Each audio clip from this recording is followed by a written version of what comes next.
Ride the little train that is rolling down the tracks to the junction. Forget about your cares, it is time to relax at the junction. Lots of curves, you bet, and even more when you get to the junction. Petticoat Junction. There's a little hotel called the Shady Rest at the junction. Petticoat Junction. It is run by Joe. Come and be his guest at the junction. Petticoat Junction. Here's our lady M.D. She's as pretty as can be at the junction. Petticoat Junction.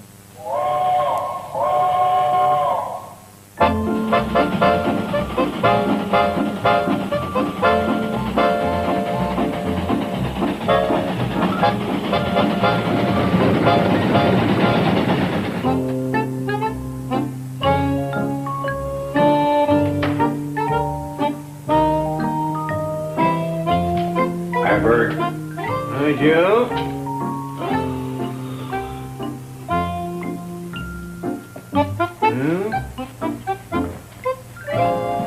What'll it be? Nothing.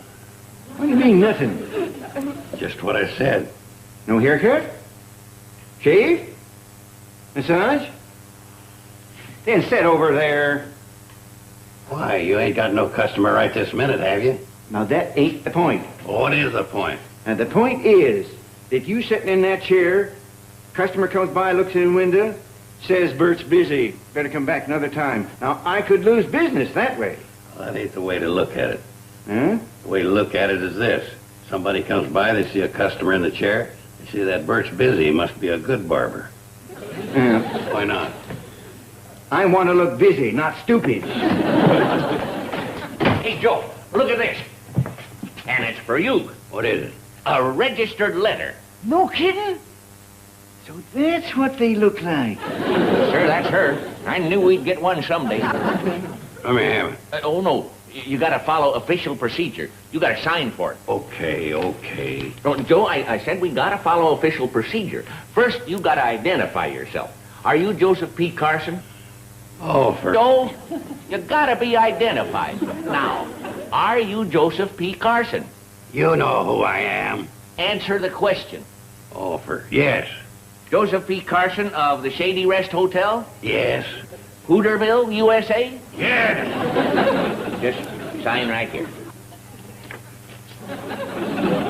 You did that well, Sam. Yes, there's only one way to conduct official business, in an official manner.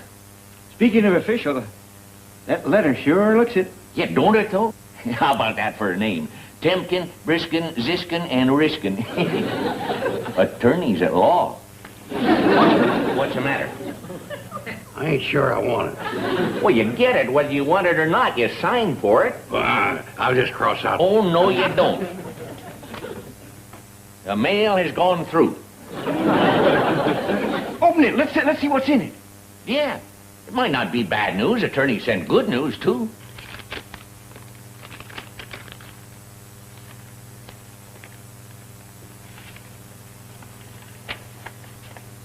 Dear sir, we have been looking for you for a long time.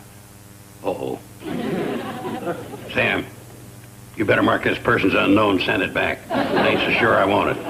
I can't do that, Joe. The mail has been officially delivered in front of a witness. We have been looking for you for a long time in behalf of our client, Mr. H.A. Smith. If this letter reaches you, and we will know whether it does or not by the return registration slip, Mr. Smith will contact you in person. Oh, boy. What do you suppose that's all about, Joe? Maybe something from his deep, dark past. But what? Well, who knows? Maybe an irate husband? No, it couldn't be. Why not? Show him your mirror, Bert. Oh, cut out the funny stuff, you guys. I'm in deep trouble, the worst kind. I don't even know what it is.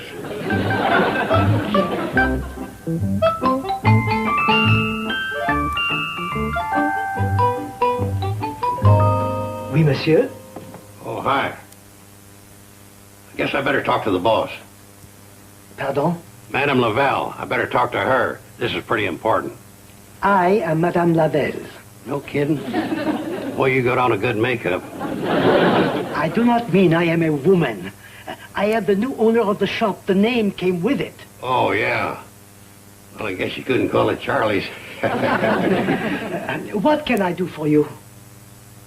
Did you ever sell hair to men? Oh, of course, certainement. They are some of my most valuable customers. What do you wish? The transplant, the weave, the toupee? Oh, it don't matter, just so it covers my whole head. Pardon? Just so it covers my head, so even my best friend wouldn't know me. Oh, you wish a disguise? Now you're coming to the party. Pardon? Boy, I don't get anything across to you, do I? Yes, I want a disguise. Oh, of course. I have just the thing. You will see. I guarantee that you will fool all your friends. Yeah, well, right now I want to fool an enemy. Don't figure it out. Just get the thing.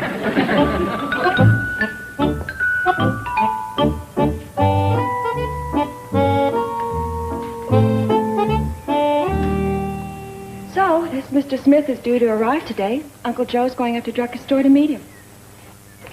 Beautiful. What?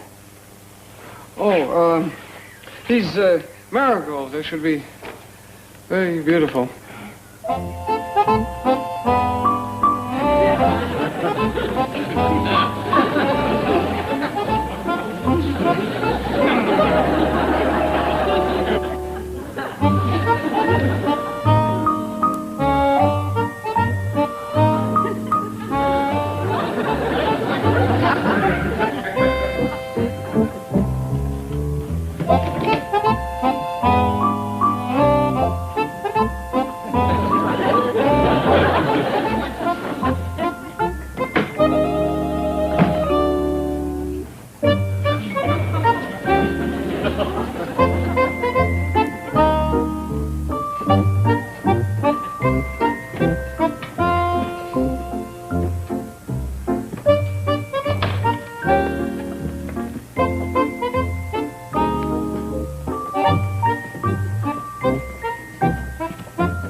Joe, what are you made up as? How did you know who I was?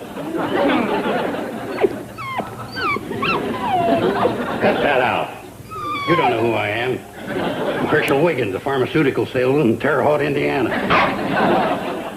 Oh, who cares about a dog? You're too dumb to know any better. Tell the truth. You wouldn't have known me if I hadn't been coming down the stairs, would you? Well, you may have a point there. Bobby, Joe, and Orrin. All I can say is you better be careful. You're working in dangerous ground. You're planting marigolds in Uncle Joe's worm bed. Oh, hi. I'm just signing in Mr. Herschel Wiggins, a pharmaceutical salesman from Terre Haute, Indiana. Huh. Funny, from the back he looks just like your Uncle Joe. Well, what do you know? It is Uncle Joe. Oh, rats. What's the matter with you people? What's the matter with you? Why are you dressed like that? I'm going up to Drucker's to meet this guy Smith. I don't want him to know who I am until I have time to case him and find out what his game is. But I thought you didn't even remember him. I don't, but apparently he remembers me. I ain't taking no chances. There's the cannonball. I have to be going.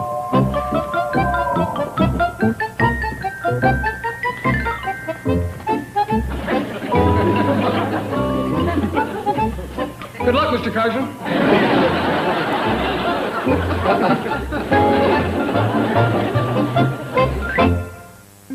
Petticoat Junction will return after these messages.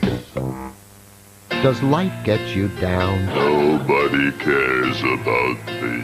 Make you feel bad? Everybody hates me! Well, TV Land will make you feel good with renewed confidence. You're the best. And healthy self-esteem. I'm an emperor. I'm a living god. Yes, TV Land will teach you to hold your head up high and say, I like me, no matter what others think. You're looking at living, smiling proof. Take the first step. Just say, take me to TV Land. And now, back to Petticoat Junction.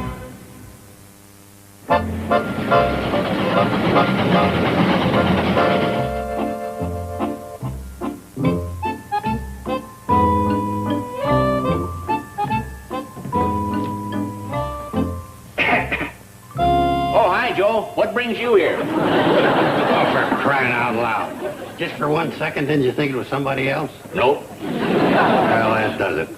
I might as well face the music as the real me. The real you? I thought I'd disguise myself so when the Smith guy comes around, I'd find out what he's up to without revealing my true identity. But it's no use. I couldn't even fool the dog. Hey, that must be him now. Well, we'll know the worst in a few minutes. How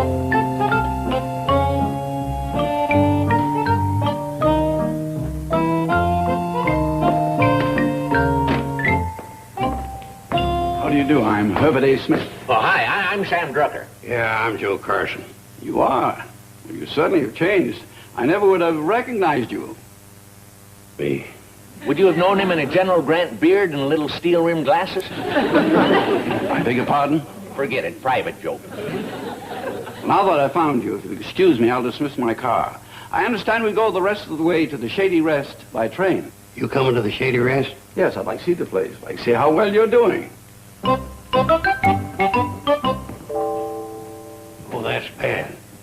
He wants to find out how well I've been doing. Probably take me for everything you've got. Well, why don't you just hand over your fishing pole and your cigar store Indian and tell him that's it? Very funny. Oh, come on, Joe. He looks okay to me. Very neat and clean. Them neat and clean fellas you gotta watch. What do you mean? They're sneaky. Every time they tip their hat, a summons falls. Brother, Joe, they aren't all like that. Well, look at me. I'm neat and clean. Yeah, look at the price you charge for your coffee. Well, Joe, I suppose you know why I'm here. Whatever it is, you ain't getting nothing out of me. Oh, no, of course not. Not again. Again? That's right. Things have changed. You saw my car outside. Yeah. Maybe this is the best way to start. Here.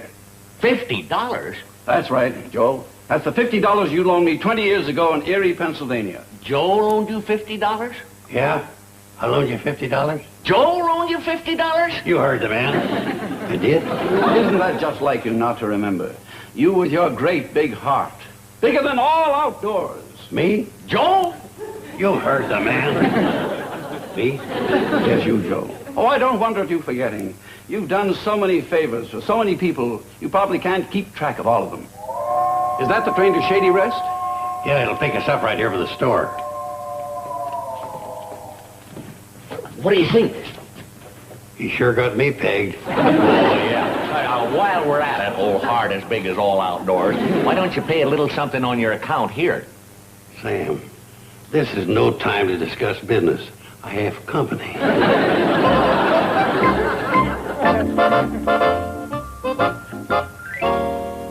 No, Bobby Joe. Put him in room number 7. That's our finest. Millard P. Bradley suite. Suite? Yes, it has a walk-in closet. Right next to the bathroom. Oh, that's just fine. You've got quite a place here, Joe, and a lovely family. Well, thank you, Mr. Herb. Tell me, Mr. Smith, where did you first meet Joe? Erie, Pennsylvania, 20 years ago. But I'll never forget it. Why? Why? I'll tell you why. There I was broke, absolutely flat, down on my luck. Everything had gone wrong. A man couldn't get any lower. Then out of the blue, there came a saint. Literally a saint. Your Uncle Joe. What happened, Uncle Joe? Oh, nothing. Nothing. Isn't that just like him? All he did was come to me, almost a total stranger, and stake me to a grub stake of $50. You're kidding. Oh, I realize that all of you who know Joe so well probably think of it just as a typical gesture of his. But you're probably not surprised at all. Oh, no. Not at all. Aren't you? I mean, no, not at all. But to me, it is more than mere money. It was a renewal of faith in my fellow man. The encouragement to try one more time. I guess you can understand that. Yes, of course we can. Joe, that was a fine thing of you to do. Oh, I saw the boy had possibilities. All he needed was a little help. And that's the help that I received. It was a turning point in my life. All the breaks started to come my way. I went into oil, mining, stock. Everything I touched seemed to make money. I was a very happy and contented man, very happy and successful. Happy, that is, except for one thing. I just couldn't locate my benefactor. That is, until now. And now, my contentment is complete. How did you find Joe this time? I'm putting together a hotel chain. It's a sort of conglomerate. I came across Joe's name as proprietor and general manager of this lovely little place. But the Shady Rest isn't for sale. Oh, I realize that. I'm just in this area because I'm distributing shares in Smith Consolidated. It's a parent company, my conglomerate. It's a new stock on the market. Aha. Now I get it. I beg your pardon? I suppose this Smith Consolidated is a real hot stock. Going to zoom right to the top. Well, we hope it will. My record up to date has been pretty good. You laid that in there just right. Now give me the next line. What do you mean? The line about you've got a few shares that I can pick up at a bargain, get in on the ground floor? I'm terribly sorry. You mean there aren't any? No, you see, unfortunately, before I met you, all the shares have been spoken for. There isn't a share to be had. Well, here, Mr. Smith, I'll show you to your room. Thank you. Oh, dinner is at 7, Mr. Smith. I hope you like pot roast. My favorite dish. Well, Joe, I guess you were wrong. He seemed genuinely sorry. You should be ashamed. What do you mean I should be ashamed? He's the one that should be ashamed. What? How ungrateful can you get? You're practically saved the guy's life. Now that he's got a good thing, he ain't cutting me in on it. Where are you going, Uncle Joe? To get what's coming to me.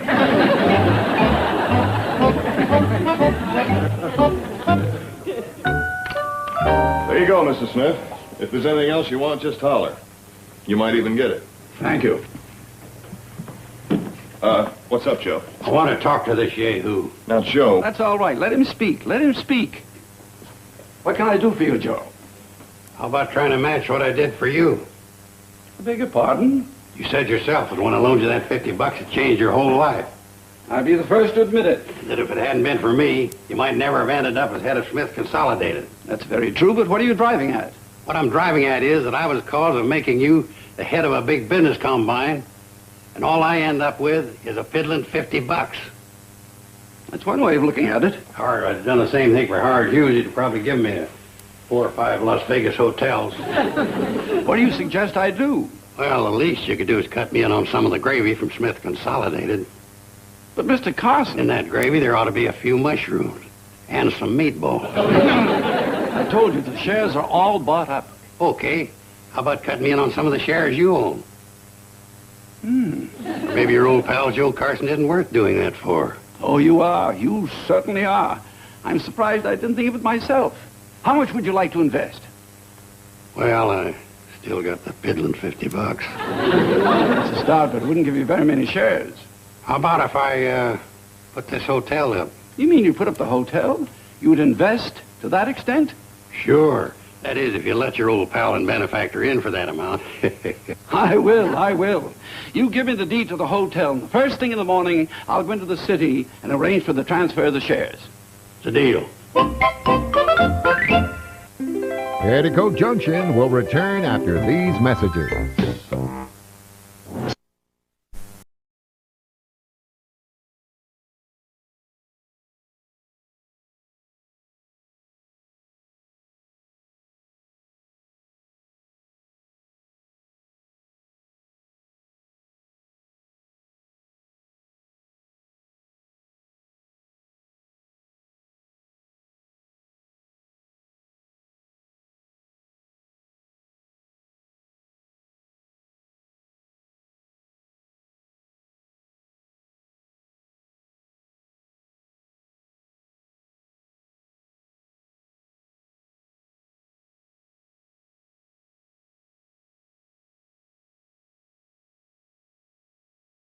Been matched against Titleist, Maxflight, and Dot, and found to be comparable in categories tested.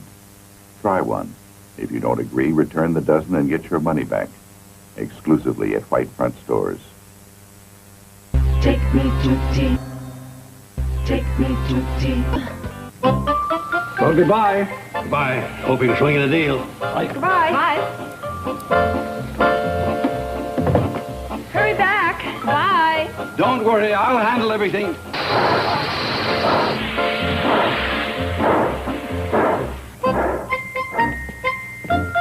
I get my first dividends, I may do this whole thing over. Maybe in marble.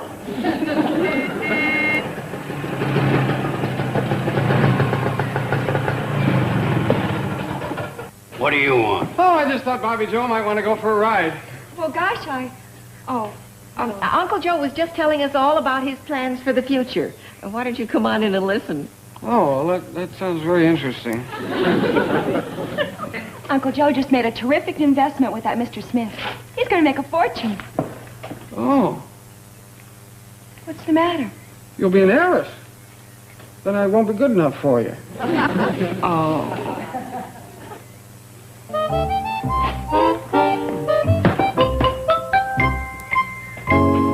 That just goes to prove as you go through life, play the game fair and square, always help your fellow man, you'll come out on top. Well, don't forget, Joe, it helps to be in the right place at the right time. Huh?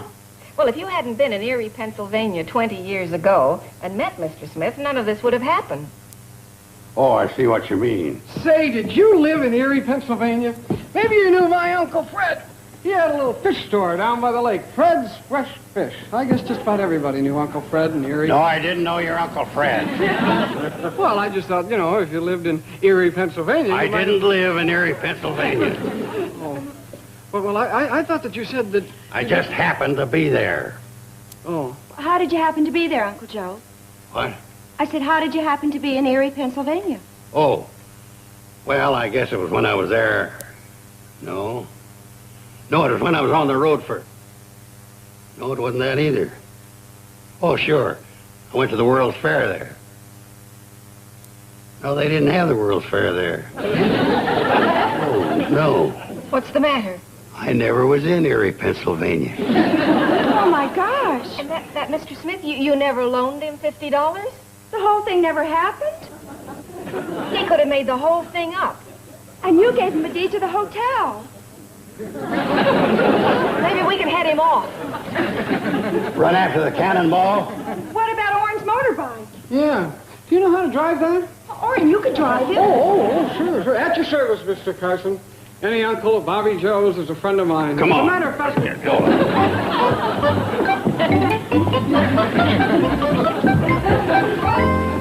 Well, this explains why you didn't know my Uncle Fred. I mean, if you lived in Erie, Pennsylvania, you'd know Uncle Fred. I mean, Fresh Fish was his specialty. Will you get this thing started?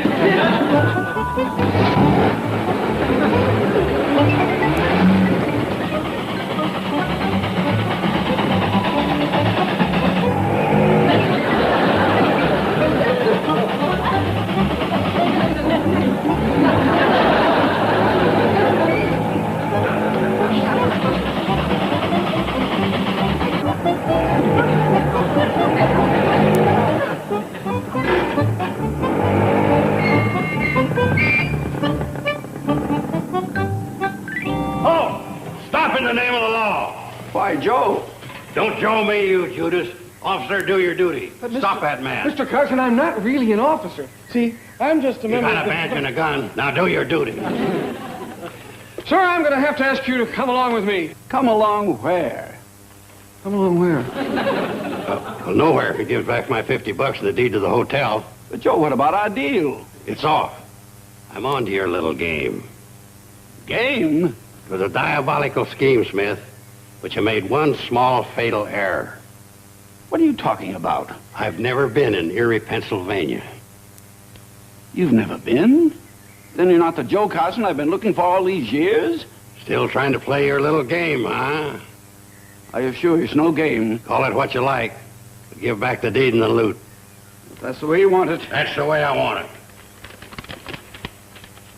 Okay, you can go. It's all right, officer. Hey, Joe, what's going on? Well, it's a long story.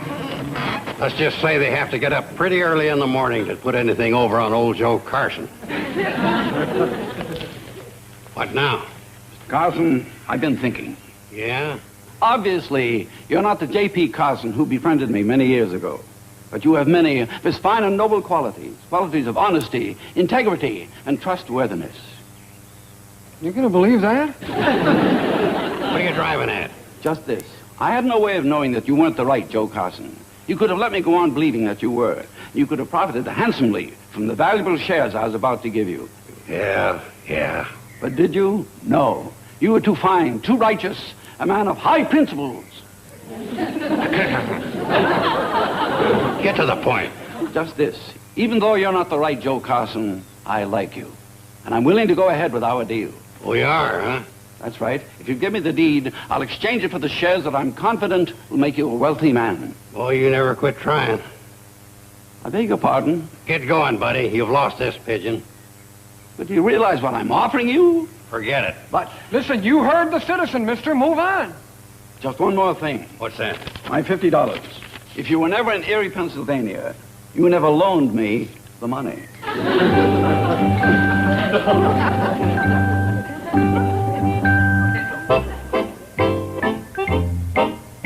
It's your turn, Doc. I know. Let me see now. Yeah, this'll work. There we are. And since that's a 7-letter word, I get an extra 50-point bonus. Well, if you're going to play that way, I haven't got a chance. What's wrong? After all, you are a doctor. You pull those technical terms on me. Tonsils is a technical term? Well, that and the word you used before. Biceps. If I didn't know biceps was an instrument you used in an operation, I'd be dead. I guess you would. Hi, Steve. Hi. Hi, darling. How are things in the big city? Oh, not too bad. Hey, Joe, what was the name of that company that Smith said he was the head of? I don't know. Smith Consolidated or something. Is it my turn? Take a look at this. Smith Consolidated stock soars to record high. Stockholders will make fortune. Right here, Uncle Joe. You could make stupid.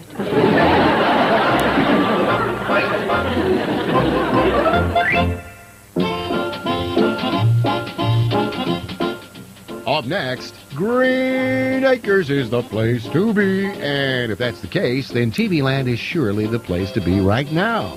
Because Green Acres is coming up next. Stay tuned.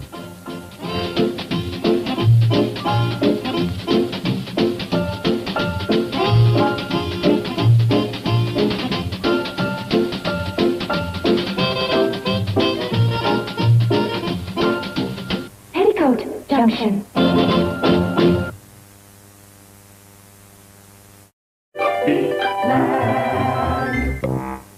Now on video.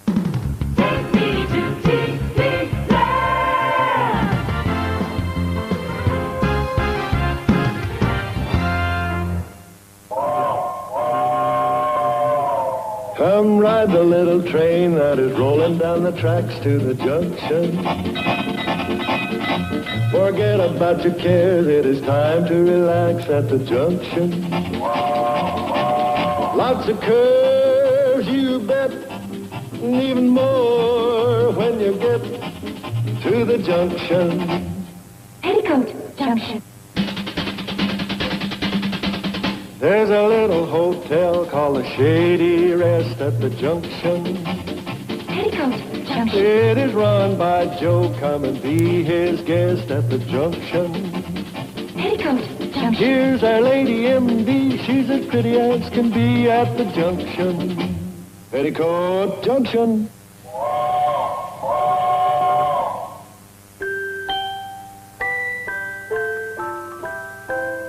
I love you. I love you. 3 words that are divine. And now, my dear, I'm waiting to hear the words that make you mine.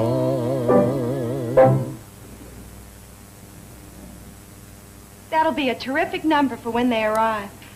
When who arrives? Billy Joe and the fella she's bringing home. You know why she's bringing him home, don't you? No, why? So he can look us over before he pops the question. Oh, now wait a minute, Bobby Joe. What gives you the idea that she has any such thing as marriage in mind? Well, she's bringing him home, isn't she? She's never done that before. Oh, Bobby Joe. Billy Joe brings home lots of young men. Not for a long time. Well, no, not since last weekend. Oh. Well, this one is different. How do you know? I just know.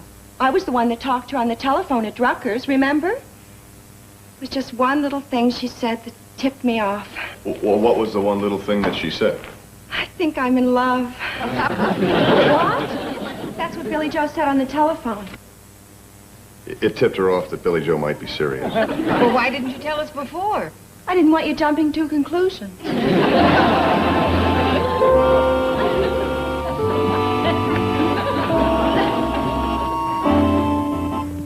Hi, Pumpkin. Have a cookie. Uncle Joe, you'll spoil her. Oh, don't be silly. It's good for her to learn the finer things of life. Like eating snacks between meals. Between meals. He eats snacks between snacks. I'm just trying to keep up my constitution.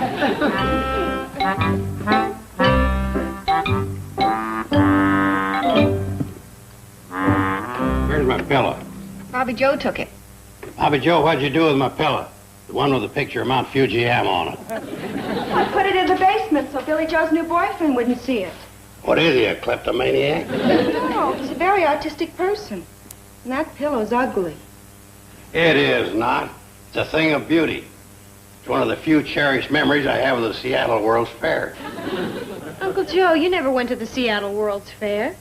That's why I have such few memories. Anyway, I'll leave it to Janet. Isn't that a beautiful pillow? Yeah. I'll leave it to Steve.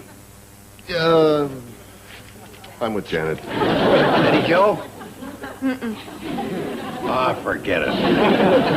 Oh, Uncle Joe, if Billy Joe really is serious about this boy and wants to make an impression, we should do everything we can to measure up. We have to prove ourselves to him? That's right. And Uncle Joe, I think it would be nice if you got dressed up and went to Drucker's store to meet them when they arrive. Dressed up? Right. Oh, please, Uncle Joe. You look so good in your best suit. Why, you could make everybody think you're a gentleman.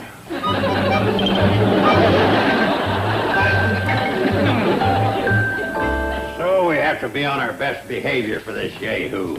Well, I don't think there's anything wrong with that, Joe. It's done all the time. It's done all the time. You're not the one that's wearing the starched collar to meet this bum. He's not a bum. How do you know? You've never even met him. Well, I know Billy Joe. You don't think she'd take up with anybody but a fine young man. Well, I'll bet he's an outstanding fellow. Well-educated, well-to-do, fine family. hey, you think he could be? I mean, well-to-do? Oh, boy. Joe, your standards never get above the money belt, do they? You know, when you said you lived out in the country, you weren't fooling, were you? We are pretty rural, I guess. Oh, don't get me wrong, I love it. So nice and peaceful. Yeah, wait till you meet the people. They're just the salt of the earth. Say, you know, Sam, it might just be a nice gesture when this guy comes to give him a little something. Sort of a welcoming present. You know what I mean? Yeah, I know what you mean. What you have in mind? What have you got? That does it. I knew sure as shooting you'd ask me to come up with whatever it is free of charge. Oh, come on, Sam. It don't have to be much. Say, a bag of pears. No. Okay, a few cigars. No. Well, how about No. Sam, we've been friends for a long time. I'd like to ask you something personal. Yeah? Why are you so cheap? You know, it's kind of hard to explain the difference between Hooterville people and anyone else. I mean, they're just normal, average, wonderful people. You gotta love them, don't you? Yeah, I do. Well, come to think of it, that's the main thing about Hooterville. Everybody loves one another. It's kind of idyllic that way. Sounds great. Is great.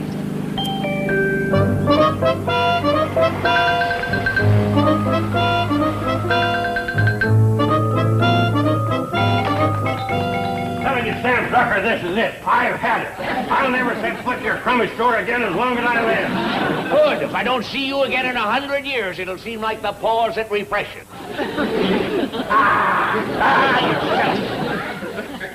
Are those two from Hooterville? Huh? Oh, that's my Uncle Joe and his best friend, Sam Drucker. Love. Petticoat Junction will return after these messages.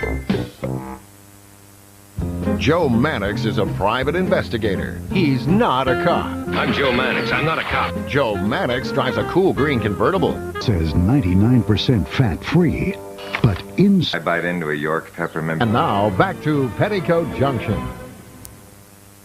Hey, look what I found. Champagne. A wine salesman from Dubuque left it here a long time ago. He said it would keep.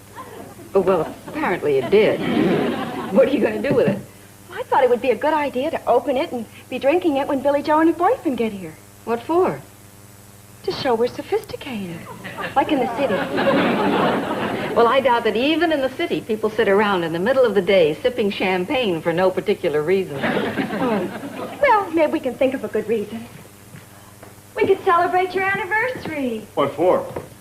She wants us all to be sitting around sipping champagne when Billy Joe arrives with her new boyfriend. Oh, yeah? Out of a slipper? Hey, Forget it. but it might impress him. And besides, if he sees the example of you two still happily celebrating your years of marriage... What years of marriage? It might give him an idea. Yeah, an idea that we started around the age of 11. Gee. Bobby Joe, and not that your idea isn't a brilliant one, but there's one tiny little flaw. This isn't our anniversary. But it's got to be the anniversary of something. When you first met. Your first date. Your first kiss. When you first proposed. Oh, who remembers those dates? Yeah, who can... You don't remember the day you proposed to me? Well, why should I? I mean, what difference does it make what day it was? What difference does it make? It just happened to be the turning point of our lives. Or was it just another day to you? Are you kidding? Huh. It's not every day a guy decides to give up his freedom. Steve Ellie. Oh, honey, come on. Oh, my gosh, they're here. Oh, quick, you two. Get lovey-dovey. Honey, I didn't mean anything, but will you just let me explain? Just don't talk to me. Okay. Oh, so you can explain. Look, at least kind of stay out of sight, will you? Attaboy. At least we'll give him a friendly welcome. Come on. And I know you're going to love it. Oh, here's my sister, Bobby Joe.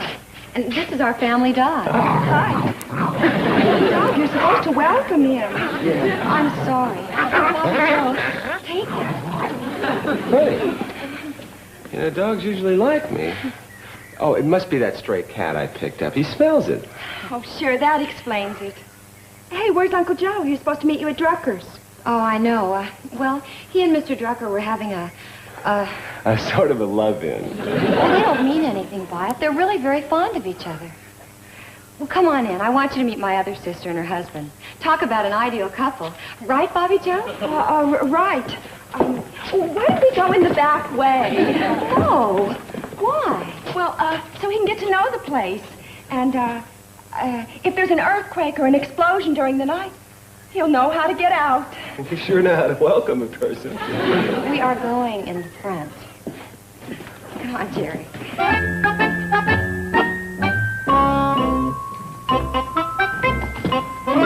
What's the matter with you? Steve and Betty Joe were in there having a fight. Who needs that? Oh, right. Hey, what do you think of him? Thanks a lot. Oh, hi. Well, we're the Elliots. I'm Steve, and this is Betty Joe. Hi. Hi. Jerry Roberts. Glad to know you. Hi. We're just about to celebrate our 2.5-year anniversary as soon as this gets chilled. Oh, why don't you join us? Oh, thank you. Thank you. Your 2.5-year anniversary? You even celebrate half years? Yeah, well, when you're in love. I thought you said they were fighting. Married couples. You can't trust them. Sounds like Orange Jeep. How come you've got Uncle Joe with you? Oh, I picked him up on the old back fire road. He and Sam Drucker had a beef, and your uncle stamped off and missed a cannonball. That's right. Blab everything in. come on in, Orrin. I want you to meet Billy Joe's new boyfriend. Oh, no, golly, I don't think I should. I just got a report about 2 fishermen who've exceeded the limit over on Willow Lake, and I was going to follow up on that. Oh, that can wait. Oh, no, it can't.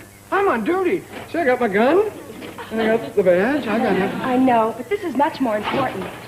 You and I are going to help Billy Joe trap this fellow. Billy Joe needs help? Boy, I don't understand that. I mean, Billy Joe's got... Well, what I mean is that, when it comes to a girl who looks and who's... Oh, boy. Well, what I'm trying to say is she's loaded. Oh, you've noticed. Well, all I meant, Bobby Joe, was that if Billy Joe's out to trap someone, she doesn't need me for bait. Orrin, all I want to do is show Billy Joe's boyfriend a truly happy couple. Oh, who's that? You and me. Oh. And seeing you and me together might give him ideas. Well, it better not. I saw you first. Come on. Tell us about yourself, young man. What do you do? Do? Well, Uncle Joe, I already told you. Jerry's a musician. That's how we met. Yeah, I know. But what do you do for a living? Well, that's it. I play guitar. No kidding. What do you mean, Joe? Well, look at me. I'm a leader of the volunteer fire department band, but I don't try to make a living out of it. Well, what do you do, sir, for a living, I mean?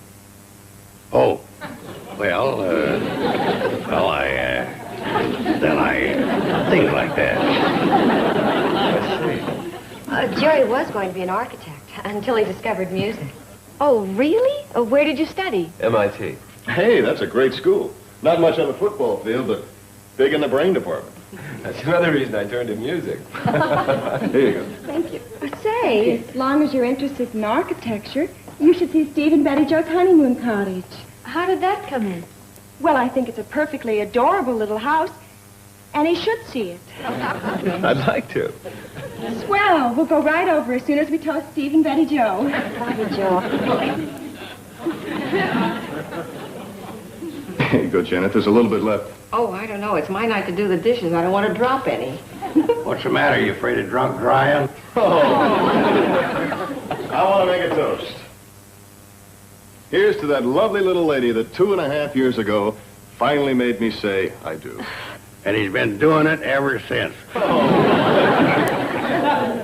that lovely little lady whom I chased after until she caught me. And may the years bring much happiness and joy.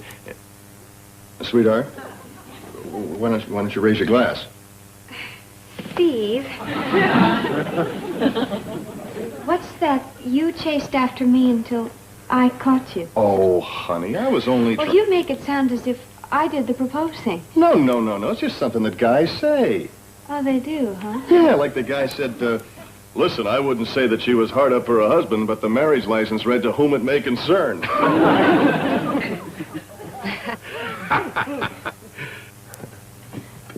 Betty Joe? Sweetheart? Darling? Well, so much for toasting. On to the honeymoon cottage.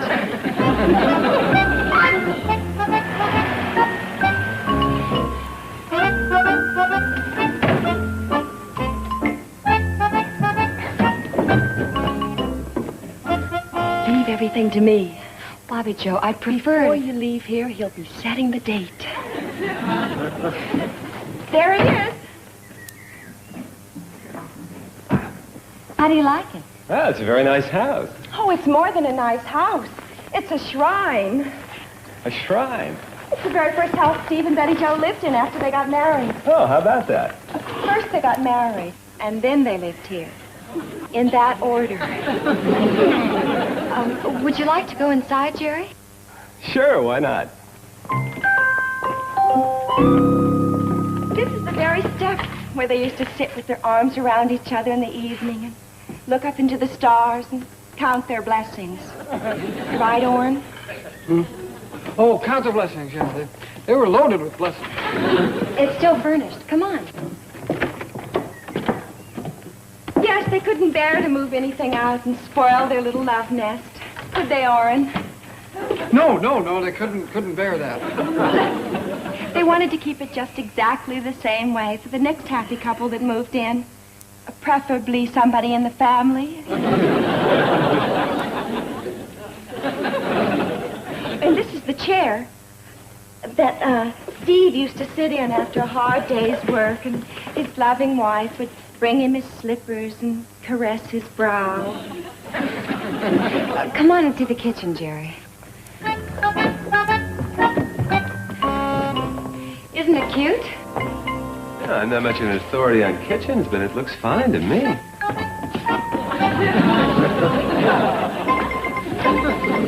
And this is where Betty Jo, the lovely little bride, would prepare all those delicious meals for her loving husband.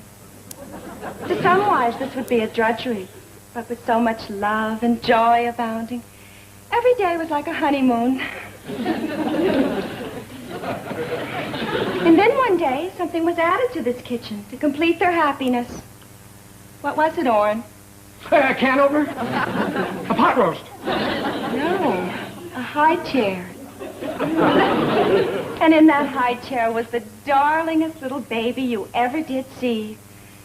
So it just goes to show you, from an ordinary boyfriend and girlfriend relationship, all this can be made possible. Where are you going? To get some fresh air. Or you come back here. Stop, Orrin. Please, Bobby Joe. What's wrong with you anyway? Well, okay, look, I might as well level with you. I can't even think about getting married until I've had at least 2 more pay raises. I wasn't aiming that at you. I was 2 more pay raises, huh? That shouldn't take too long at all. Whoopee.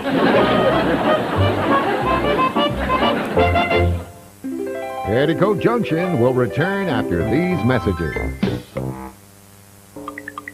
Take me to... Give it, Junior. Okay. Give me a G2.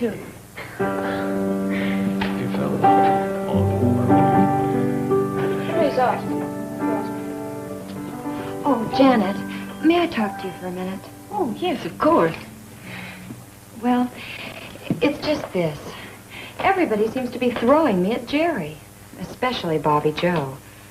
I guess you've noticed that, huh? Well, it'd be a little hard not to. Well, I know they don't mean it, but I can imagine what Jerry must think. He probably thinks I've put them up to it and we're all ganging up on it.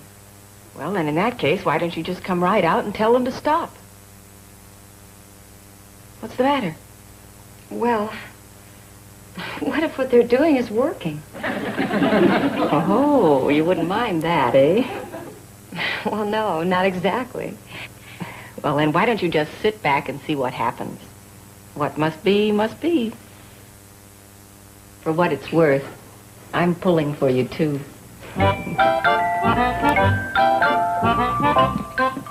Billy Joe, come on.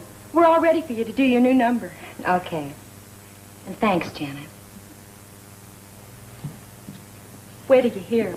We got Betty Jo on the piano, Jerry on the guitar, and I'm on the bass guitar. It's quite a production. And you're getting to be quite a producer.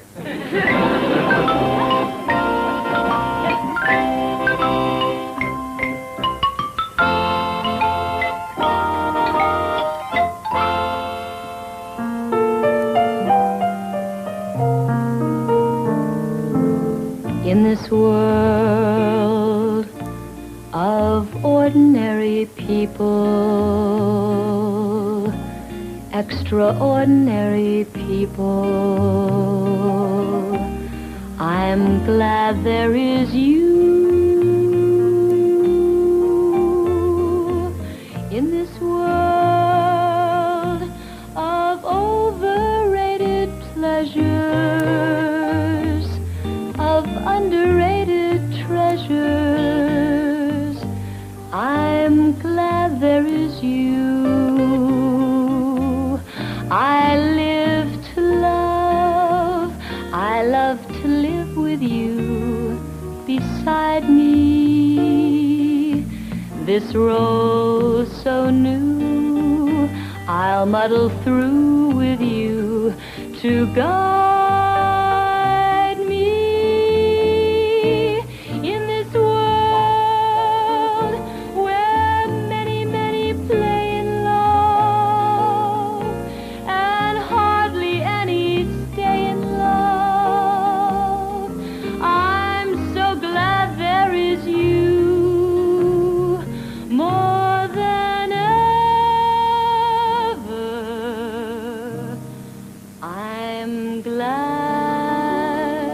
there is you.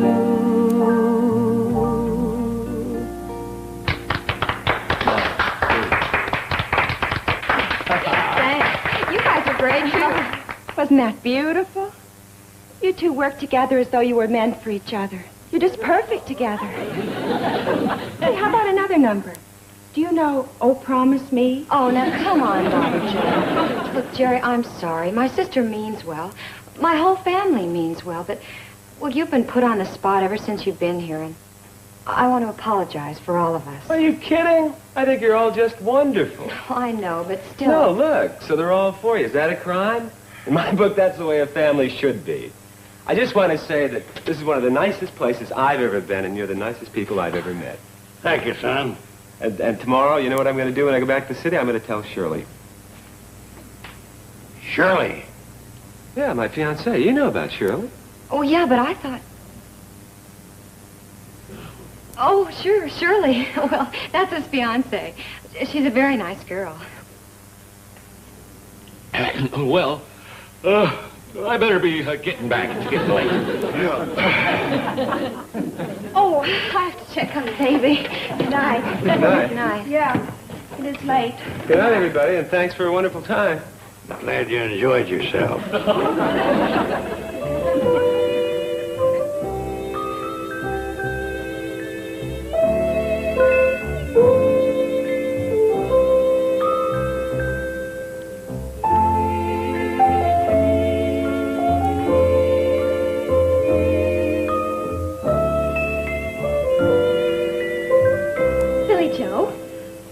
Get Janet and the four of us go out and play tennis. Oh, thanks, but I really don't feel like it. Hey, I know. Why don't we go into Pixley? There's a swell picture playing at the Bijou. Romeo and Juliet. Or better yet, we could go to the Rialto and Crabwell Corners. They're playing a rerun. The Bride of Frankenstein. A game of Scrabble. Billy Joe! Oh, Billy Joe! I got a telegram for you. It's some real exciting news. How did you know it's so exciting, Nosy? Joe, it came over my telegraph. I had to know what's in the message. No, you don't. You should train yourself to take down messages without paying attention. Joe, how did I... No, brother. If it's too personal, don't feel obligated to have to read it to us. Okay, I won't. Dear Billy Joe, I told Shirley about my wonderful weekend in Hooterville, and that took care of my ex-fiancé. Oh, isn't that great? Wait till you hear the rest of it. I'm looking forward to seeing you again as soon as possible. That's great. Hey, how about next weekend? And you know what we could do when he gets here? We can...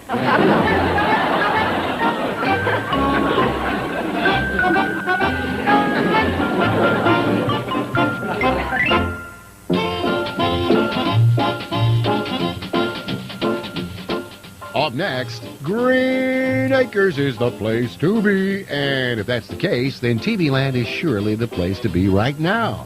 Because Green Acres is coming up next. Stay tuned.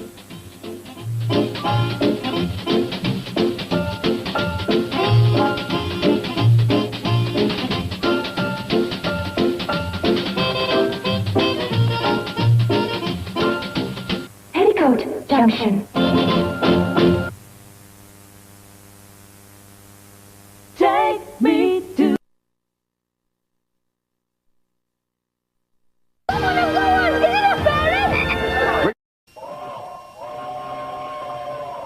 Come ride the little train that is rolling down the tracks to the junction. Forget about your cares, it is time to relax at the junction. Lots of curves, you bet. and even more when you get to the junction. Petticoat Junction. There's a little hotel called the Shady Rest at the junction. Petticoat Junction. It is run by Joe. Come and be his guest at the junction. Petticoat Junction. Here's our lady M.D. She's as pretty as can be at the junction. Petticoat Junction.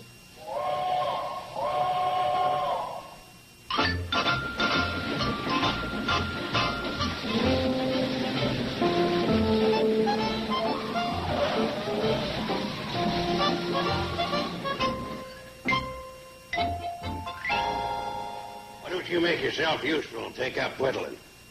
Take your mind off your fleas. There she is.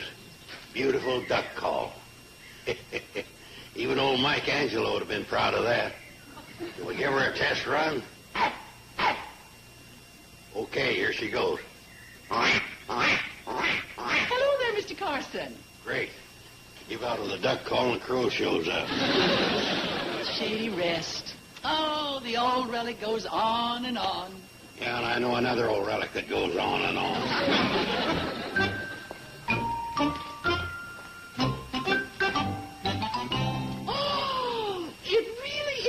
Mr. Carson, I didn't recognize you at first. You were sitting up. Is Dr. Craig in? Yeah, she's in. I have an appointment with her. I know. I saw her rolling the couch into her office.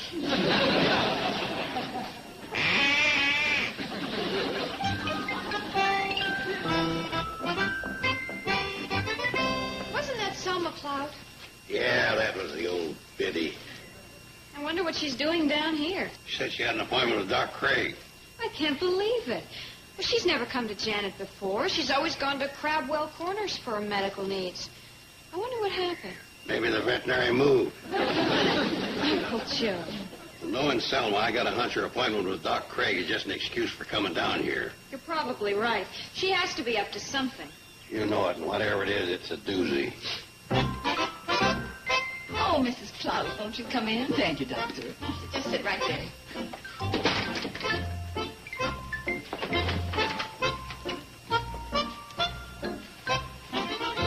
Well, don't you care anything about privacy? Well, this is very fine, thank you. But I'll have to give you a physical examination. That won't be necessary. What do you need to know? Now, my blood pressure is 140/90. My pulse is 72. My eyesight is 20/40, and my respiration is normal. Well, what do you know? A do-it-yourself Mayo Clinic. Beg your pardon? Mrs. Plout, just what is your complaint? Well, who says I have a complaint? Well, no one, but... I happen to be a perfect physical specimen, as anyone can plainly see. Well, yes, but sometimes appearances can be deceptive, especially after a certain age. A certain age? Yes, say, over 30? Yes, I am over 30. Mrs. Plout, just why did you come in here? Now, I don't pretend to be the busiest doctor in the state, but my time is valuable. Hello, Mrs. Plout. Hi, Mrs. Plout. Well, if it isn't Billy Joe and Bobby Joe, how's every little thing? Oh, my, just imagine. You girls still aren't married or anything, are you? I beg your pardon? Well, are you? Married? Or anything? No, Mrs. Clout, we're not married. Or anything. Now, take it easy, Bobby Joe. Just what are you getting at, Mrs. Plout? Oh, nothing. I was just thinking how surprised some people will be. At what? At the idea that while you two girls are still old maids, my Henrietta has practically landed the best catch of the year. Well, that's wonderful, Mrs. Plout. Isn't it, Bobby Joe? Yeah, wonderful. What is? What's wonderful? Henrietta Plout has just landed a prospective husband. Oh, the poor guy. What'd she wing him with? Shotgun? Oh, you're a riot, Mr. Carson. But just wait. There's more to this than just a hobby for Henrietta. There's a little surprise in it for you, too. Yeah? Like what? You'll see. Just keep your eye toward the east in the rising sun. I wonder what she means by that. Who knows? I know. Henrietta can't get a man here on Earth, so they're bringing one in from outer space. But aren't you worried about what her surprise might be? No, why should I worry?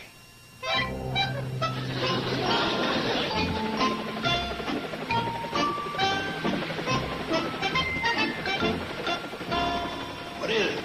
A helicopter coming out of the east in the rising sun.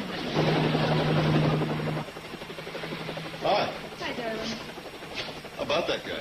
You noticed him too, huh? Yeah, it's a little hard not to notice our competition. Competition? Yeah. That helicopter's a crop duster. Crop duster? That's right. Some kind of nut, too.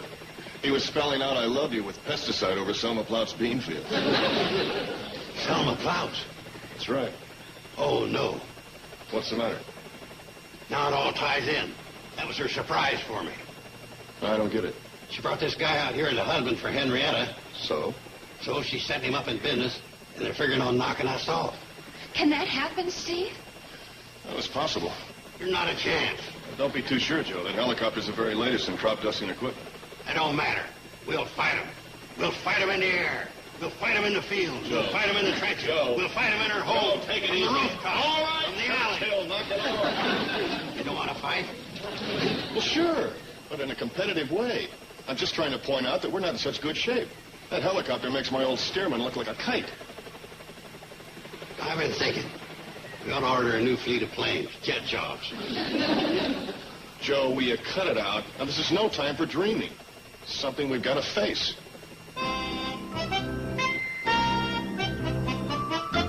Mr. Carson is little more than a human eating and sleeping machine. Steve, of course, is Betty Jo's husband. And the other two girls are pretty, what you might call pretty in an empty sort of way, if you know what I mean. You do, don't you? Pretty in an empty way. Gotcha. Oh, now when we get inside, let me do most of the talking. What else? What do you want? Oh, I see you've lost none of your grace and charm. However, being the kind of person I am, I turn the other cheek. I brought you a tenant. Is that him? Yeah, Well, yes, it is, and I want you to give him a quiet room, away from any distractions. How long are you going to be staying? Well, We haven't decided yet. We'll take a weekly rate and go from there. Oh, you must be the guy who's going to try to cut in on our territory. Go ahead, tell him. Oh, I didn't know it was my turn. Well, yes, sir. I'm going into the crop dusting business. Did I say something nasty? You sure did, Buster. Me and Steve Elliott run the crop dusting business in this valley. You mean it's a closed shop? Well, you wouldn't want to try to buck a dynasty, would you?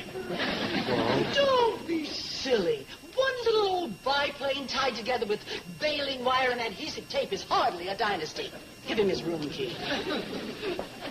Sign here.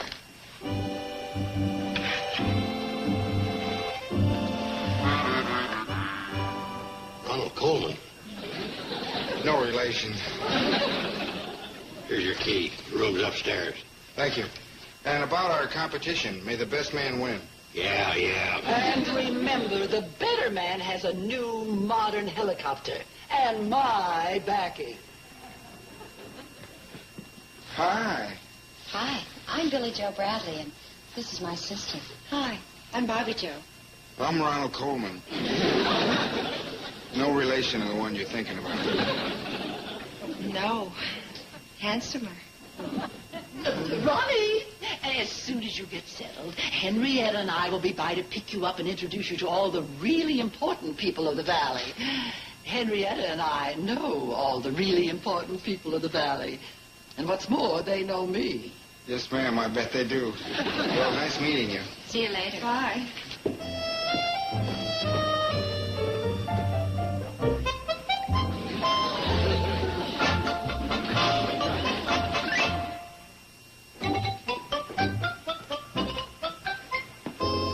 Hi. I'm Steve Elliott. Hi, I'm Ronald Coleman. Not the one in the... Yeah, I kind of assumed that. You aren't the fellow with the helicopter. Yeah, that's me. Yeah, well, we're in the same game. I'm a crop duster, too. Oh, so I heard. Listen, I feel kind of bad about moving into your area, but Look, it's an open market. You had the same right that I had to go after business. Well, thanks a lot. I'm glad you feel that way. See you later. Yeah, take it easy. Hi, Joe. Hey, what's all this nicey-nicey business? This guy's trying to kill us, and you're treating him like a long-lost friend. What did you want me to do, punch him in the mouth? Hey, that's an idea. Look, Joe, this guy has the same right that we have. Even if it means wiping us out? Even if it means wiping us out. You going to take this land down? Look, I'm going to do my job the best I can and hope that our customers will stick by us. And that's all there is to it. Brother, you're really asking for it.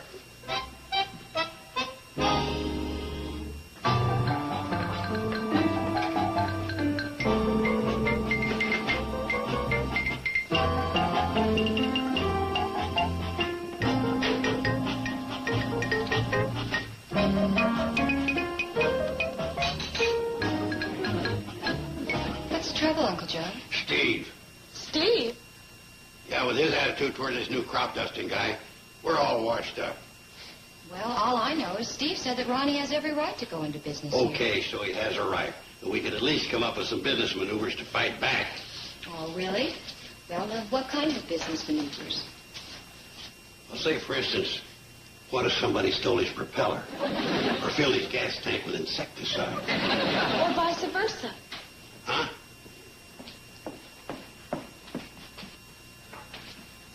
Fill his insecticide tank with gasoline. Now, they're the type of partner I should have. Okay, Bonnie and Clyde. What's the matter, Billy?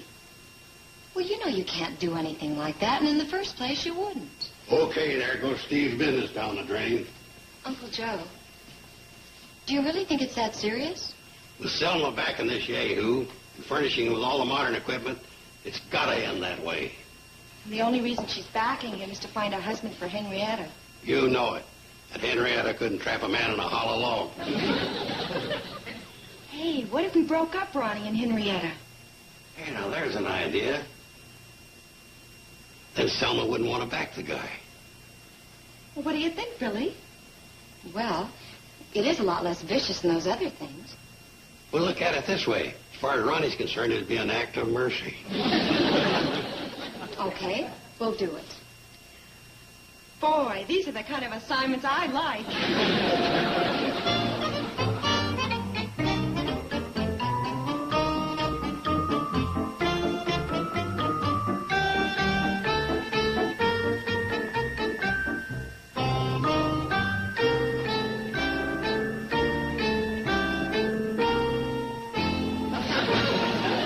we would converse in polar bear and python, and we'd curse in fluent kangaroo.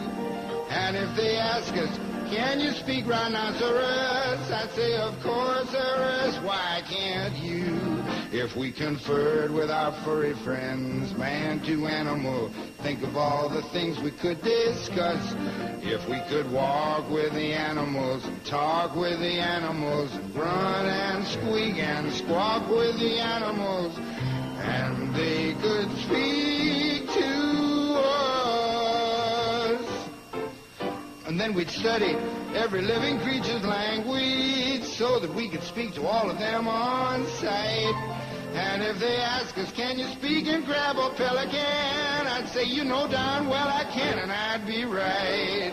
If we could talk to the animals who need English, gradually we'd drop it with no fuss. If we could walk with the animals and talk with the animals, grunt and squeak and squawk with the animals, and they could squeak and squawk and speak and talk to us. Boy, you're terrific. Wonderful. Really? You really mean it? Of course. Sure we do. Gee, I've sung for girls before, and, well, they always run away is what they do. But we'd never run away. Never. Hi, Mrs. Plowd. I want to congratulate you girls On what, Uncle Joe? on the good job you're doing on this Ronnie guy. The pleasure is all ours. He'll be breaking up with old Henrietta any minute now. That'll take care of his financial backing in our competition. That's what'll happen, all right. Old Selma will ride off into the sunset on her broom. Hi. Oh, hi, Doc. Hi, Janet. Doc, I just been congratulating the girls on the way they're handling this Ronnie guy. Oh, they've really handled him all right. Well, hang in there, girls, and once again the Carson Alley Crop Dusting Company will rule the skyways. Something wrong, Janet? You act as if you don't approve of what we're doing. Well, no, I can't say that I do. We're only doing it to help Steve and Betty Jo. Oh, I realize that. But the unhappy truth is, the only one really getting hurt is the one who's really innocent, Henrietta. You know, I never even thought of that. Me either. And why did you have to? Well, put yourself in her place. Henrietta's chances of getting a fellow are pretty slight, I would assume, right? You know, the whole time we were in school, I can only remember one fella ever paying any attention to her. And that was when her mother put out the rumor that she had discovered gold in her backyard. And then she finally does have a chance of getting a nice young man, and you girls take him away from her. But when you're up against Mrs. Plodge, you have to fight dirty. Some of Uncle Joe has rubbed off on her. Well, you can do as you like, but you did ask my opinion. Yeah, I think you're right, Janet. How about it, Bobby Joe? Well, you do have Orrin, you know. I know. Well? When it comes to fellas, I believe in the platoon system. Bobby Joe. Well, nothing's sure until you're walking down that aisle. All right, look, you make up your own mind, but I'm staying out of it as far as Ronnie's concerned. Okay, I will too. I think you'll feel better for it. But this means he'll end up in the valley and run Steve out of the business. Well, I'm concerned about that too, but I think it's a chance we have to take. Yeah, now the problem is, how are we going to tell Ronnie? Oh, you'll think of something. We got a MASH note from Glenn Campbell.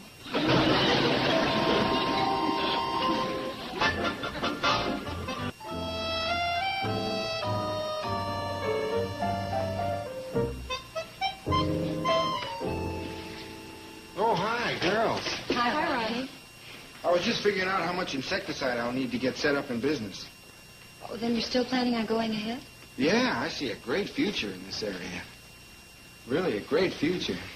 Hey, how about the both of you girls flying over with me to Riverdale in my helicopter while I place my order? I'm sorry, Ronnie, but we can't do that. We won't be able to see you anymore. Not see me anymore. Why?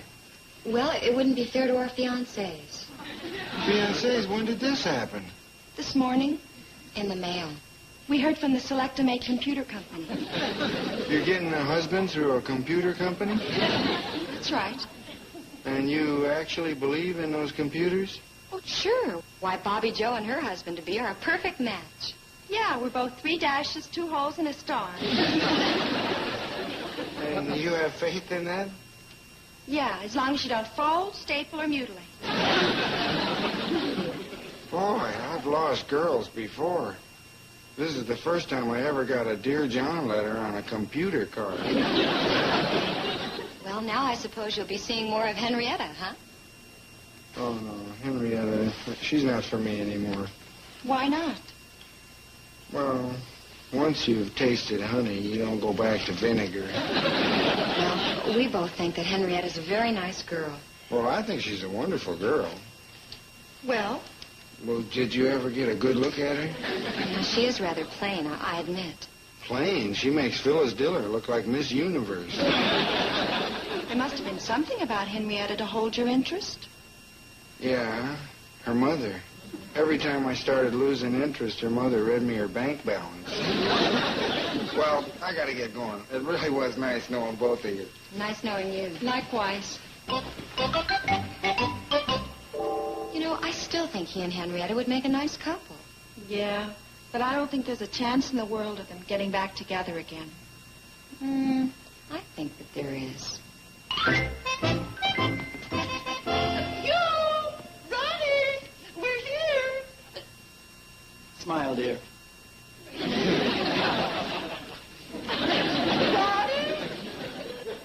Platt.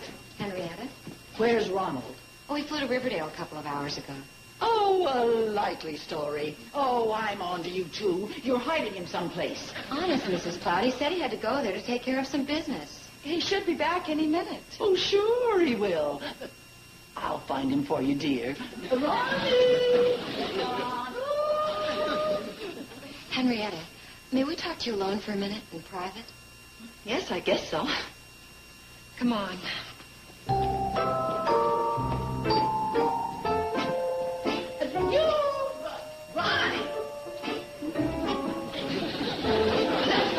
Ronnie!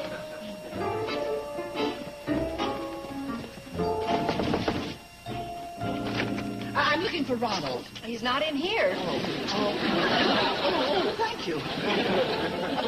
Ronald! Henrietta!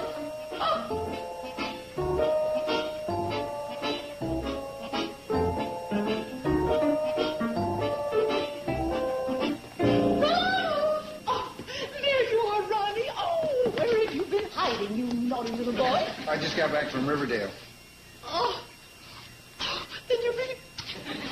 Listen, I brought Henrietta along. I thought this would be a good time to announce the date. What date? The date of your marriage. To who? To Henrietta. Oh, Mrs. Platt, I don't think that's going to work out. What do you mean it's not going to work out? You heard him, Selma. You stay out of this, blubber boy. This is no concern of yours. Oh, yes, it is. Your little scheme has backfired. But don't you forget about the crop dusting business and marrying off your daughter and get lost. Oh, you think I've been beaten, do you? Well, we'll see about that. Come on, Ron. Ronnie? Henrietta? Henrietta? Henrietta? Hey, I didn't know they had another sister. That's not another sister. That's Henrietta. What are they up to? That's Henrietta? Yes, and Is she ever gorgeous? What'd you say? I said, boy, is she ever gorgeous? Yes, she is, isn't she? Whose idea was this? Oh, Bobby Joe and Billy Joe's. How come they're aiding and abetting the enemy? What are they trying to do, ruin us? They were only thinking of Henrietta. Well, they should be thinking of their blood uncle and their blood brother-in-law. Henrietta, you're beautiful. Thanks, Ronald.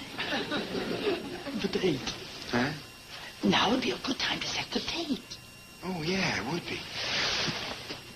Henrietta, would you, Ronnie, please don't ask me. Why? Because my answer will be no. What? Henrietta, are you out of your cotton picking? You're not thinking, dear. But, Mother, I'd like to play the field first. Play the field. I played the field and ended up with the water boy. Oh, come to your senses, child. Mother, don't you understand? This is the first time I've ever been in this position, and I love it. Oh, what about him? I was willing to invest a fortune setting him up for you. I'm sorry about that, Mama, but all of a sudden my heart sings. My feet have wings. I'm born again. Good Lord, you sound just like your father when he was drinking. Have you been into cooking, Sherry? No, Mama, no. Wait a minute, Mrs. Platt, if it's okay with you, I'm willing to call this whole thing off. In fact, I insist. You insist? Well, Henrietta must have her chance. Oh, Ronnie, you're good. I know. But you've already turned me down anyway. And I gotta go. It's been really nice knowing all of you. Oh, this is terrible. All my well-laid plans. Oh. I hate to see a grown woman cry, but in this case, I'll make an exception. Oh, Joe, that's not very nice. She feels bad enough as it is. Okay. Selma, how about you and me, Yes, Mr. Carson. how about you and me having a cup of coffee? Well, okay, I'll settle for that. Bring it on.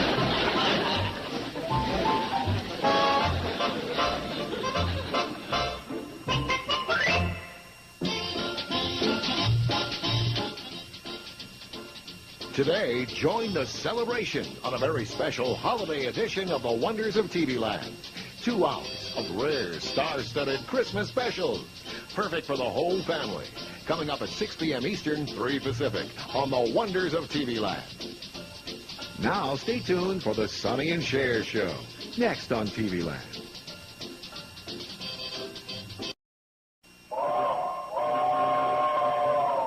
Come ride the little train that is rolling down the tracks to the junction. Forget about your cares, it is time to relax at the junction. Lots of curves, you bet, and even more when you get to the junction. Petticoat Junction. There's a little hotel called the Shady Rest at the junction. Petticoat Junction. It is run by Joe. Come and be his guest at the junction. Petticoat Junction. Here's our lady M.D. She's as pretty as can be at the junction. Petticoat Junction.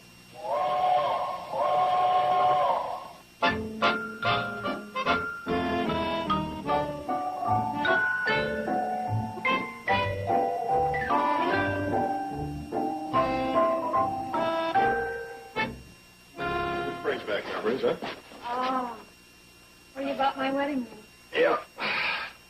I'll never forget the day we made the last payment on the ring. And neither will I. That's the day we made the first payment on the vacuum cleaner. Whoop. There goes another poor guy off the deep end. In a sea of happiness and bliss. Nice recovery.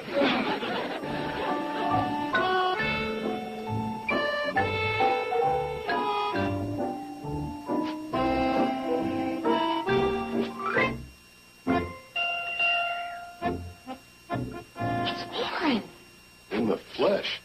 Huh. Does Bobby Joe know about this? I doubt it. I know they were getting serious, but Orrin was always saying he had to get another pay raise before he could even think of getting married. Well, at least she's getting a nice guy. No argument there. Oh, Steve, this is exciting. Yeah. I can only think of one guy who won't be overjoyed by the news. Oh, no. She's going to marry that yahoo. Joe, take it easy. I'm going to have a talk with that girl. You can't do that. Why not? It'll spoil the surprise of Orrin giving her the ring. Maybe so.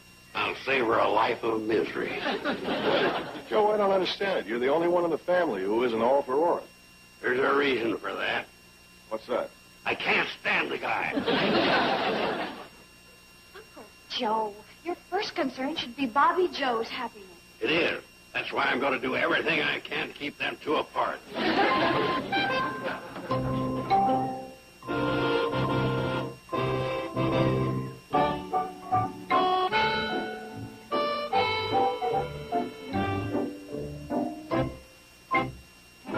Hi, you guys. How is everything in town? Oh, fine. Oh, better than that. It's exciting. Exciting. Nothing happened exciting in Pixley? How come you didn't buy anything? I thought you went shopping for Kathy Joe. Oh, we bought a dress, but we're having it altered. Altered? A baby dress? Well, no. She lucked out. The smallest thing they had was her size. Oh, come on.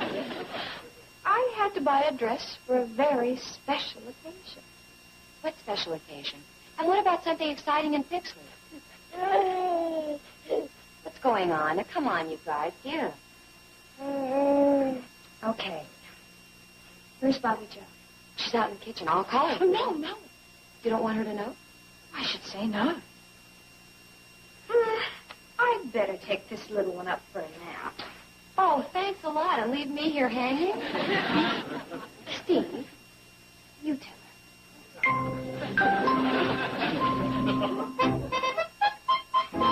Well? Well, I'll tell you. It all began when we were walking down the main street in beautiful downtown Pixley. Steve? Well, then we were walking by this jewelry store, and suddenly we spotted him. Who? Orrin. Oh. Wait a minute. What was he doing? Well, he wasn't doing anything, but the jeweler was showing him a tray of engagement rings. Engagement? Oh, yeah. Well, then Orrin is going to propose to Bobby Joe. Hmm. Oh. What's the matter? Well, they'll probably have a party to announce it. So? I haven't got a thing to wear. To wear? For what? Where are you going? Well, you tell her, Steve. Okay. No, don't. Okay. Well, somebody tell me something. Oh, we can't. Not until later. Oh, fine. I'll give you a little hint. It's something that happened in Pixley. Steve? What? What? You promise that this won't go any further than this room? I promise. Kramer's Ice Cream Parlor has a new flavor. Raspberry custard.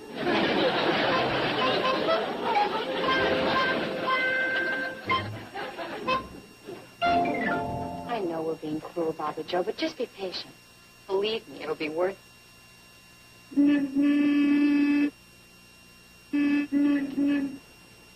That sounds like the old American sad sack now. Watch out for my fish poles. Stop! Stop!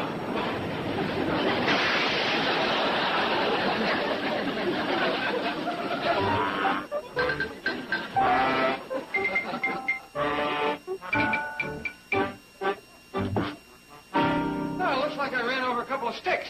I was sure careless for somebody to leave right here. Hey, bamboo. Say, these would have made good fishing poles, right? Say, these would have made good... 1, 2, 3, 4, 5, 6, 7, 8, 9, 10, 11, 12, 13, 14, 15, Hi, Uncle Joe. I thought I heard Orange Jeep driving up. Did you see him? 16, 17, 18, 19, Joe, I asked you if you... 20, 1, 2, 23, Hi, Orange. What a pleasant surprise. 24, 25, 26, 27, Hi, Uncle Joe. 28, 29. Joe? I don't trust myself to talk until I get to 500. 30, 1, 2, 3, 4, 5, 6. Oh, Orin, that's wonderful. I'm so happy and proud. Bobby Joe, I'm on duty. Whatever. Well, cry, if you don't have respect for me, at least have respect for the uniform. And you don't run around kissing a uniformed officer right in the face in broad daylight. Do when I love him. Oh, hi, you guys. Orin has the most wonderful news. I kind of guessed something was up. What is it, Orin? Well, He got the raise he was hoping for. I got the raise I was hoping for. Does this mean what I think it means? You bet it does. And I want to celebrate, too. How about Friday night, Bobby Joe? Oh, swell. How about you two? Will you be there? Oh, you don't want us there, do you, Warren? Oh, sure I do. This is a very special occasion. I want everybody there. You and Billy Joe, Uncle Joe, Janet, everybody. Well, it sounds like you're really making this into a family affair. Well, that's what I hope it is. Oh, my gosh, poachers. All right, now, watch out for the... Sorry, I got to show my merit this raise.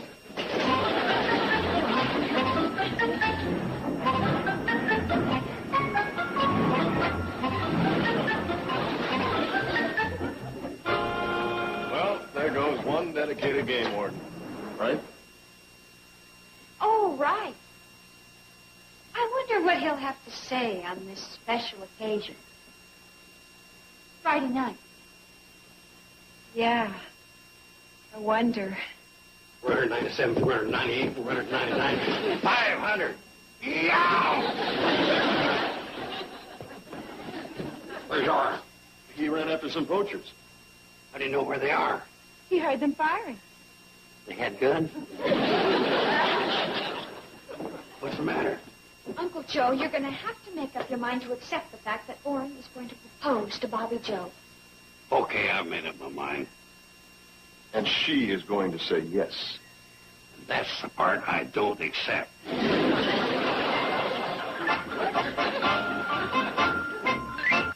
Petticoat Junction.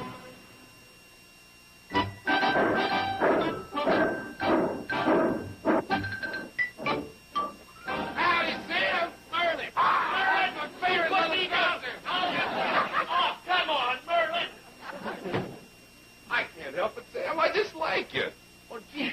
have more of a handshaking, backslapping type of friendship? Well, anything you want, little buddy. Hey, I don't get down to see you very often, Sam. Thank heavens for that. What'd you come down to town for, Merlin? You ready for a real shocker? Yeah? I come to get a woman. What? A woman. You know, a wife. You know what they are, don't you? Well, sure, but that's what I come to get. Excuse me. Hi, Sarah. You give me Bert's barber shop, huh? Oh, well, you have him call me over here at Drucker's when he gets off the line, huh? Yeah, first I'm going to get me all spiffied up. Then I'm going to go out and find me a woman. Prettiest one in the valley. Who's that? Well, I ain't picked her out yet. Well, what about courting? What about what? Courting. First you got to find her, then you got to woo her. You know, win her over. Oh, what's to win over? I just show her me, and that's that.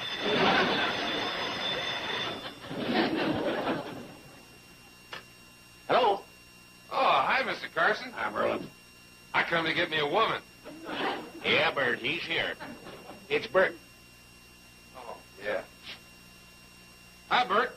Clear out the chair. I'm coming over. Yeah, I want to work. So shave, a haircut, a shampoo. Must have struck it rich. Of course I like bay rum. Yeah, and clear off the shelf. Give me some witch hazel and some rose water and some lotion. Yeah, if it smells, I want it.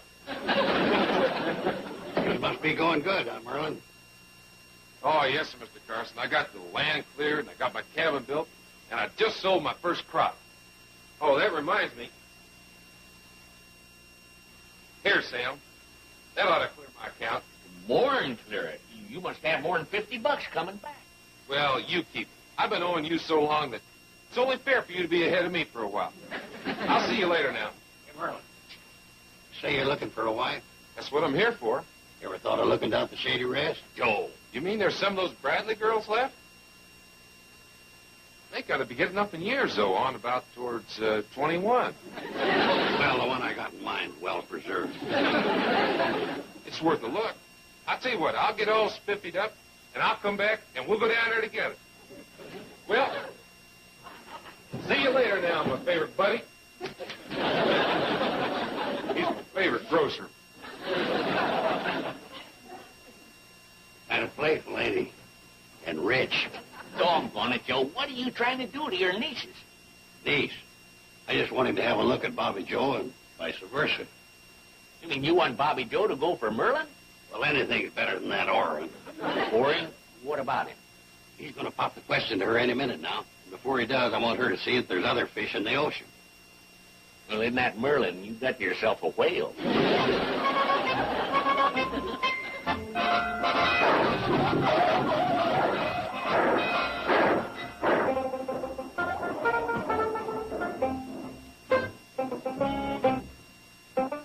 Well, here we are. You make yourself at home, and I'll go find her. Maybe you better warn her about beating me first. Huh? Well, if you don't, the poor girl might just swoon right off her feet. Oh, sure, I'll tell her.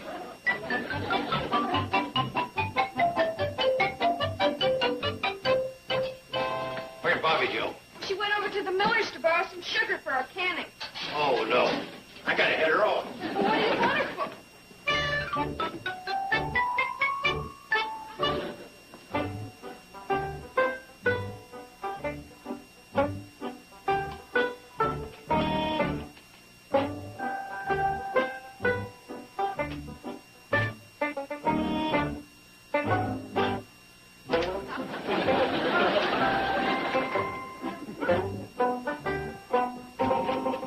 Howdy, ma'am. Hello. Wow, and pretty, too. Boy, I'll say. I beg your pardon? Hey, let me get a hand. What? Stop that. Wow, it's solid. What are you doing anyway? Well, I like that. I like my women with plenty of fire. Look, mister. You know, I think maybe you're just about what I've been looking for. And what are you looking for? I'm looking for a wife. A wife? Now, don't go getting excited. I ain't really rightly decided on anything yet. Oh, you haven't? I want to take a little closer look at you. Bad. Not bad at all. Thank you. You know, it's like the man said, when you ask for the lady's hand, you got to take the rest, too. I'm glad you like that. You'll excuse me. I have to go now. Oh, you got to leave? Yes, I do. I have to deliver a baby. Oh, I'm real sorry, ma'am. I didn't know you were spoken for.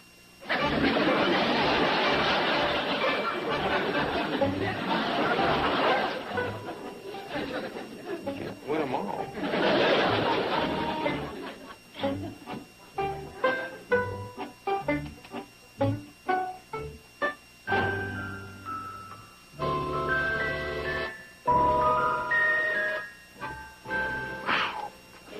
This is sure the place to come to hunt for a wife. Hi. Howdy, ma'am. Trim. Mighty trim. I beg your pardon? Pretty blonde hair. Thank you. Silky, too. That's just like Dora. Dora? Yeah, ma'am. That's my sheepdog. I have no idea what you're talking about. I think I could do with something like you. Yeah. Do with something like me? Uncle Joe! Here you are, Merlin. Boy, you're sure loaded with them, ain't you? What's going on here, anyway? That's what I'd like to know. Now, don't get excited, girl. Well, let me check this one out. What are you doing? She's just a trifle scrawny. She's a pretty little filly, though, but I don't think she's going to last through the spring plowing. What? I think I'm going to take this one. Take me for what? No, Merlin. This is the one I was telling you about. Take me for what? What were you telling him about me? How about Saturday? No, Merlin, no. How about Saturday for what? We're getting married. Married? No, Merlin, that's not her. Why not her? She's not the one. Now, if you don't mind, Mr. Carson, I'll choose my own wife. How about noon in a little white church? Are you kidding? Absolutely not. What? You heard me. I said no. I can't believe my ears. I just can't believe it. What's that? She said no. She actually said no to Merlin Fergus. Oh, I'm sorry, Merlin. Me with the land all cleared and the cabin all built and the crops all sold. Just can't believe it. All right, didn't work out better, Merlin. Well, don't worry about me, old timer. Somewhere out there, they got to be standing in line waiting for old Merlin. I'll see you.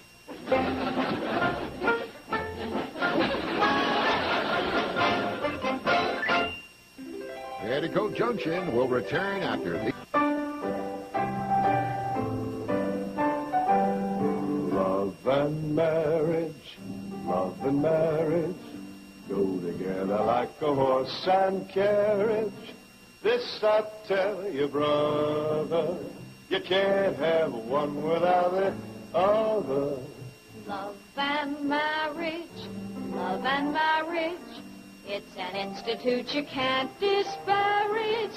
Ask the local gentry, and they will say it's elementary.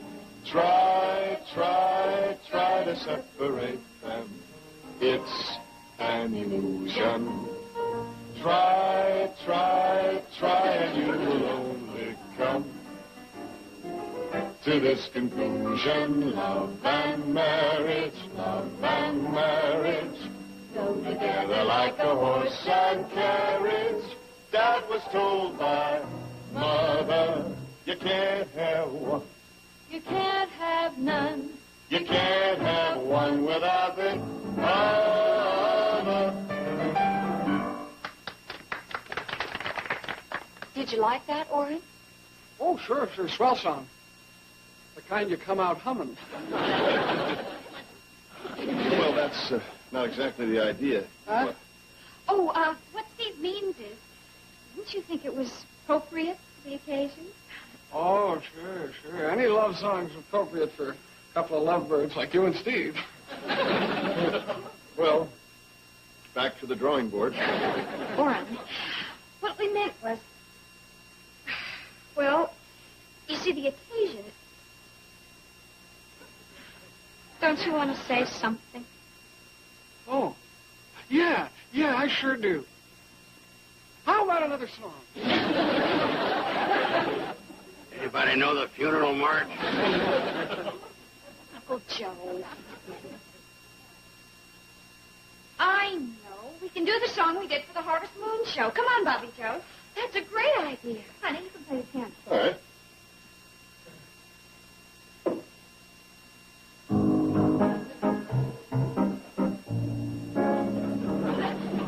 One boy, one special boy, one boy to go with, to talk with and walk with. One boy, that's the way it should be.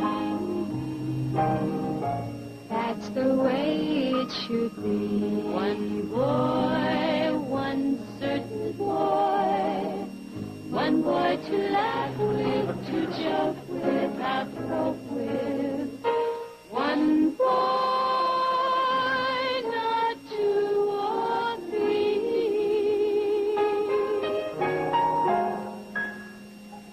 One day you find out this is what life is all about. You need someone who is living just for you.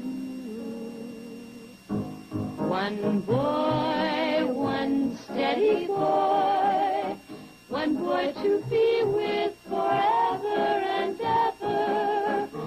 One boy, that's the way it should be. That's the way it should be. That's the way it should be.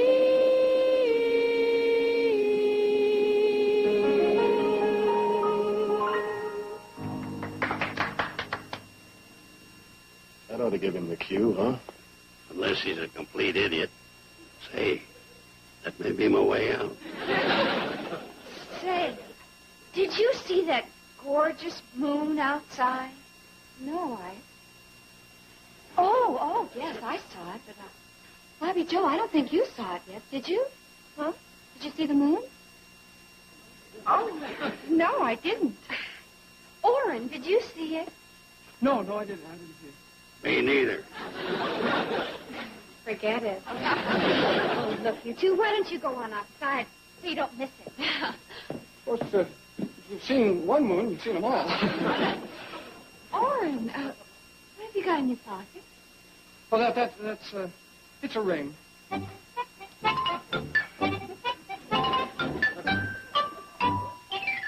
This will be a moon to remember. Oh, you can see it better from the swing.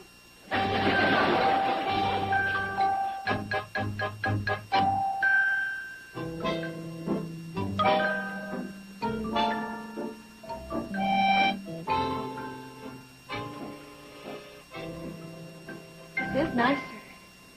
Yeah, but your sister got things all wrong. She did? You can't see the moon from here. Well, neat.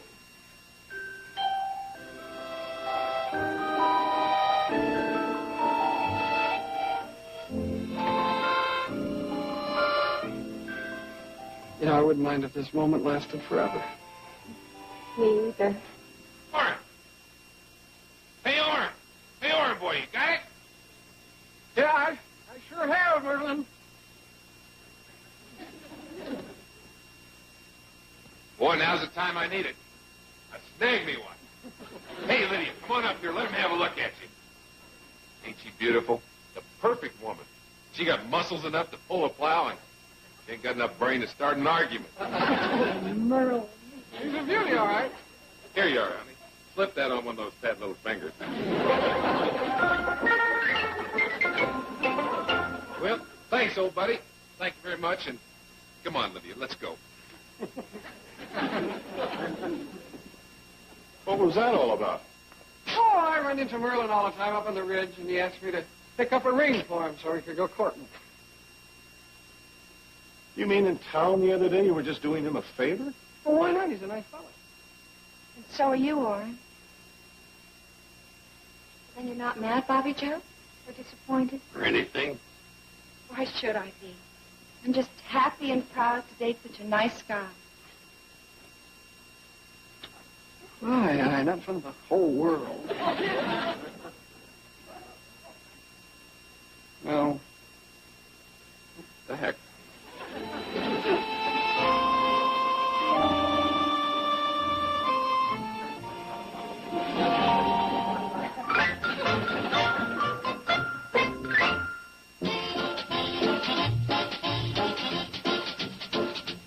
Up next, an hour in Hooterville. Stay tuned for Green Acres, followed by Petticoat Junction, here on TV Land.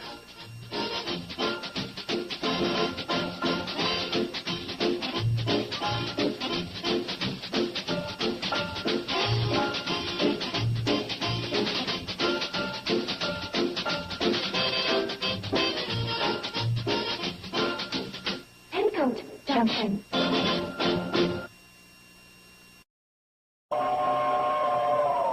Come ride the little train that is rolling down the tracks to the junction. Forget about your cares, it is time to relax at the junction.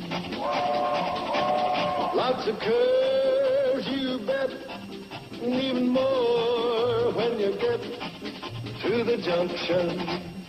Petticoat Junction. There's a little hotel called the Shady Rest at the junction.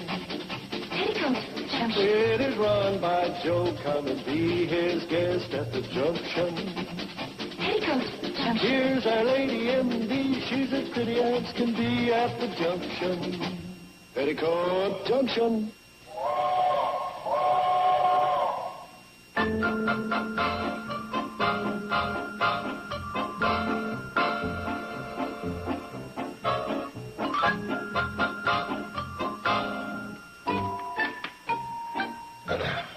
Which one? This one or this one? This one? Jim. Thanks a lot. You're a big help. Sure did. Hi. Well, young man, it's about time you were bringing her home. It's after midnight. Oh, I'm sorry, sir. I won't let it happen again. How was the dance? Oh, it was a lot of fun. I think everybody had a good time. Staying out all hours, and you have to operate in the morning. You should have seen her operate tonight. What do you mean, operate in the morning? Mrs. Potter's cat's going to have kittens, and I'm sure she'll call on you. And what do you mean, operate tonight? She sure made a hit with Ed Belson, veterinary over at Crabwell Corners. Pretty big with the vet, huh, Joe? And Glenn Pinkerton, the guy at the creamery. She knocked him for a loop. Oh, now, Joe. He'll come calling on her one of these days with a gift-wrapped box of cottage cheese. That sounds like you had a fun evening. Where's Bobby Joe? Is she home yet? Well, she and Orrin left before we did. Oh, good old Lauren. He probably took her the long way home, and I don't blame him. You know, if that kid comes home with another one of those cockamamie stories about his Jeep breaking down. Now, relax, Joe. He's a nice boy, and Bobby Joe is very fond of him. Joe, let's not start a big thing in the middle of the night. No, come on. They'll be home very soon. And let's not embarrass Bobby Joe by waiting up for them. I'm not going to embarrass her. I'm just going to bawl the kid out. Joe, come on. Let's not spoil a nice evening.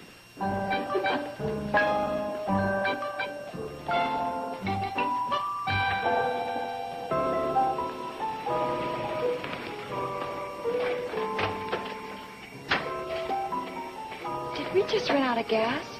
The motor was so quiet. No, I coasted in so nobody'd hear us. You're very smart. Thank you. Well, thanks for a very nice evening. Aren't you going to see me to the door? No, I better not. Your uncle might still be up, and I kept you out pretty late. Orrin? Nobody's up. See? Just the nightlight is on. Yeah, well, no, maybe the dog will start barking. Orrin, a gentleman always escorts a lady to the door. Yeah. Well, okay.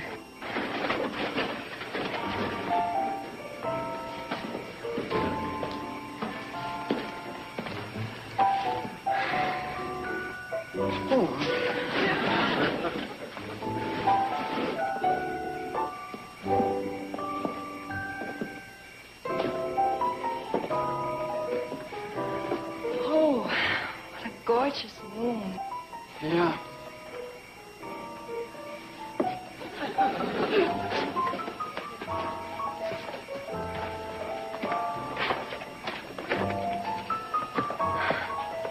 See? I told you nobody was up.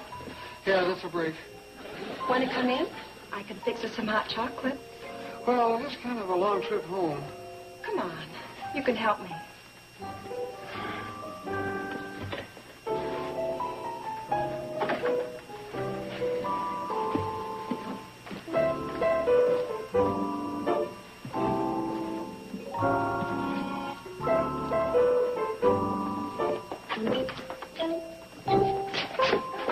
Hi, Uncle Joe. Hi, sir. You finally got home. It's about time. We can explain. Yeah, yes, we can explain. Okay, explain. Well, explain. Not her. You. Well, it's actually very simple to explain. All right, let's hear it. My Jeep broke down. That does it. Out. Sir. Out and stay out. Uncle Joe. And I'm ordering you to stop going steady with my niece. Oh, you can't be serious. Out! He's serious.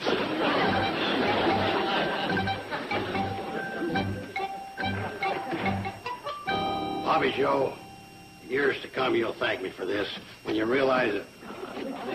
Bobby Joe?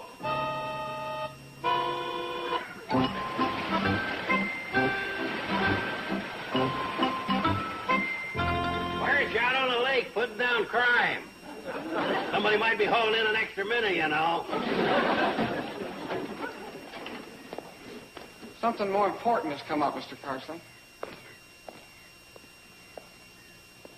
Oh, it's Mr. Carson now, eh? Oh, I get it. You come over to apologize, so I'll let you go out on my niece again. Well... Okay. I'll make it easy for you. You will? Here. What's the matter? Well, I didn't come to apologize. I came to say goodbye. What? Goodbye. Yeah, that's right, Bobby Joe. I thought about it all last night, and it's the only way. Your uncle just doesn't like me, and he never will. That isn't true. Oh, no, that isn't true, is it, Joe? Joe? Oh! Look, I didn't come to cause any bad feeling between you. As a matter of fact, I brought along a few things, sort of to remember me by. That is, of course, if you care to remember me. I'll go get them. And you're still not going to weaken.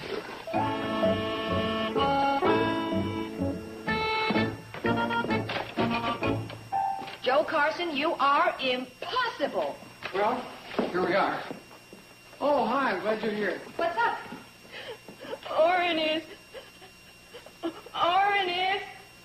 is going away. Going away?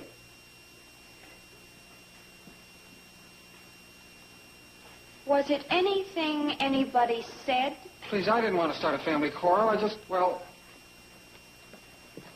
Here. Oh, Orrin. Well, it's just a box of candy. I was saving it for your birthday next week, but, Well, that's very thoughtful of you. That's the way he is. Bobby Joe, don't cry. I can't stand it when you cry. You can't stand it. Uncle Joe. Here. Oh, Orrin. It's beautiful. It belonged to my mom. It's my first pearl. It's supposed to be real. We never checked, just in case it wasn't.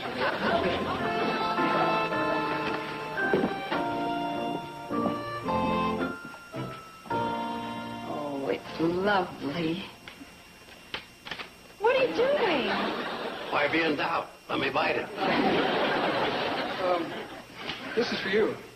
It's an old family Bible. I was saving it till I had a family, but it doesn't look like that's gonna happen. And so, since I'm the end of the line...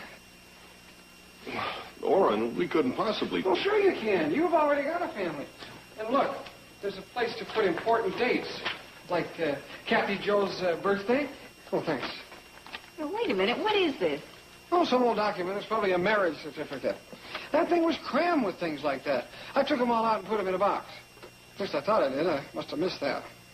What's the matter? You know what this is? It's a deed. A deed? A very old deed.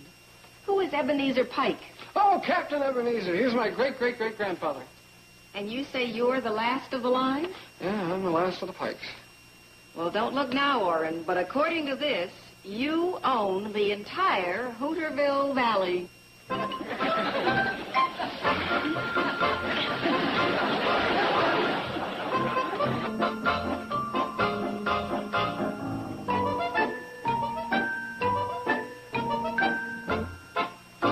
Well, that's it. That's it, all right. You mean this pipsqueak? This gentleman owns our valley, according to this document. Which I'll take, if you don't mind. I'd like to keep it in my possession. You can understand that, I'm sure. Bye. Joe, are you going to let him go? What do you mean? What does he mean? Joe, this boy holds the power of life and death over us. We can't let him out of our sight for a minute. You want me to stick with him? Well, certainly. You're the one thing we got going for us. What are you talking about? You're the one with an N. N? Oh, for crying out loud, Joe, how dense can you get? Look, I'll spell it out for you. Orrin is crazy about Bobby Joe. Bobby Joe is your niece. Therefore, you got a direct line to him. He won't make a move without consulting you. Oh, I see what you're talking about. At last. Frankly, Joe, without this connection, we could be in a lot of trouble. Without your guiding influence, well, there's no telling what that boy might decide to do. Yeah, if he should suddenly take it into his head to foreclose. Now, don't worry, he won't. Not with good old Joe here, acting as a father image and advising... What's the matter? I don't think he quite regards me as a father image. Why not? Oh, it's just some little something I said to him. What, Joe? What'd you say? I told him to stop going steady with my niece. I threw him out. You what? I didn't know about this. Well, you know about it now. See if Orrin's still out there, Sam. Yeah, he's still standing by his Jeep. Well, get him back in here. What for? So you can apologize to him and to tell him how much you love him and how it was all a mistake. Are you kidding? Me apologize to Orrin? On your knees if you have to. Get him in here, Sam. Orrin, could you step in for a minute, please? Yes, Mr. Tucker? Joe here has something to say to you. Oh?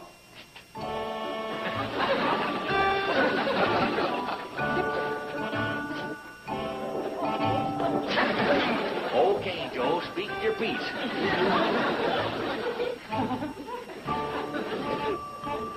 Orrin?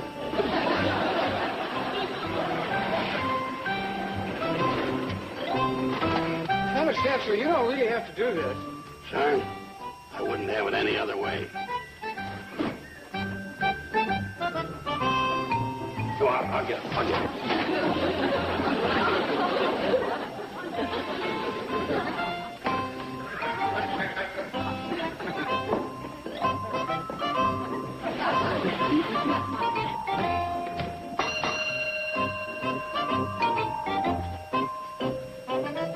Hi, Orrin. Hi. Hi. Sign him in. Sign him in. Orrin's going to stay here? That's right. I told your uncle that I'd give him my notice at the boarding house. He suggested I move into the Shady Rest. Oh, that's wonderful. How about room 8? No, I'll give him room number 7. That's the Millard P. Bradley suite. But that's $4 a day. Not for my friend here. He's a guest of the house. Oh, no, that's okay, Mr. Carson. I'll take a cheaper room and pay for it. No, the Millard P. Bradley suite. Complete with pitcher and basin. Here you are, Orrin. Thank you.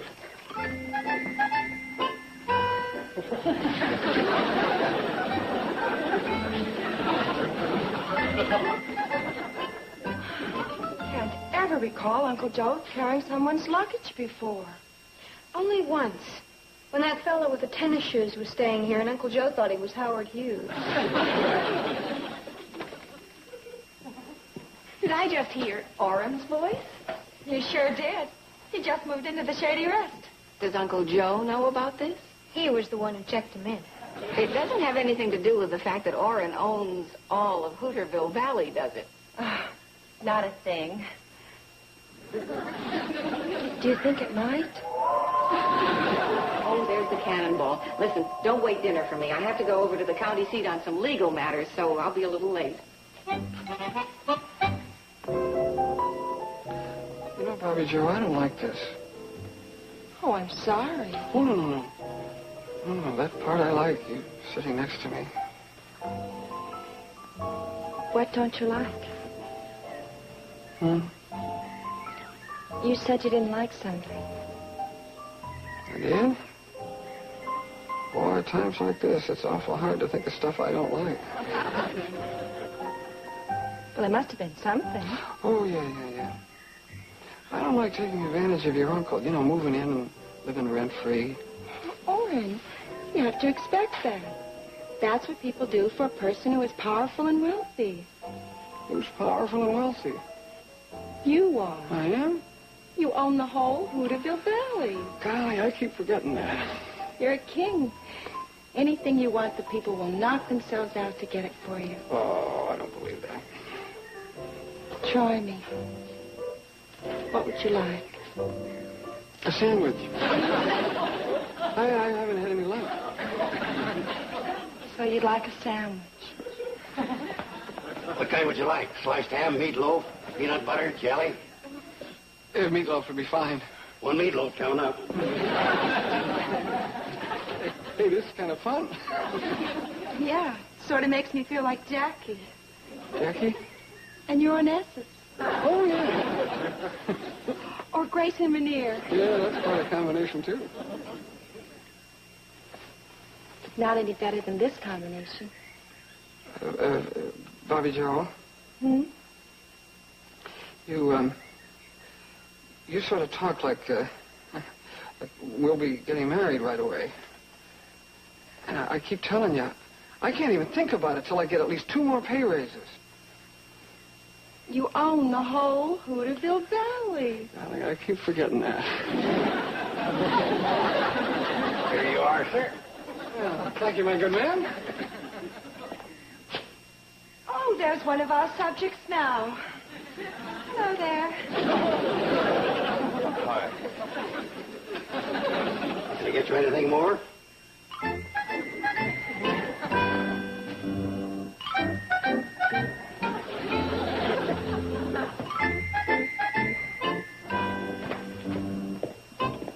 Hi, honey. Listen, could you tell me something?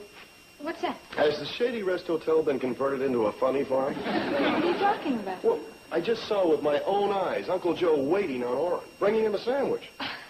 Sweetheart, people would bring you sandwiches if you owned the whole valley. Oh, come on. So by some fluke he happened to... Betty Joe, how do you make Cherry's Jubilee? Cherry's Jubilee? Yes, His Excellency. I mean, Orrin wants it for his dessert. We'll give him the leftover rice pudding. I'll look it on the cookbook. As soon as I take this up and put Cathy Joe down for a nap, I'll fix you lunch. Even though you're not royalty. Oh, hi, Sam. Oh, hi, Steve. He asked me to wait inside till he finished eating. Oh, brother. I'm going to do an interview with him for the Hooterville World Guardian. Going to put out a special issue. You too, huh? Wonder where I ought to feature his picture. You got a comic section? Steve, that's disrespectful. You're talking about the man who owns the entire valley. There, Potts, you wait here. Mr. Drucker, he'll see you now. Oh, thank you, Bobby Joe. Ma'am. Miss? Your Highness will suffice. Well, Mayor, what's new? Well, as you can see, Steve, plenty. Do you have a tape measure around here? A tape measure? Yes. We're putting up a life-size statue of Orrin Pike in the town square. You got to be kidding. No, and it won't cost the taxpayers a cent. All by private donation. Oh, well, you can put me down for a sizable contribution. Oh, fine. I'll donate the pigeons.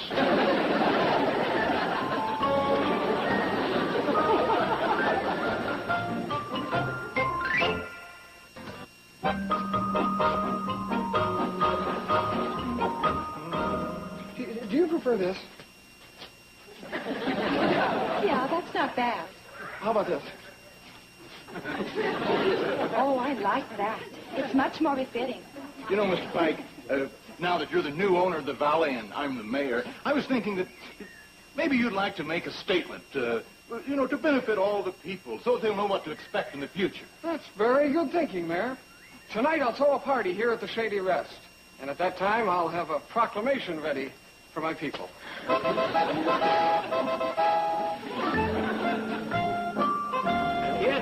Kid, how about doing a song for our honored guest? Fine with us. What would you like to hear? How about something from The King and I? The King and I? It's fitting, Orrin. You're the king. Then there's I. Golly, I keep forgetting I am the king. Wine for my subjects. Bring on the wine. Orrin, we don't have any wine. Oh, that's all right. I don't drink anyway. On with the song.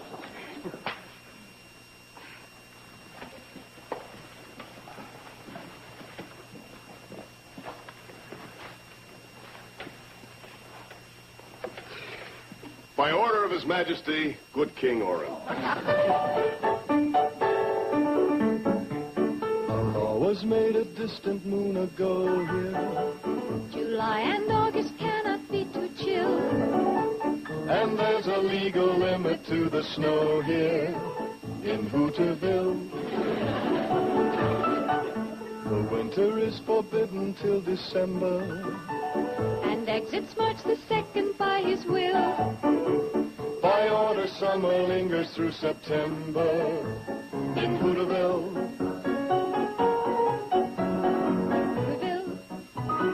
Hooterville. I know it sounds a bit bizarre, but in Hooterville, That's how conditions are. the rain may never fall till after sundown. By 8 the morning fog must disappear. In short, there never will be a more congenialville for happily ever aftering than here in Hooterville.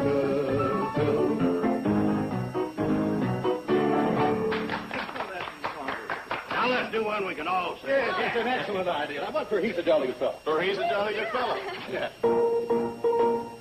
For he's a jolly good fellow, for he's a jolly good fellow, for he's a jolly good fellow, which nobody can deny, which nobody can deny, which nobody can deny. For he's a jolly good fellow, for he's a jolly good fellow, for he's a jolly good fellow, which nobody can deny. Look, I don't know what this is all about, but could you make it fast? Because I want to get back to my people. Well, about that, your people. I mean, Yes, ma'am. uh-uh. You mean they're not? When I was over at the county seat today, I checked into this deed of yours. Oh, there's a record of it, isn't there? Oh, yes, there is, but do you know how old this deed is? Oh, 100 years or so. It was granted during the Civil War. Oh, what's that got to do with it? Oh. Your great ancestor was rewarded for help he gave to the losing side. The losing side? Yes, the Confederate governor that signed this gave away land that he didn't own. The losing side. Well, that's a pike for you. Come from a long line of losers. Oh, Orrin, I'm sorry. And after me making such a jerk out of myself, and the worst part of it is it's going to kill me with Bobby Joe. Well, why should it? Are you kidding? When her uncle finds out that deed's worthless, guess who else is going to be worthless? What if he doesn't exactly find out?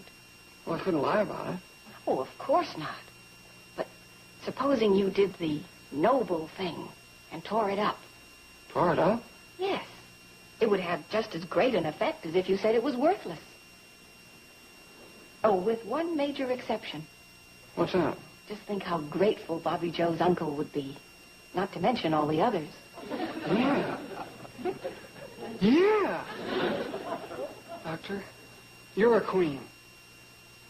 And, if I still owned Hooterville, I'd make you one.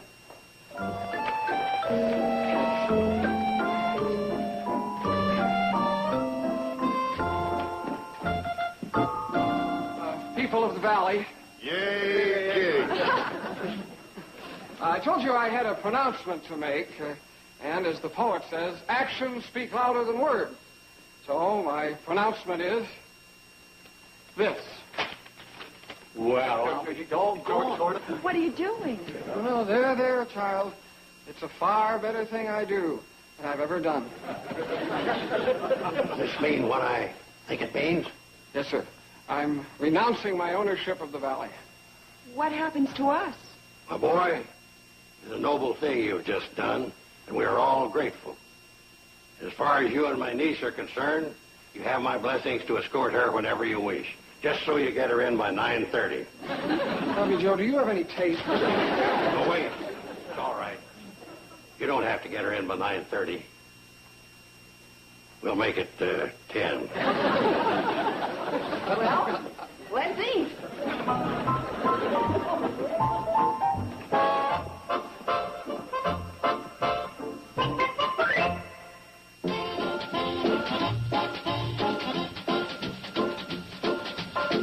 Now stay tuned for Green Acres, next on Nick at Night's TV Land.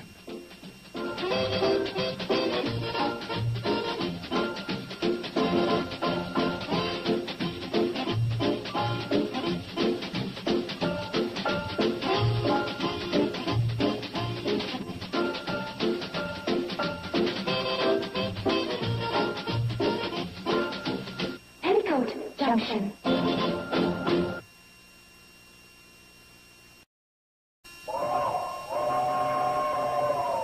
Come ride the little train that is rolling down the tracks to the junction. Forget about your cares, it is time to relax at the junction. Lots of curves, you bet, and even more when you get to the junction. Petticoat Junction. There's a little hotel called the Shady Rest at the junction. Petticoat Junction. It is run by Joe. Come and be his guest at the junction. Petticoat Junction. Here's our lady M.D. She's as pretty as can be at the junction. Petticoat Junction.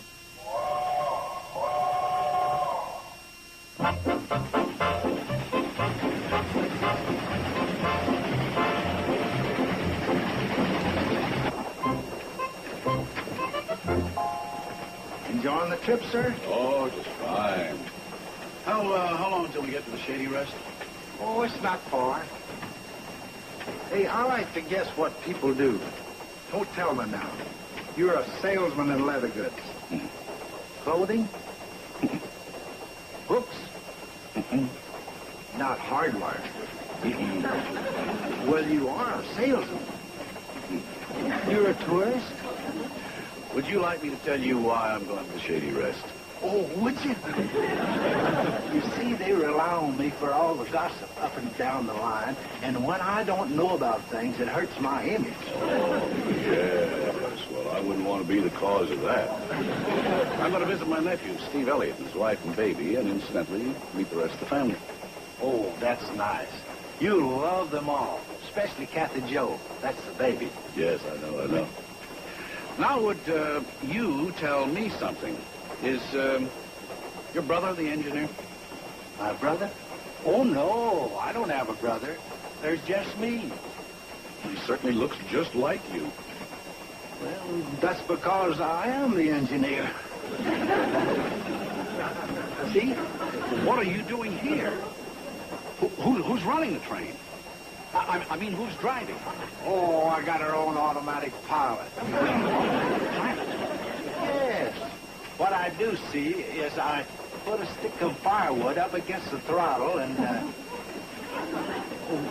would you feel better if I went back up to the cab? Yes, I would. Much better. I understand. Lots of newcomers feel like that.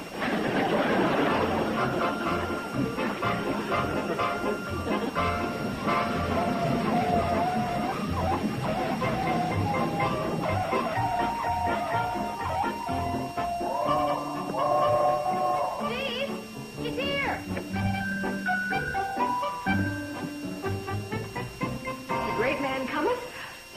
must be especially nice to him. He is Steve's uncle. Listen, you don't have to knock yourselves out. Steve isn't too happy about his paying us a visit. Oh, I don't understand that. From all I've heard, he must be a wonderful fellow. Oh, he is. In fact, you'll love the guy. Well, then what's the problem? He's a troublemaker. Uncle Joe, the train's in. It's Steve's uncle. He's here. Come on, Joe, don't you want to go greet him? I'll greet him when he gets up here. Uncle Joe. I'll make you a deal. I'll tell him goodbye when he leaves. We're going to greet him when he steps off the coach. All right.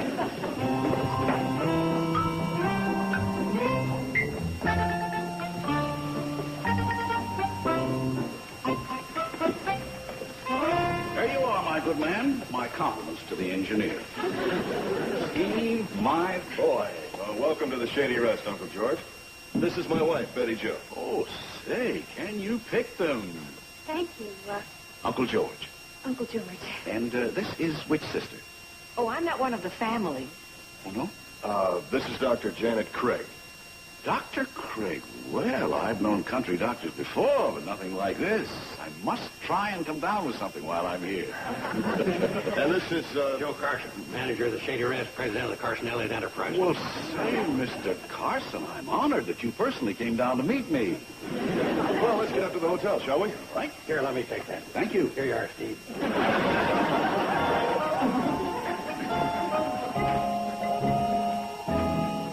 I do hope you'll enjoy your stay here.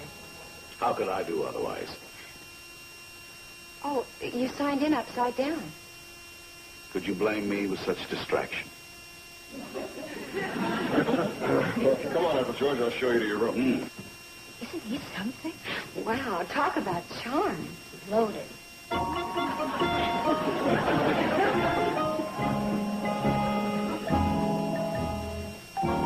got to get nice and pretty for Uncle George, don't we, sweetie? Hi. Did you get him settled? Yep, all set. Steve, I hate to disagree with you, but he is one of the most charming men I ever met. Oh, charming Scott, I don't deny that. But I don't see how he could possibly cause any trouble. Wait. But he doesn't seem like the type of person to get into a fight. Oh, he doesn't get into a fight. What? No, it's just something he says or does, or just the fact that he's around that sparks others into a beef. I find that hard to believe. Yeah. Then he goes merrily on his way, never even realizing that he's caused any trouble. It can't happen here. This is a happy household. As I said before, honey, wait. Steve, you sound as if you're looking forward to something happening. I'm not looking forward to anything. But if you have this attitude... Sweetheart. Honey, I'm merely pointing All out... right, hold it, see? It's already happening. What? Oh, we're only talking about Uncle George, and already we're fighting.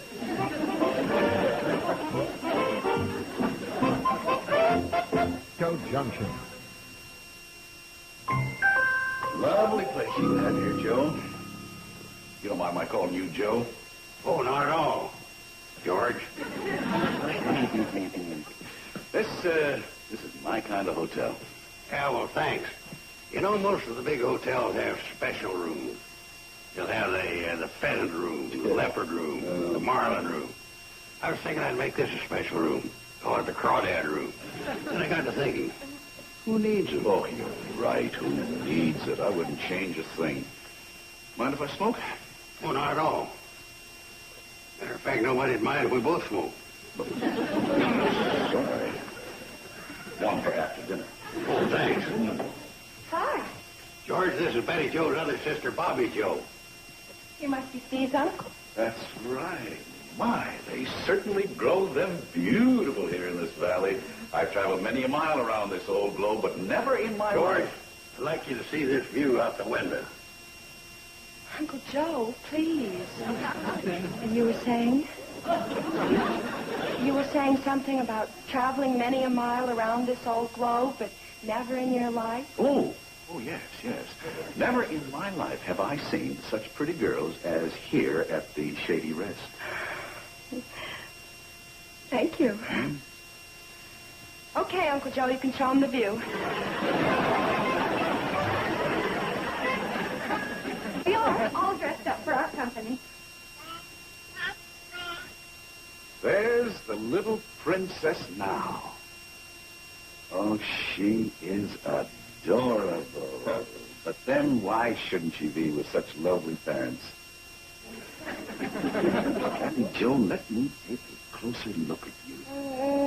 She's gorgeous, simply gorgeous. Got a lot of Elliot in her. Oh, well, she's got a lot of Bradley in her, too. The Betty Joe side of the family. And some Carson, too. Steve, you can put her in the place. Okay. There you go, Kathy Joe. Ah. Kathy Joe, your Uncle George has brought me a surprise for you. What would you like? Something like this? Hocus pocus, dominocus. Or,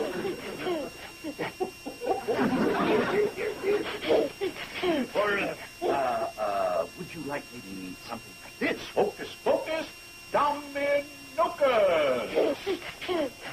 Look at that. There you are, Kathy Joe. There you are. Thank you very much, Uncle George. Say, I'd like to see some of the countryside. May I take her out for a walk? That's a good idea. The fresh air would do her good, too. I'll go up and change. I'll be right down. There you are, sweetheart. Wait for me.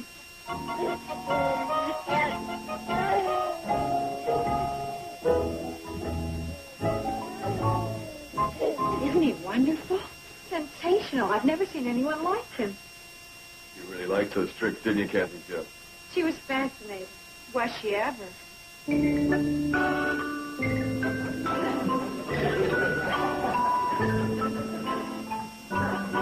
you like tricks, huh, Kathy Joe? Here. I'll take a card. Don't show it to me. Don't show it to me. Card you picked was the 4 of clubs. 10 of diamonds. If you don't mind, I'm doing the trick for her. Sorry. This next trick's a better one anyway.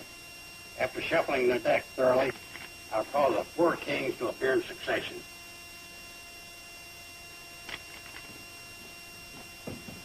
Okay, we're all set. Here we go, Kathy Joe. Let's go for a nice long walk with your Uncle George. Let's go with that friend. See you folks later. Bye. Okay, I'll make the 4 kings appear in succession for you. 6 of clubs, the jack of hearts. Joe, don't be like that. Like what? Like mad. I am not mad. You sure act like it. Okay, I act like it, but I am not mad. Have it your way. But I thought maybe you were angry because Uncle George has more charm than you do. Oh, he has. I got news for you, young lady. I have charms I haven't even used yet. I know, but... Where did all this Uncle George come from? I'm your uncle, not him.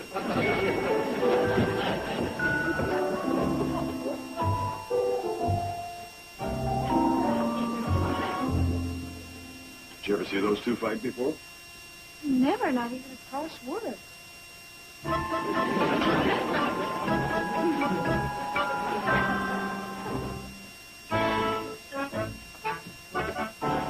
Hey, Sam, what are you made up for?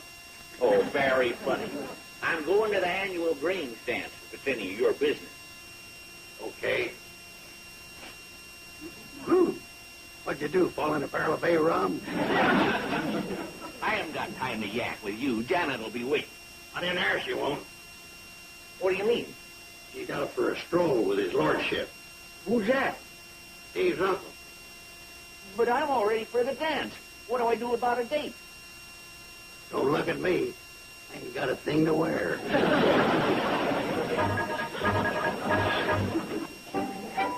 So the doctor looks down at him and says, "You're nervous. This is my first operation." Oh, my. George, I haven't laughed so much in months. Oh, really? You're nervous. This is my first operation. Oh, dear.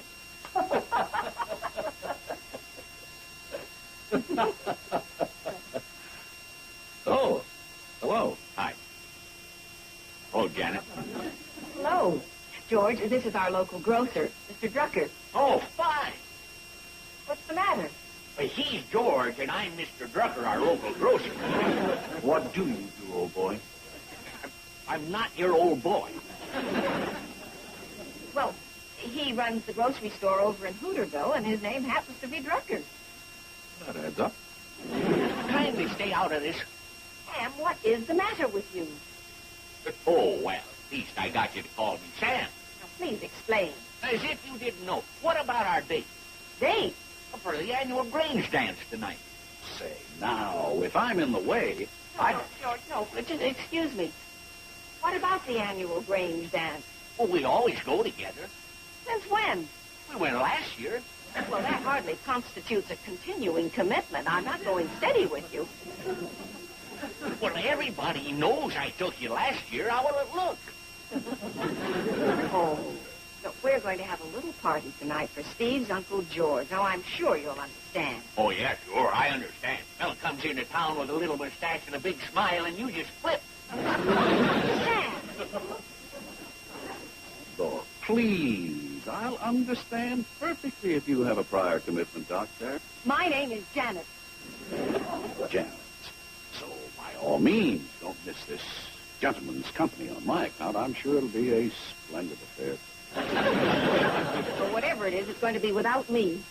Sam Drucker, I am very surprised at you. I think you've behaved very badly. But you can forget about next year, too. Sorry, old boy, I didn't mean to spoil anything. Say, you were ready for a large evening, weren't you?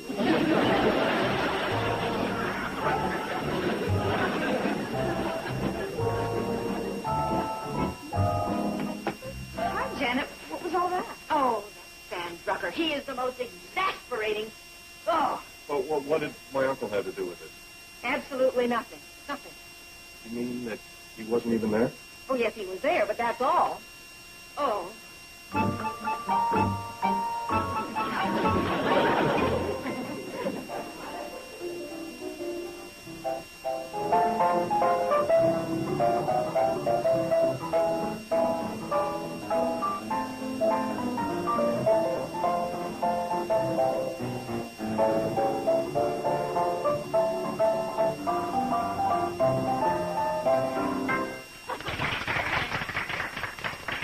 Well, that's enough listening to me play. I would now like to propose a toast.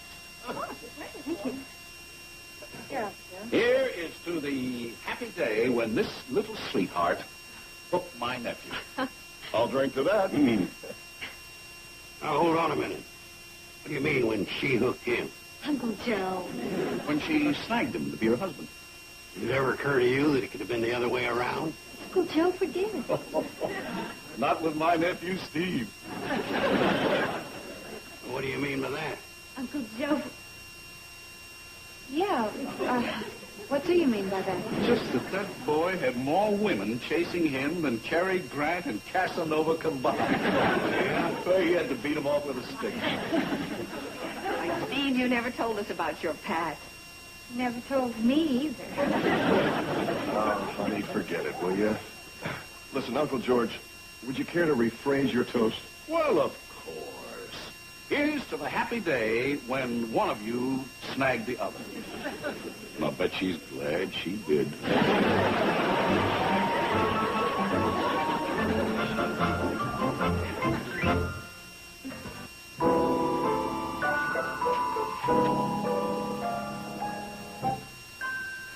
Steve? That wasn't true, was it? About the women? What about him? What your uncle said, that you had to beat him off with sticks?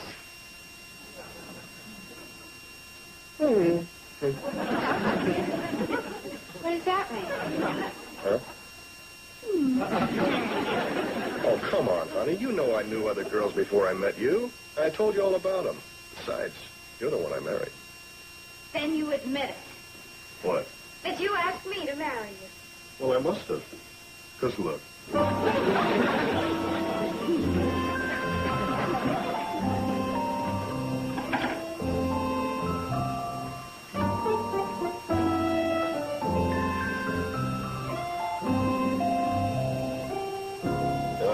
Aren't you going to turn your light on? Wait a minute. Steve, Hmm? do you love me? Hmm? I said, do you love me? Of course I love you. Oh. What's the matter? Is that all you can say? Of course I love you. Is that bad? It's worse than bad. It's so unemotional. It's like saying, of course I love you. What other choice do I have? Well, come to think of it. Steve. Honey, all right. I love you. I adore you. I worship the ground you walk on, the air you breathe. You're my one, my only, my whole life. How's that? Thanks. You want to turn out the light?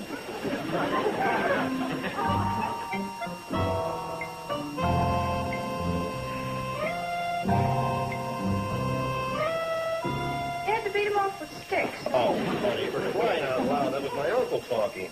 Besides, I told you about all my old girlfriends, just like you told me about, what's his name? Wilbur Hiffleman. Yeah, Wilbur Hiff. Oh, well, I'm sorry if I haven't had enough of a past to intrigue you. Are you kidding? Huh. Never in my wildest dreams did I think I could steal a girl from the arms of Wilbur Hiffleman. That's just what you did, you know, when you asked me to marry you. You keep saying that. Why does that keep coming up so often? Well, your uncle evidently thinks it was the other way around. And you know it wasn't, don't you? I guess so. All right, I know, sir. Besides, what difference does it make who asked who? I mean, look, I'll tell you something I do remember. I remember which of us was the first to say I love you. Which? Aha! You don't remember. Well, Okay, it was me. And I remember it as if it were last night, where was it? down at Zippel's Hog Pond. Oh? Yeah, I remember I was waiting for you, and you were late because you had a singing lesson, and I was about to leave, and what's the matter? I never took any singing lessons. Oh, well, it was some kind of a lesson. Anyway, I was about to leave, and then you came, and I remember the dress you were wearing. It was sort of reddish, and it had a, what do you call it, a scoop neck, and now what? Me in a red dress with my hair? No? I've never worn a red dress in my whole life. Boy, have you got this story down pat. Oh, well, so I missed a few little details. Who is it? It's me, Billy Joe. Oh, Laura, just a minute. Okay, come on in. Oh, hi, you guys. Listen, I have to leave early in the morning for my engagement in Omaha. I might miss you, so I thought I'd say goodbye now. Is anything wrong? No, Steve was just telling me some kind of story. It wasn't a story. I was recalling the first time I told her I loved her, and she doesn't seem very interested.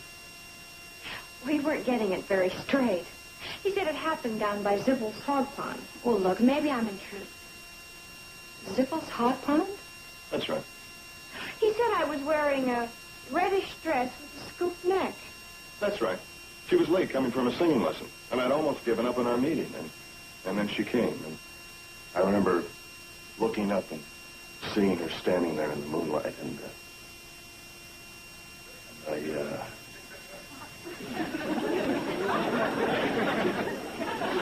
oh, good Lord. That was real. Yes, it was. And it certainly isn't very flattering having you forget it. Speaking of being flattering, how would you like to be remembered in somebody else's love scene?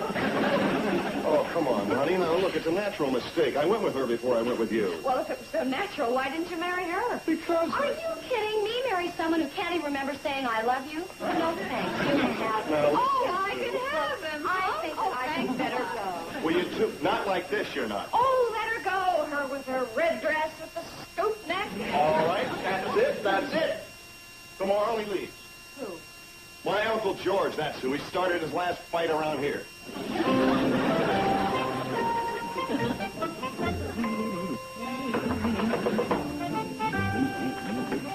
Steve, my boy, I was just thinking about you. Well, I was just thinking about you, too, Uncle George. Now, listen, we've got to get something straightened out right now. Of course, my boy. But first, I want to explain something to you. I'm leaving, you Never see. mind that. You're leaving? Tomorrow. Not that I haven't enjoyed my visit here. I had, very much. But restless, like to keep on the move. Only one thing I don't like, and that's goodbye. So I thought I'd sort of slip out in the morning, and you could say them for me. Tell everyone how much I enjoyed meeting them, hope to get back soon, you know, that sort of thing. You can do that for me, can't you, Steve? Yeah, I suppose so. And I knew I could count on you, my boy. Oh, you had something to say to me? Yeah, well, forget it. Bye, my boy.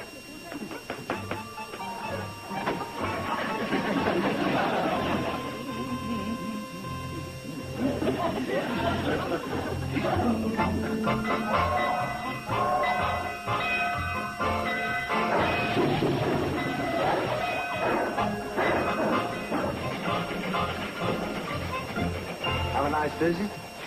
Yes, shouldn't you be, That's all right. I got her on. I know, on automatic. And I banked the fire in the firebox so she'd run out of steam just as we coasted into the station. Did you have a nice visit? Yes, as a matter of fact, I had a lovely visit. Baby is just adorable, and Betty Jo is a perfect wife and mother. Did you get along with the family okay? Oh, fine. I loved them all. I think they like me. All in all, it couldn't have been a more pleasant visit. Oh, stick slipped out of the throttle. Glad everything went well.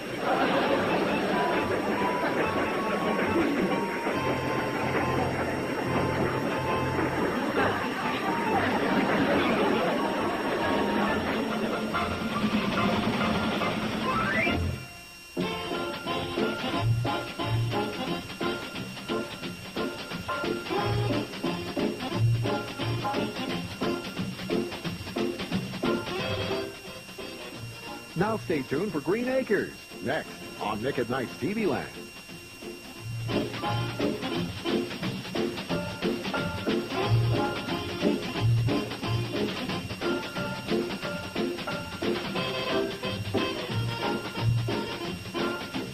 Petticoat Junction. Come ride the little train that is rolling down the tracks to the junction. Forget about your cares, it is time to relax at the junction. Lots of curves, you bet, and even more when you get to the junction. Petticoat Junction. There's a little hotel called the Shady Rest at the junction. Petticoat Junction. It is run by Joe. Come and be his guest at the junction. Petticoat Junction. Here's our lady M.D. She's as pretty as can be at the junction. Petticoat Junction.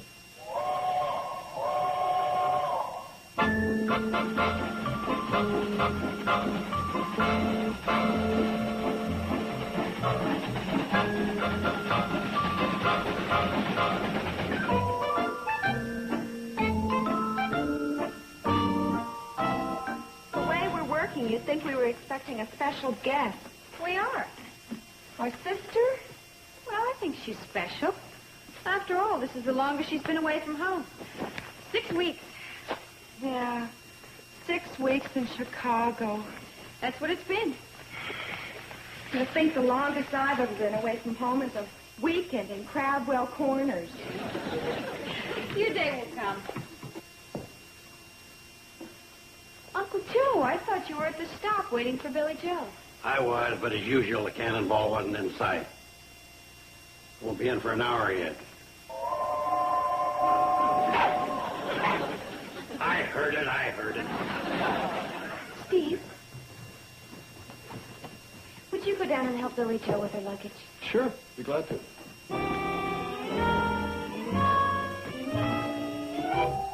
Right on time.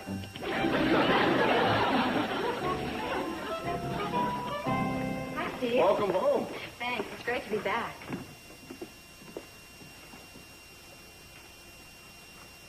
You're kidding. Pardon? Well, the outfit you're wearing, You don't like it? Figures. Strictly male chauvinism. Well, it's good to have you home anyway. Steve. Hmm? Oh, never mind. You wouldn't understand. Well, try me. Well, I finally found myself, and I'm the equal of any man.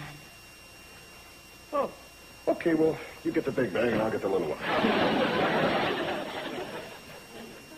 Just kidding, George.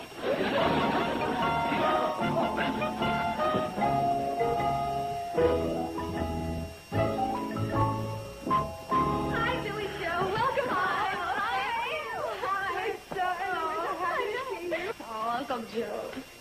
Good having you home. Thanks. It's great being home. Oh, too bad. What do you mean? You lost all your clothes and had to borrow this old suit from Jerry. No, I didn't lose all my clothes. You lost a bet. No. Well, I had a hunch I'd have trouble with you men. Well, you understand, don't you? Yes. In a way. Oh, I think it's a gorgeous outfit.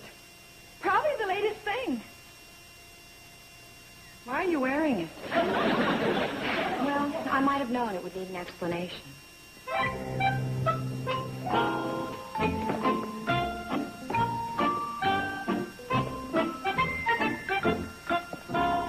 had a suit like that once.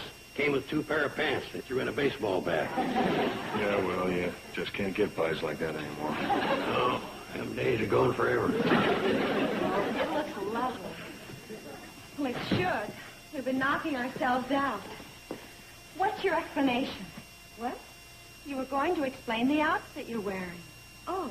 Well, it's just that I've come out for the liberation of women. No longer will they take their oppressed place in a male-dominated society. Oh, very good. Didn't you think so? Joe and I aren't applauding. Dog, it's me, Billy Joe. Oh, don't mind him. He probably thinks you're a salesman. Hi, boy. The true equality of women. That's what it's all about. Half of the human race is oppressed. The female half. I didn't know that. Did you know that? Well, you know it, Janet, don't you? Well, I'm not sure, really. Well, of course you are. You know that although women comprise 51% of the population, they are in the minority. You want proof? Who have all the menial jobs? Women. And who are the fat cats? Men. Although 13% of men earn $10,000 a year or more, only 1/4% of the working women earn as much. That's terrible. What are we going to do about it? Fight! That doesn't sound very ladylike. And that's another thing. We are not ladies, we're women. Lady is a term coined by men to restrict us. A lady doesn't do this, a lady doesn't do that. Balderdash. What was that? Balderdash. Laura C. Knudsen says it all the time. And who is Laura C. Knudsen? Our beloved leader, the founder of Women in True Cultural Heritage. What was that? Women in True Cultural Heritage. WITCH. It's a great name. Fits. They're so smug, all of them. They think they're so special, so different. Well, they'll find out. We're all the same, equal. Janet? Well, actually, we are different, and that's the way it's supposed to be. Otherwise, God wouldn't have created both men and women. Let's get back to the fighting.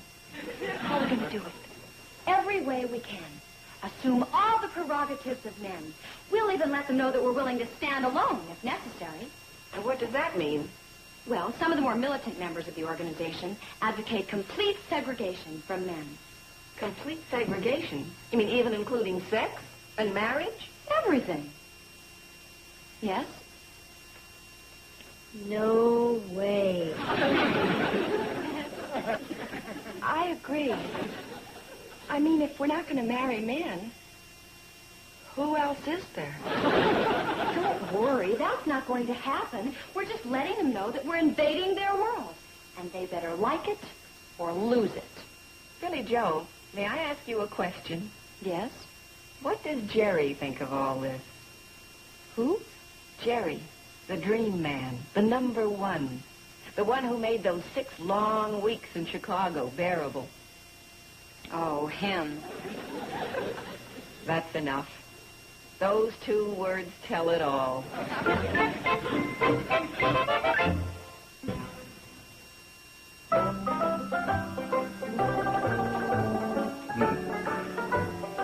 What's the matter? Well, I tell you, Steve, I don't get a head like yours very often. I gotta go check the picture. Who you patterned him after? One of them movie stars? Yep. Don Amici? Nope. Mia Farrow. Just a joke, boy. Just... Oh, my gosh. Guess what, you fellas? Oh, you never guess in a million years. So cut out the games and tell us what it is. Billy Joe's coming here. Here? You're kidding. A woman in my barber shop? Never. Billy Joe knows better than that. She knows no woman's ever come in here. That's why she's coming here. She says it's high time that women broke down the barriers of masculine exclusivity. What do you think of that, Grandpa? My sentiments exactly. Lock the door, Sam. Oh, no, wait a minute. You can't do that. It's against the law. What am I going to do? Do you mind a suggestion from Mia Farrow? Well, anything, anything. You got any more of those cigars, Joe? Oh, yeah, a few. Hey, yeah, we can smoke her out. Right. Pass them out, Joe.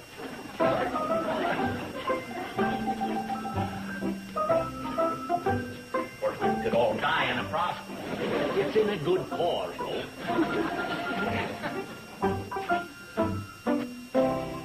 What's the matter with you? I never smoked a cigar before. Oh, go ahead and smoke it. It won't hurt you. You're striking a blow for mankind, Warren.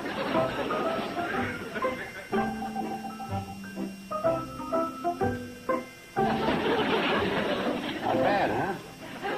Hey, she's coming.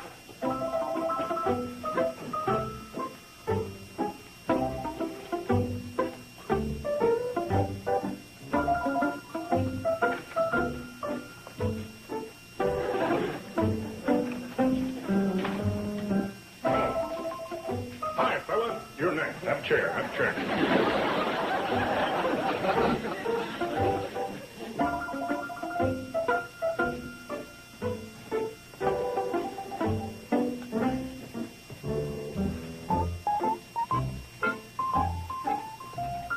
Here, pal, want to look at the Police Gazette? Get a load of that picture on page 3, huh, Joe? They're not bad for a second-class citizen.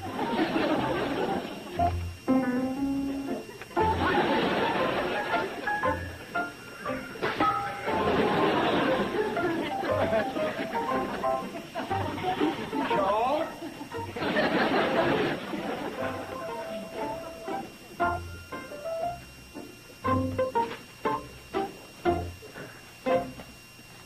All right. You're next.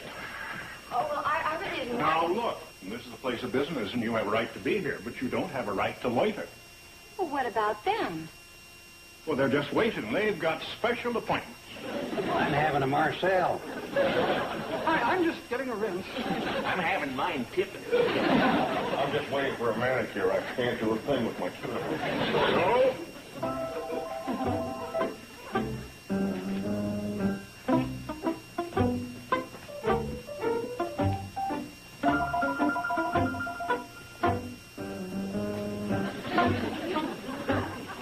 Now, it works? Well, not too much.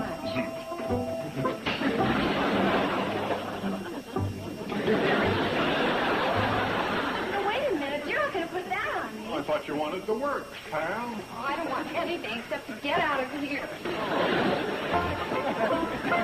And I'm not your pal.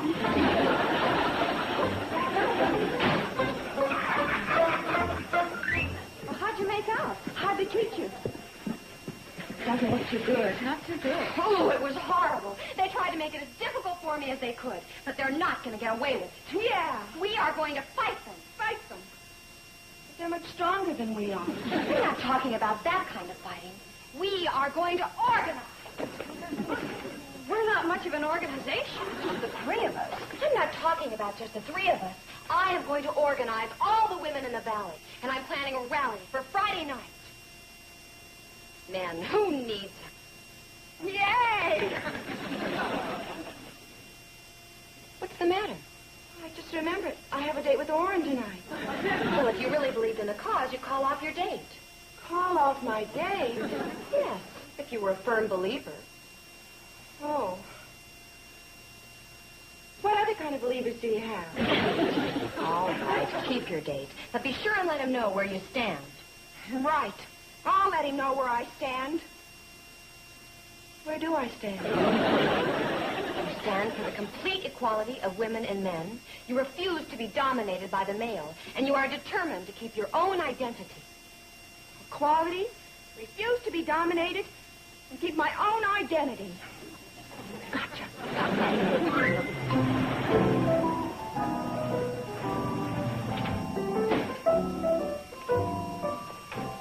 Oh, hi. What are you doing out here? Waiting for you. We do have a date to go to the movies, you know. Well, I know, but when a fella has a date, he's supposed to go to the door and get her. Not anymore. But you made such a big thing out of it just the other night about me sitting in the Jeep honking. You said that I should come to the door. That's all passé. But you said yourself that a gentleman always calls for a lady. From now on, there are no more gentlemen and ladies. What? We're all just men and women. Yeah? Right. We're all equal. You're no different from me, and I'm no different from you. Understand? No. If you say so.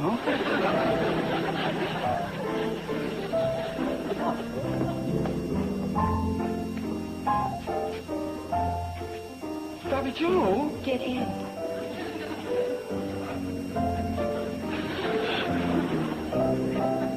I'm driving.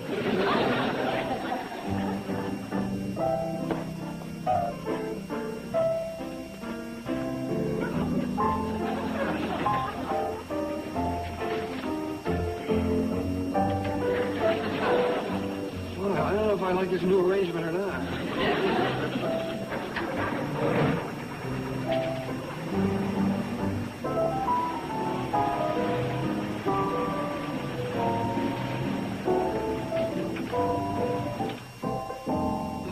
Bobby Joe, why are we stopping here?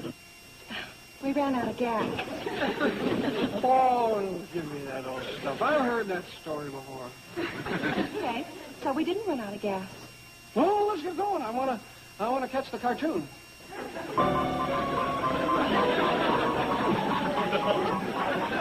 Bobby Joe. See, the woman can be the aggressor, too. Man, how she can be the aggressor? This way you won't dominate me anymore. Is that what I've been doing? Before, I was in danger of losing my identity. Oh, well, we wouldn't want that to happen. Sometimes, when a woman gets married, she loses her identity completely. You do? Due to the husband dominating their lives. It gets so bad that you can't tell where the husband leaves off and the wife begins. Well, I don't think we're going to have that problem. You don't? No. We'll get little badges. Husband... What? Joe, can we just go to the movie? Orrin, please watch it. You're dominating me again. We'll go when I'm good and ready.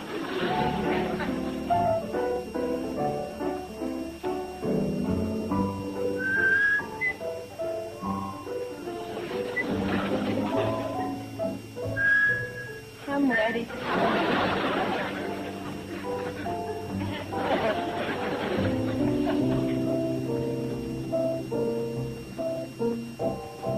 One, please. One? Yes, ma'am. Isn't that young lady with you? Yeah, she doesn't want to lose her identity. If I didn't watch it, you wouldn't be able to tell us apart. See you, Bob. Gonna get me some popcorn.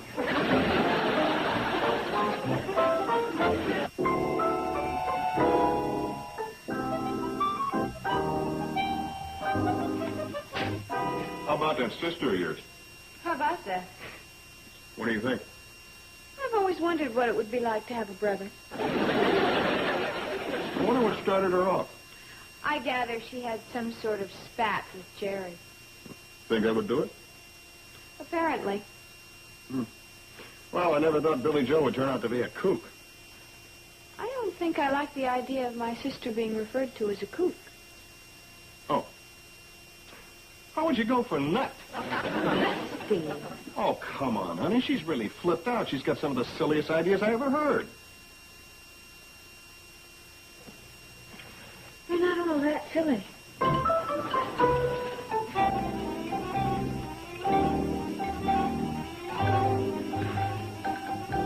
You're kidding. Men and women are the same, all equal. One can do anything the other can do? That's right. Huh. Okay. Next time I get on a crowded bus with a lady, I'll race her to the seat. If you get there first, you'll take it? Of course. What kind of ungentlemanly attitude is that? You see? What do you mean by that? Oh, boy, you women are all alike. You want both sides of the coin. When there's no problems, you want to be equal and sharing and everything. But when the going gets tough, all of a sudden you're little kittens all huddled in a ball and waiting to be protected from the storm. Is that what you think of me? I wasn't talking about you. I was talking about women. Well, for your information, that's my team. I've noticed. And believe me, that's what makes it all worthwhile. What? Oh, all the putting up with. All the little idiosyncrasies. All the... I don't think that I care to go on with this conversation. Well, I do. You know, this is quite a revelation to me. You really have a low opinion of women, don't you? Well, I wouldn't want my sister to marry one. Oh, you wouldn't. Well... Oh, honey, I was just joking. Come on, let's forget it. No, let's not forget it. I'm beginning to think my sister is right. We do have to stand up for ourselves. We do have to fight.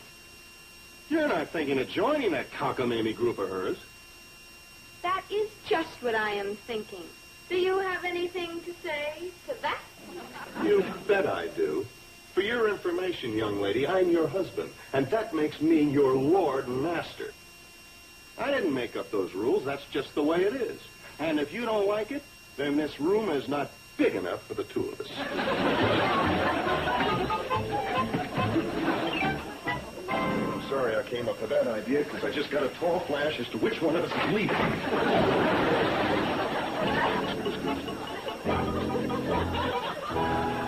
Sure, I'm glad you decided to join us. Here, you can put this sign up right over there by the door. Shouldn't we ask Mr. Drucker first? Absolutely not. Laura C. Knudsen says strike first. Ask permission afterwards. Laura C's aghast.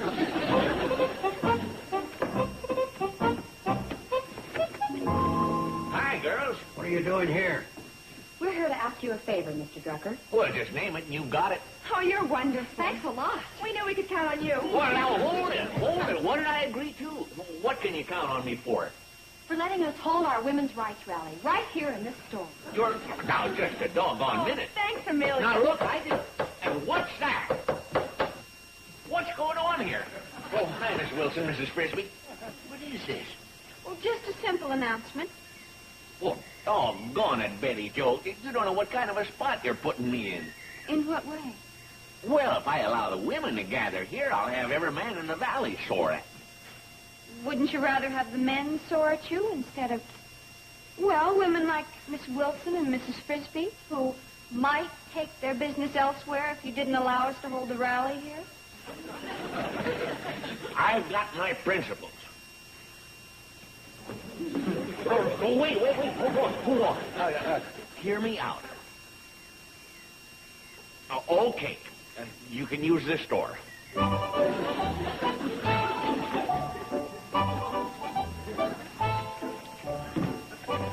Thank you, Mr. Drucker.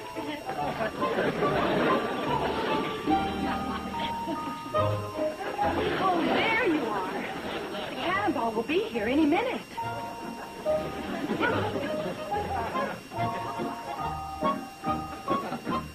Do I look all right for the meeting? Perfect. You're a regular fella. Thanks. So are you. Thanks. What does Steve have to say?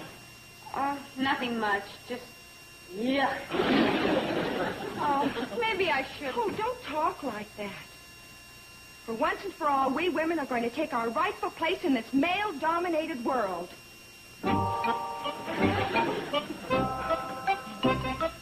Oh, hi, Jen. Oh, good. You're going to join us, too. Oh, no, I'm afraid I can't. Mrs. Hanson has lost her identity. What?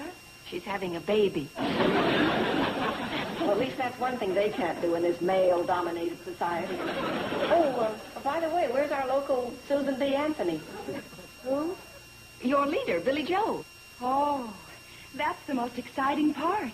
She went to the city to get Laura C. Knudsen to come and address us at our first rally. We're going down to the Cannonball to meet her, and then on to the meeting place. Who's Laura C. Knudsen? She just happens to be the founder of WITCH. What's she doing on the Cannonball? Why don't you just fly in on her broom? I shall consider the source. There it is. We better go.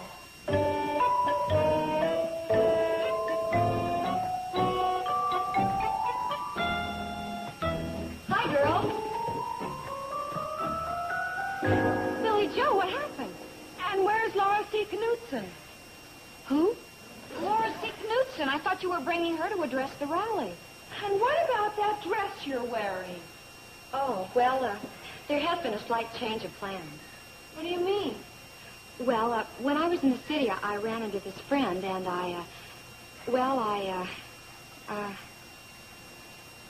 Oh, come on out, Jerry.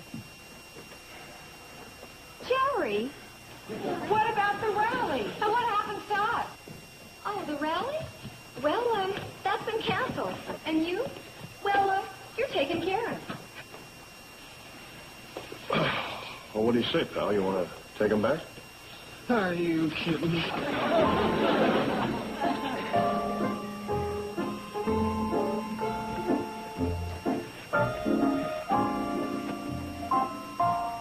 Well, thank goodness. You know, for a while I was afraid that Mrs. Hanson was going to have the last baby born in the valley.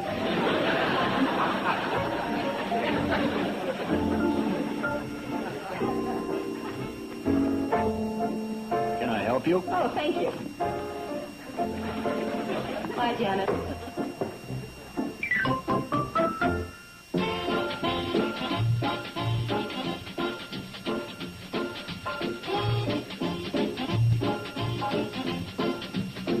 What's a Saturday cavalcade?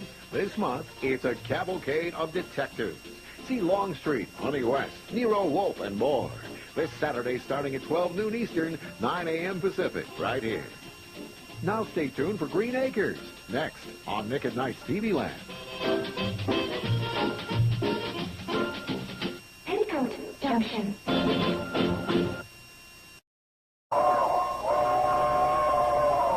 Come ride the little train that is rolling down the tracks to the junction. Forget about your care, it is time to relax at the junction. Lots of curves, you bet, and even more when you get to the junction. Petticoat Junction. There's a little hotel called the Shady Rest at the junction. Petticoat Junction. It is run by Joe. Come and be his guest at the junction. Petticoat Junction. Here's our lady M.D. She's as pretty as can be at the junction. Petticoat Junction.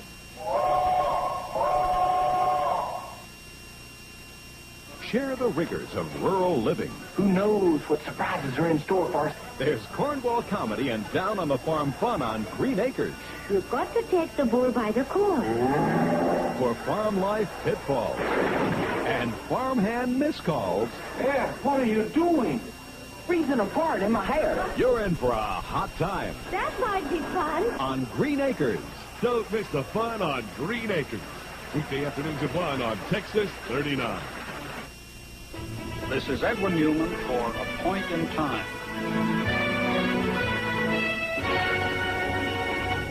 Brought to you by De Beers. I was born 3 billion years ago of fire and light. Released from the earth, I am unlike any other. I have survived desert winds, drifted down ancient rivers. Who am I? The eternal gift of love between man and woman. I am a diamond. I am forever. In the latter decades of his career, films such as The Macintosh Man did not always bring the kind of critical acclaim for John Huston as had most of the films he directed as a younger man in the 1940s. Through 5 decades, the independent-minded Huston simply filmed stories that interested him, from action-oriented thrillers and detective gems such as The Maltese Falcon to big-budget busts such as Moby Dick and The Bible. Huston was above all an adventurer, as exemplified by his The Treasure of the Sierra Madre. The story of 2 gold prospectors in Mexico co-starred his father, Walter Huston, who won a Best Supporting Actor Oscar at the same time that John won Oscars for Best Director and Best Screenplay.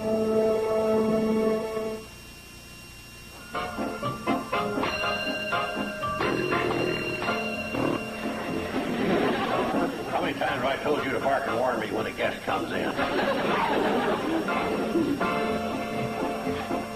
Yes, sir? I'd like to get a room, please. Oh, yes, sir. You can register here. That'll be room 5. Oh, I'll have someone help you with your luggage. Uncle Joe? That won't be necessary. It's my kind of a guest. Welcome to the Shady Red. I'm Joe Carson. Glad to meet you, Mr. Carson. My name is Thompson. I'm the GM. That's General Manager of the Shady Red.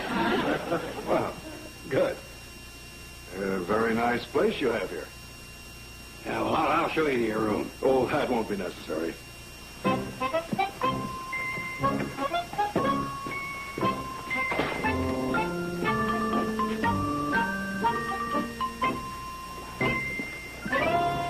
Your guest? Mm-hmm. Mr. Thompson. Guess where he's from?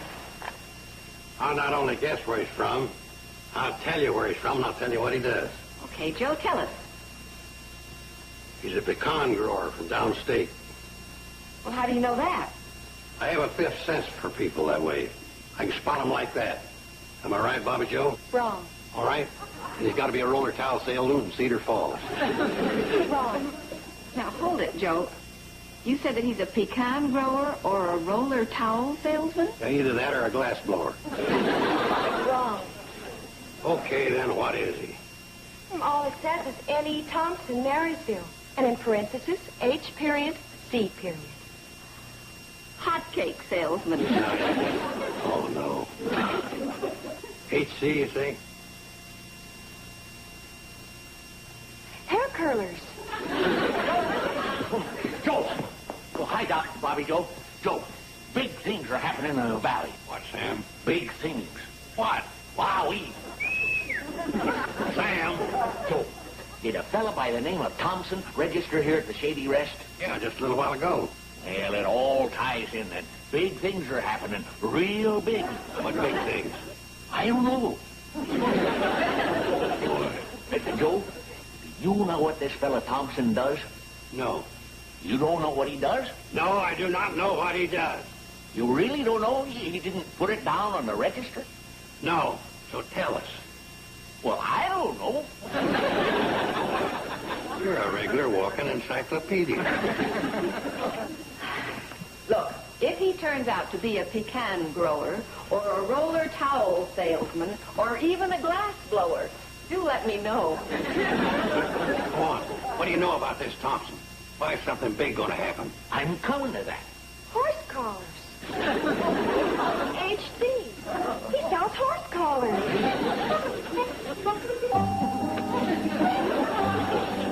Go on. When this fella first arrived, I happened to be looking out of the window. And when his car pulled up, I spotted this seal. He owns a car now. No, not that kind of seal. It was on the door, an official thing. Say. Couldn't make it out. Something about the county. Oh, of course he's down here getting votes. He's a politician. Oh, brother. What's the matter? A guy that keeps his mouth shut and won't say anything? A politician? Got a point there. Hi, Joe. Sam? Hi, Steve. I'm glad you're here. Oh, thanks. Betty, Joe? Hi, darling. Lunch in a minute. Oh, hi, Sam. Hi. Listen, Steve, a guy checked in here, very suspicious. Wouldn't say what he was up to. Well, what's his name? Thompson. Yeah, but that won't mean anything to you. Norbert E. Thompson? Yeah, he's a stranger around these parts.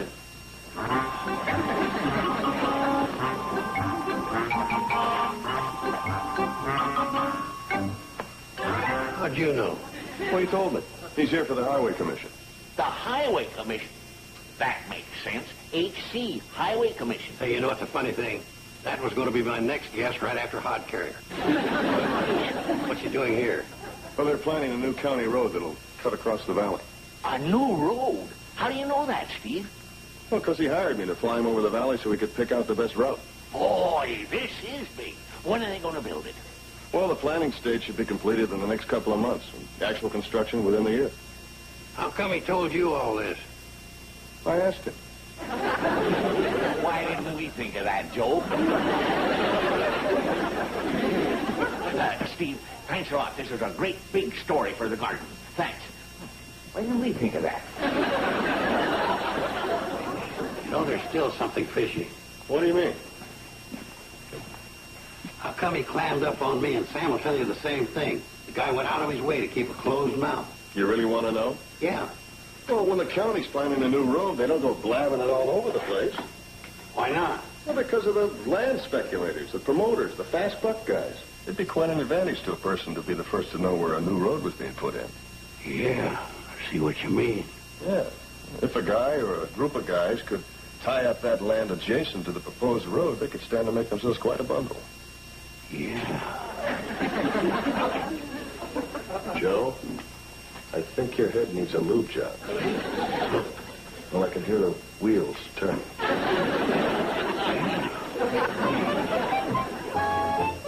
Folks, I guess you all wonder why I've asked you down here. You're darn right. I'm trying to run a business here. Just relax. Druckers? Yes? Oh, yes, Miss Peavy. And? A can of lard, 3 pounds of rutabagas, dozen eggs, a pound of bacon. Hurry it up, will you, Sam? A box of crackers, jar of jumbo olives, 2 cans of tuna fish, and a loaf of bread. Thank you, Mr. Peavy. Joe, for your information, this is a business phone. Well, business is what we came here to discuss. Important business. Sheriff, hold the calls. Joe! Now, folks, out of the goodness of my heart, I've called you down here to let you in on how to make a lot of money. How's that, Joe? Well, you've heard about the new highway that's coming through.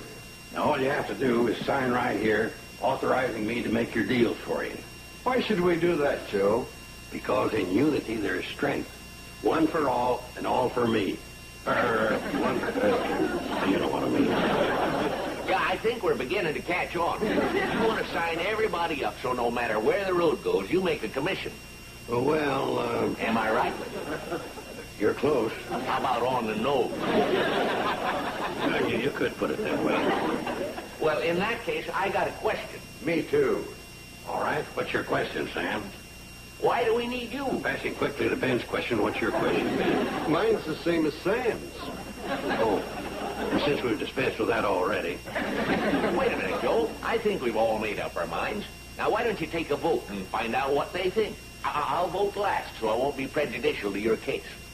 Hey, thanks for the vote of confidence, Sam. Oh, for... How about all the rest of you?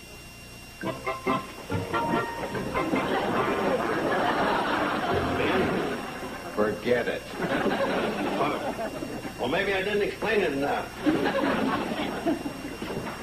Say, my dear, how about me coming over to your place and explaining it in person? Offer. I guess that just leaves you and me, Sam. Okay. Those who go along with me are going to make a pot full of money.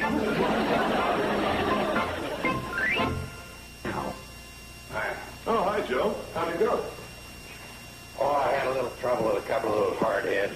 Newt Kiley and Ben Miller and a couple like that. What seems to be the trouble?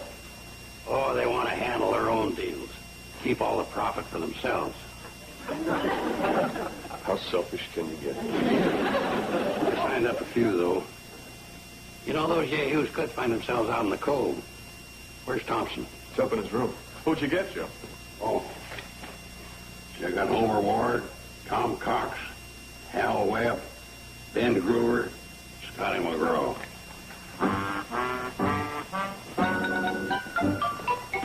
Homer Ward, Tom Cox, Hal Webb, Ben Gruber. They don't live anywhere near each other.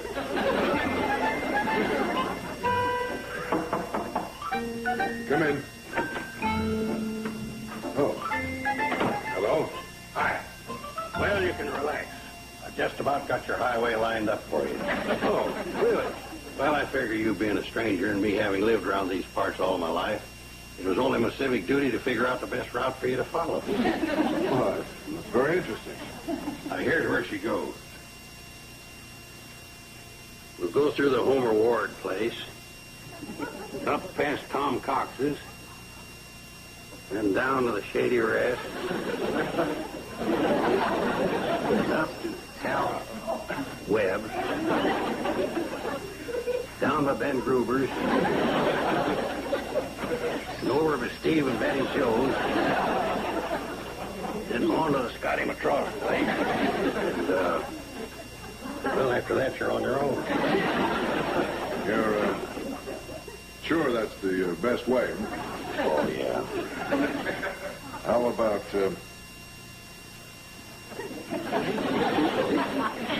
this?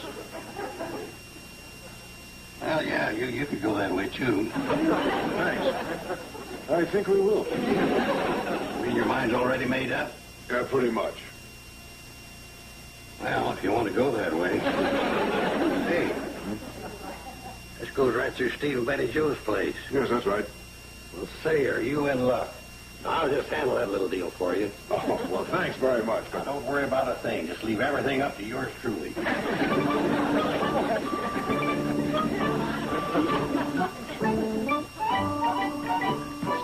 Steve, have I got news for you? Oh, yeah? Yeah, don't go anywhere.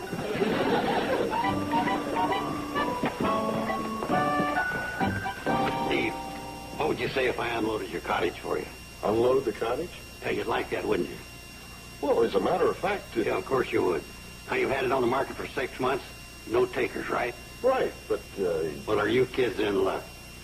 Well, you see, this Thompson guy has been relying on me for advice. I don't want to seem to brag, but I think you could count on the new highway cutting right across your property.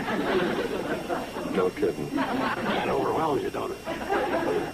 Well, when you got a guy in your corner who knows all about politics and all the angles, you can expect breaks like this.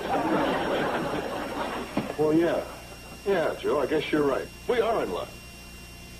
No, I mean it. We owe you a debt of gratitude.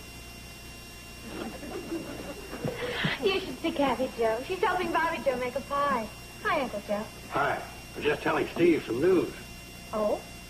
Did you tell him our news? Betty Joe. The new highway is going right through our property. Well, don't you think that's good news? You already knew it, huh? I'm sorry, Joe.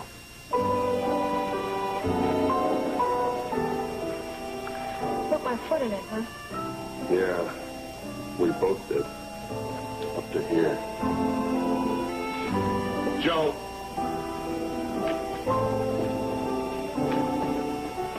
Joe, listen. Maybe you can handle this deal for us. What? Well, you know, we don't have much experience in this sort of thing, and, well, they say they'll offer us a fair price, but, well, they might take advantage of us. Yeah, you're right. Boy, I gotta hand it to you for being level-headed enough to seek your advice from someone that's older and wiser. Sure, they try to knock you kids down. They don't know who they're tackling when they face Joe Carson. Right. We'll fight. We'll fight them in the court. We'll fight them in the bank. Joe. We'll fight them in the air, on the sea, in the trenches, in our homes, on the street. You don't want to fight? Go get him, Churchill.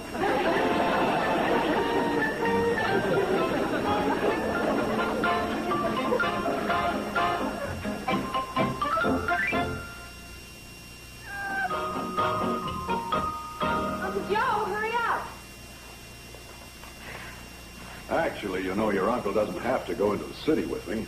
I mean, the state will name a price that's fair and equitable, and that'll be it. Well, we know. Hey, here I am. I was just saying, Mr. Carson, the state will pay a fair price. There's no need for you to go in and dicker. Wouldn't you like that? Don't worry, they say you can't fight City Hall, but I'll handle this just the way I took care of that bum jaywalking rat down in Riverdale, remember? Come on, let's go. Goodbye. Bye.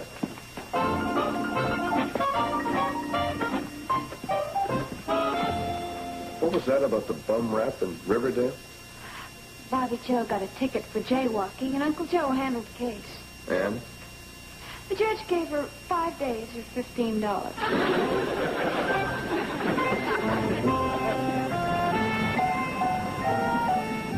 Well, here we are. Right.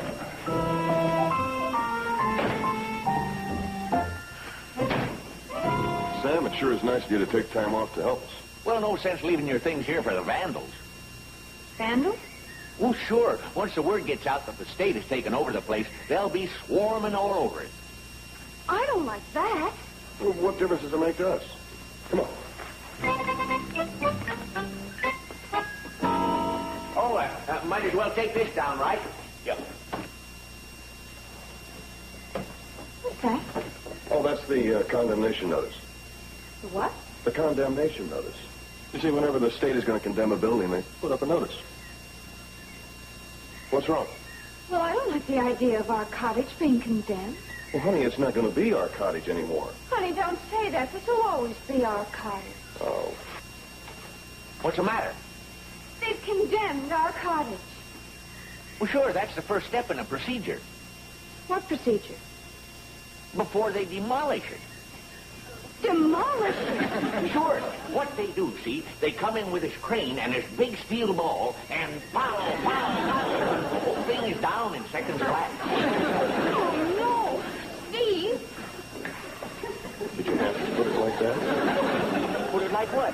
That's what they do. They come in with this big steel ball, and pow.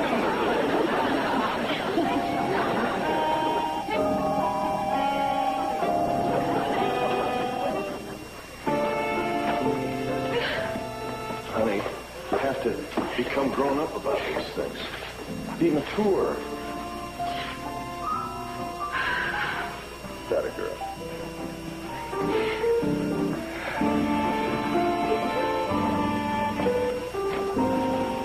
You know, sweetheart, when you get right down to it, all we're talking about is a bunch of lumber and some nails. A bunch of lumber and some nails. Hey, Betty Joe, honey. What's the matter? You two guys been fighting? No, we haven't been fighting. Come here.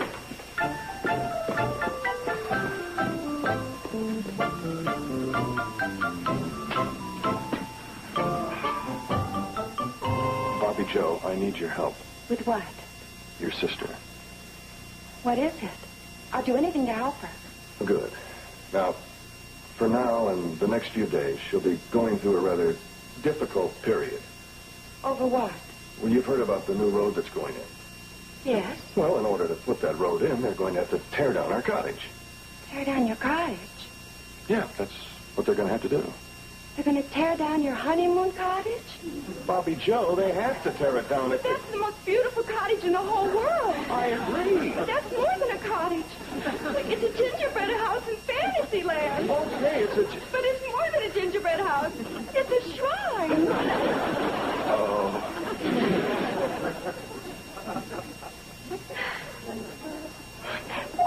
It's a symbol of love and togetherness and everything that's good. Bobby Joe? They can't tear it down.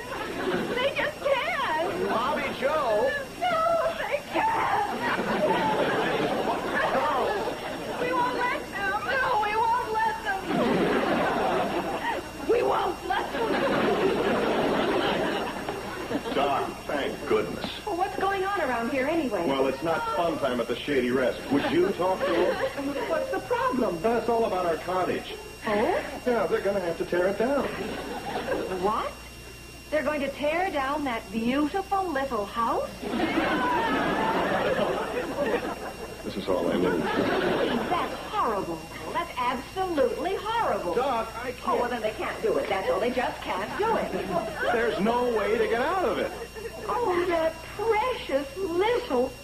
cottage.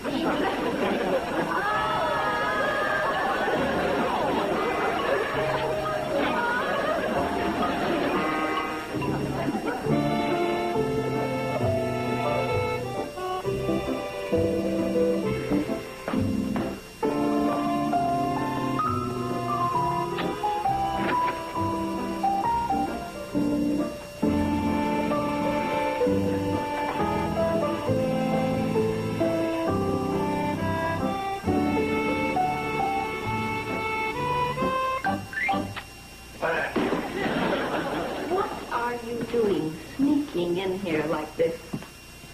I sneak in so I can get my stuff and sneak out for good. Sneak out for good? What are you talking about? Oh, you'll find out sooner or later anyway. I booted the whole deal in the city. It's all off. You mean the sale of the cottage? That's right. Oh, I was so big. I gave them an ultimatum. Pay me my price or you'll have to move your highway. And they moved the highway? Oh, Joe, that's wonderful. Hey, kids. Steve, Bobby, Betty Joe, come and hear the news. Oh, no, Doc. How could you? You won't believe what your uncle has to tell you. Listen, he's talked them into moving the highway. Now, wait a minute. You did? Honest? They won't be going through the cottage? Uncle Joe, you're wonderful. You're terrific. I am? I mean, yeah. Well, I don't know how you did it, but you sure saved the day. Well, who would have thought this little nut would get upset over tearing down a cottage? It's not just a cottage.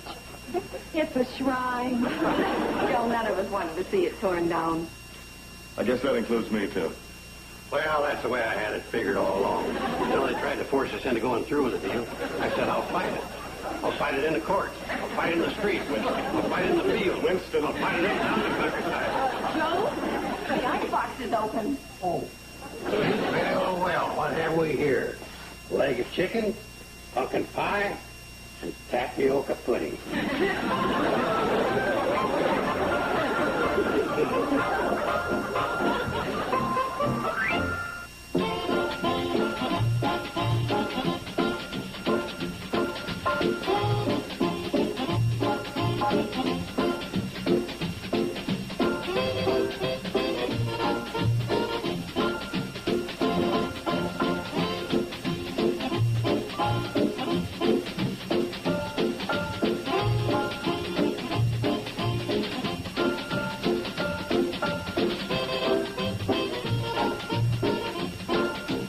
Petticoat Junction.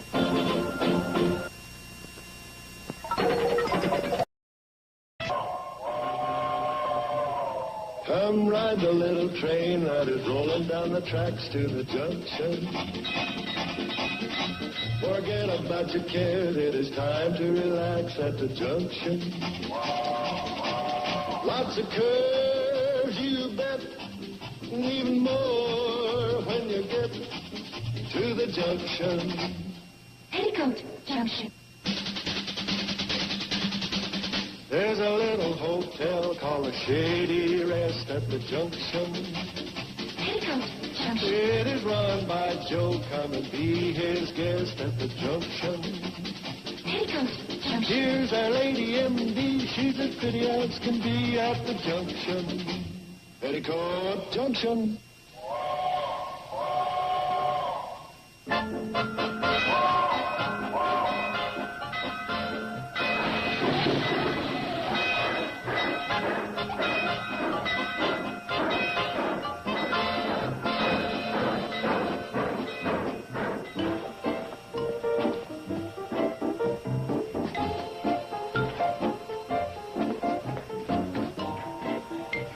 Hey, you guys, come out here for a second. I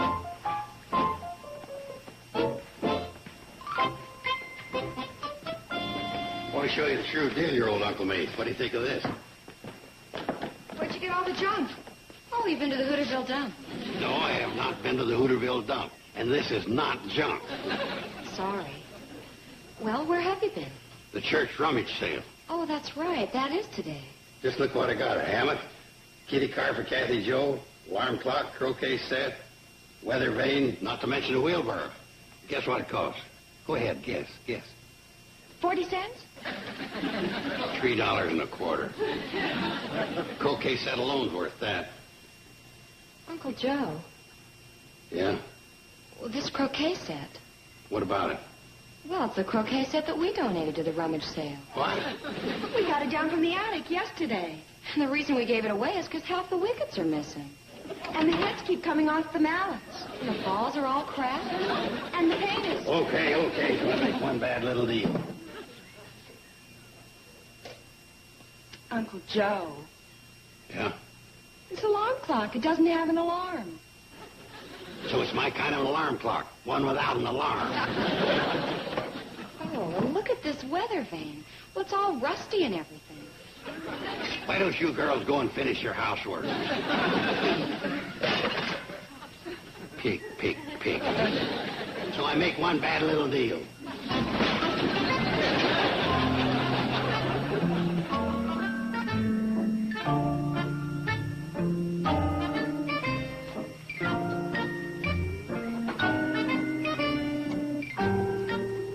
Okay, let's get with it. Bring me the wrench.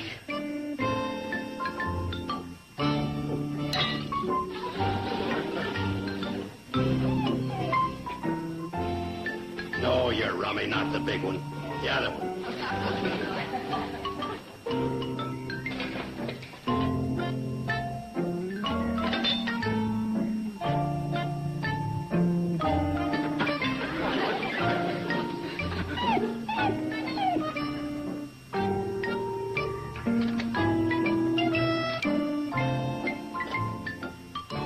Okay, bring me the other one.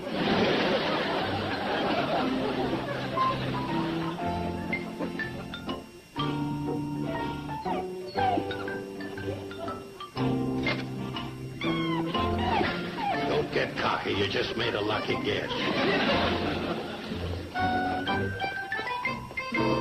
Oh, there you are. Good afternoon, Mr. Oh, sorry. I thought you were Mr. Carson. I am Mr. Carson. Impossible. You're working. How can you sit there without taking a nip out of her? Hello, girls. Oh, hi, Mrs. Plout. Hello, Mrs. Plout. I came by to let you girls in on the news. I just came from seeing Henrietta off on the train to the city. Oh, she's going to attend Madame Colette's charm school. Well, wonderful. Well, good for Henrietta. Madame Colette's charm school, the very same school I attended. You did? What'd you take? Well, I've heard a lot of nice things about Madame Colette's charm school. No doubt you have, dear. It's probably the finest in the world. Oh, what a curriculum. Well, what kind of courses do they teach? Well, now the first course is entitled How to Trap a Husband. How to appeal to the opposite sex. And after 4 weeks of that, the poor suckers, gentlemen, don't have a chance. Hi, everybody. We're going to go outside and have our picture taken. Oh, hello, Mrs. Plow. Hello, dear. Oh, what a cute baby. Thank you. How old is he now? It's a she. Oh, yes, of course. Uncle Joe? I want to get a picture of Kathy Joe. Oh, good. You're just in time. How do you like it? Very nice. You did a very good job. Yeah, well, let me have the camera, and you and Kathy Joe can sit in the hammock. Okay, that'll make a good shot. Oh, it's all set to go. Hey, Joe, could you take my picture? Not with our camera. That's one thing Henrietta requested, that I send her a picture myself. I've enrolled Henrietta in a charm school. The very one I attended. Rather drop out, huh? It's the very training I received in charm school that enables me to rise above such remarks. Where would you like me to stand? Oh, anywhere over there is just fine. Well, no. The background is very important. I learned that in modeling. I used to model for a well-known soft drink company. What'd you model for? One of the bottles? I'm glad I hate you. I know. Why don't I sit in this hammock? Okay? Fine. Come on, Uncle Joe, it won't hurt you. Better snap this gently. It might explode. Oh, my back! My back! Oh, my back! could she hurt her back when she landed on Uncle her? Joe. All right, take it easy. Take it easy. Oh, what happened? The hammock broke. Here's Doc Graves now. Oh, whiplash! Whiplash! Oh. I'm so glad you're here, Doctor. Oh. Come on, let me get you into my office now. I just hope I can make it. Oh, Joe, give me a hand.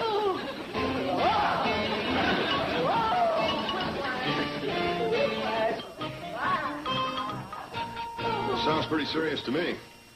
That's what I'm afraid of. How could it be serious? She only fell that far, and with all her upholstery. Something like this happening to Selma Plout could mean real trouble. Not a chance. Doc will give her a shot, and she'll be out of there before you know it. oh, oh, oh. See what I tell you. Open the door and let her out, Steve. No. Hey, what's going on? Uncle Joe, we're taking her up to room 7. What? Well, Joe, we can't send her home. Henrietta's at school, and there's no one to take care of her. What about the old folks' home? Uncle Joe, we are obligated to take care of her. Okay, I'll give her a break. We'll only charge $10 a day. $10 a day? Oh!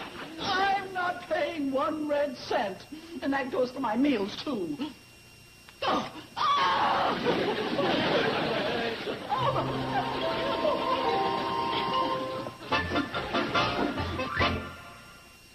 To Petticoat Junction.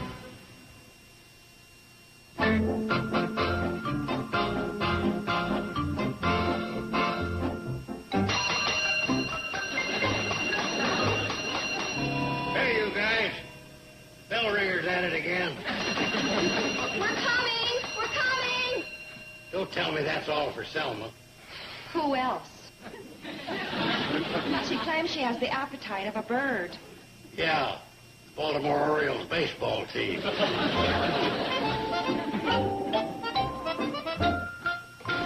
Doc. Yes, Joe? Hey, Doc, level with me. How bad off is Selma? How bad off is she? I mean, how long are we going to be stuck with her? Well, actually, I couldn't detect anything too serious. But you know how it is with a back problem. You have one, too. I do? Oh, yeah. Yeah, I'm a double detached slip disc. Well, they can be very tricky. But your back hasn't given you any trouble for a long time now, has it? No, not since the girls asked me to help them rearrange the furniture. But it's been a long time. Medically, the back is the most difficult part of the body to diagnose. It's Carson! Listen to that ding-a-ling ringing that bell. It's Carson! Hey, come up here and bring your toolbox. Oh, you better humor her, Joe. You know we have to keep on the good side of her. Yeah. Hey, a toolbox. Maybe I could operate on her.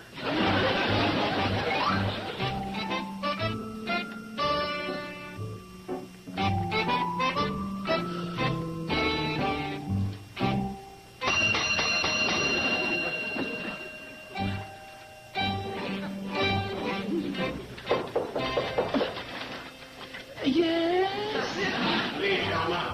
Well, don't stand out there. Come in. What does she want it fixed? Didn't you hear that squeaking sound? I thought it was you turning over in bed. It was the door.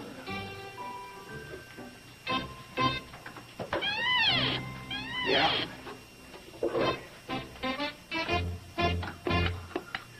Sounded a lot like you, though.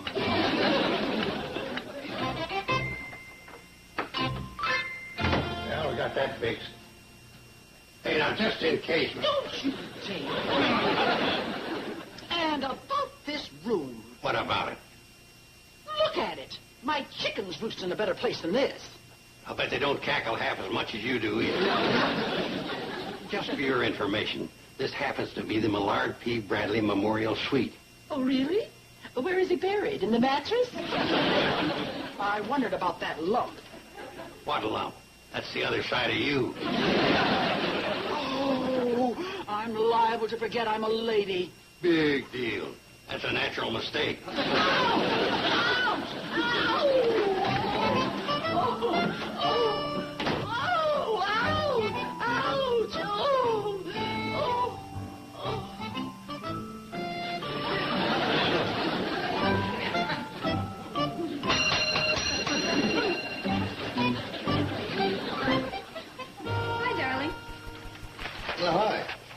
Don't tell me that's another order for Selma. Mm-hmm. She eats every hour on the half hour.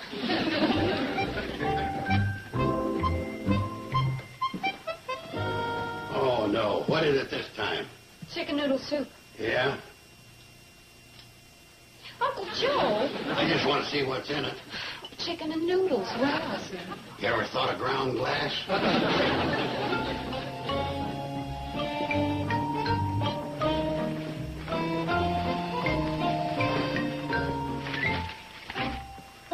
Starting to get you down, Joe? Starting. She's setting up there ordering things like she was Mrs. John D. Rockefeller. How long you figure she'll stay? Probably until we go broke feeding her.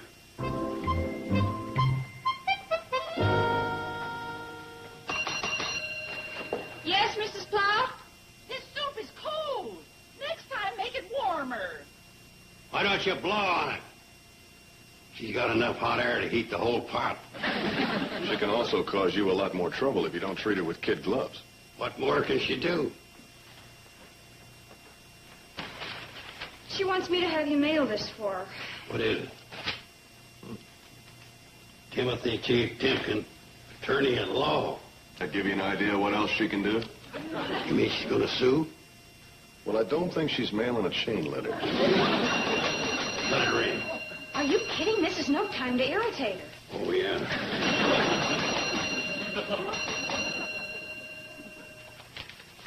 What you going to do with it? Mail it. What else? How about we burn it? Ah, she'll just send another one. Oh, sure.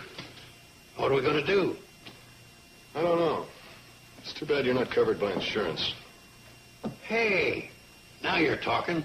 You mean you got an insurance policy? Yep. Would you mind looking the other way? I've got to open a secret wall safe. Oh, sorry.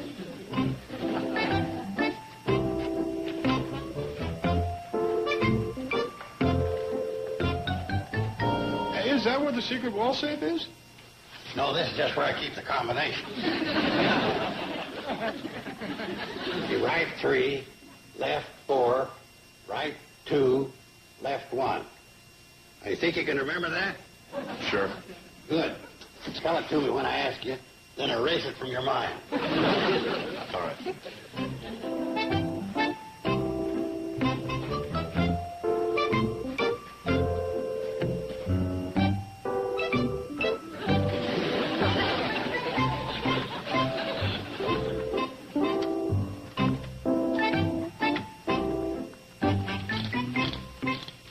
What are those numbers? Right 3, left 4, right 2, left 1. Doggone it, I forgot. I changed them combination numbers. Well, what did you change it to? Can't remember. Well, what are you going to do? Well, there's only one thing we can do. Hand me one of them pens off the desk.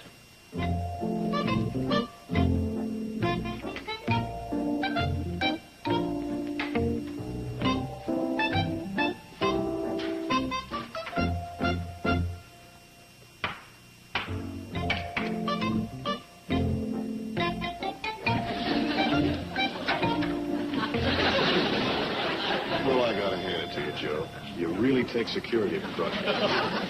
Oh, you have to. There she is. Hey, you really do have a policy. Yep. Uh-oh. This expired in December. Oh, really? That's too bad. You missed it by a few months. No, by golly. It was December 1924.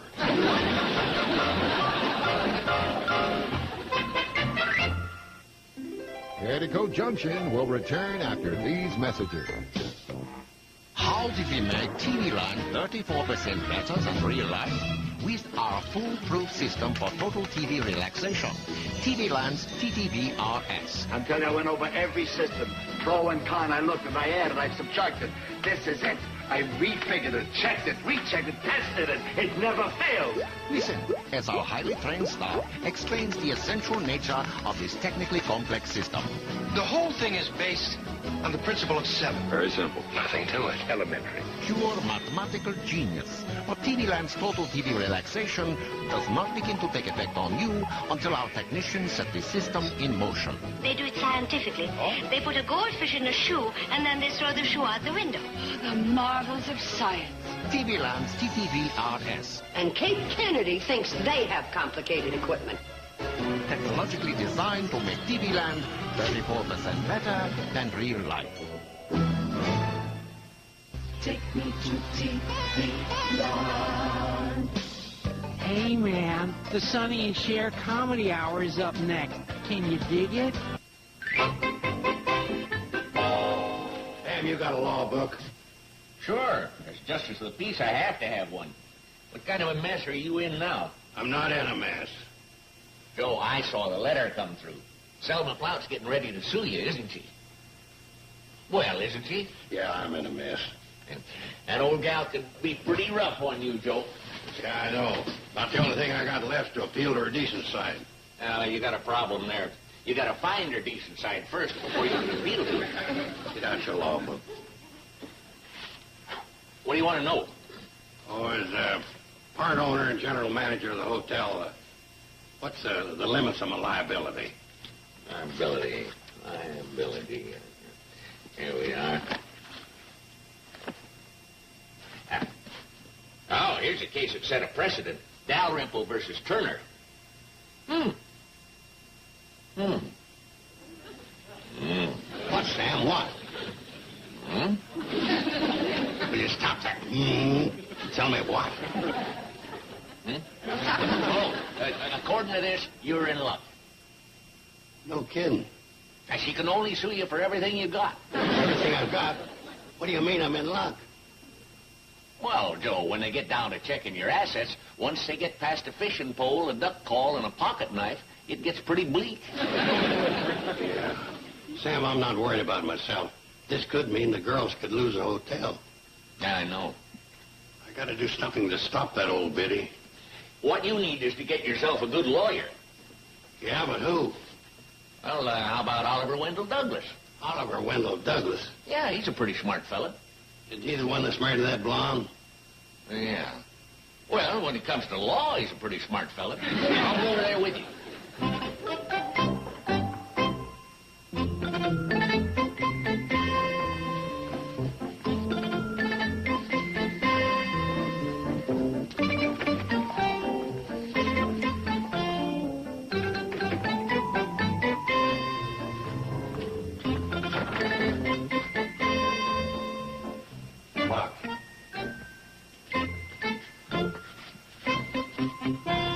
Closed for spring planting. Oh, no. Where are they when you need them? May I help you, gentlemen? We were looking for our lawyer, but he's not in. Well, perhaps I can handle the case. I'm an attorney. No kidding. Say, you might just do that. Joe, you don't know this fella. What's the difference? He's a lawyer. Who knows, he might be another F. Lee Bailey. Can save my skin. Gentlemen?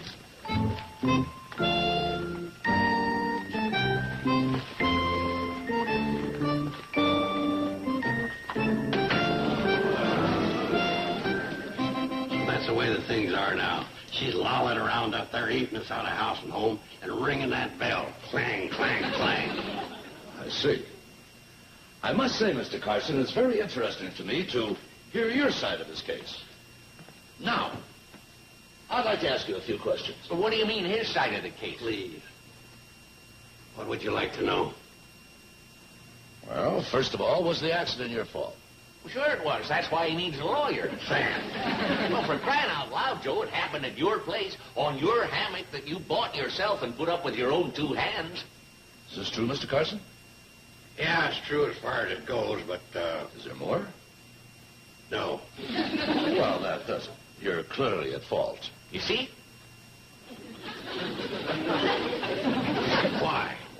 in setting up that hammock, you created what is known in legal parlance as an attractive nuisance. Yeah. Oh, my, glad I brought you along. Well, what do we do now? Well, I don't know what you're going to do, but I am going to confer with my client. Client? Oh, I'm sorry. I forgot to introduce myself. My card.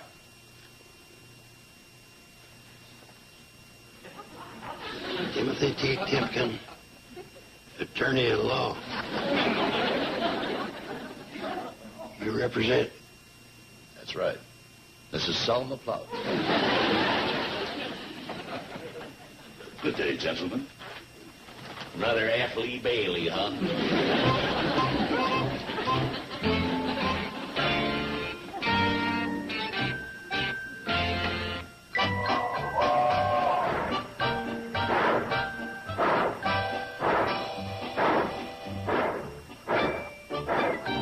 Boy, you're a good client. Boy, that lawyer sure looked like he meant business. Yeah. What can they do to us, Uncle Joe? Nothing. Then how come we're so worried? Girls, I don't know what to say. I got us into this. It's all my fault. Oh, don't blame yourself, Uncle Joe. You couldn't help it. It was an accident. Yeah. The accidents are always happening to me. I feel like running away from home. So close to dinner time? Well, yeah, there is that.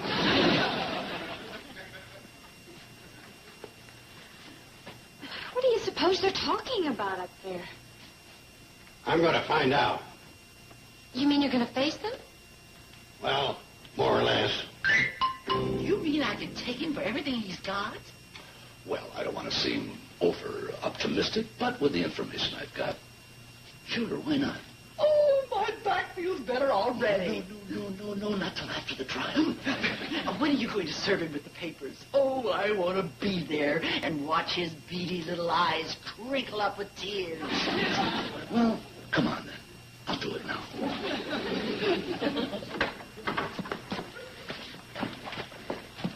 Mr. Carson, I want a word with you. Mr. Carson, now you wait. Carson? Joe Carson, you wait for us. I can't hear a thing. Going to sinus trouble. Henrietta. Henrietta, stop him! How are you? I was so worried about you when I got the news. I came right home from school. Now, Henrietta, there he is serving the papers. What papers, Mama? What's going on? Oh, it's his fault I fell through this contraption. Say, how about us taking a picture of this just as it is? Oh, you're a good client. Mama, is that how you hurt yourself, falling from this? Yes, it is his fault for using defective equipment. I didn't know it was defective. Ha! But you did, Mama. What's that? Well, you knew it was defective. See, it's the hammock we donated to the church rummage sale. What's this? Henrietta, you don't know what you're saying. Well, yes, I do, Mama. See, it still has our name in the corner. Remember, you said we might as well give it away because it was liable to break through any minute. Oh, didn't they even teach you to lie at that charm school? Mr. Timken, does this mean you're stepping out of the case? Are you kidding? Boy, you're a lousy client. I'm sorry, Mama, but at least you're well. I am not. I'm sick. Do you hear me? Sick. Oh, well, we'll get my things and get out of here. Well, Selma, as long as you're sick anyway, why don't you pay your bill as you go by the desk? My bill? Yeah, for your room and all the food you gobbled up while you were here. Maybe you'd rather go to jail for trying to defraud an innkeeper. Oh. Now, let's see. 6 days at $15, American plan, that is... Oh, just make out the bill and stop gloating over it.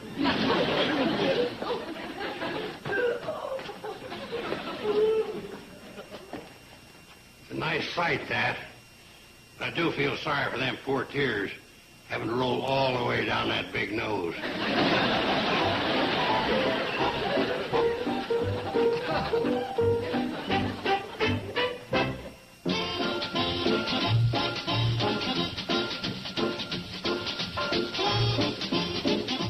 Sunday evenings is time to saddle up your pony, because we rustled up a passel of shows you won't see around too many places these days.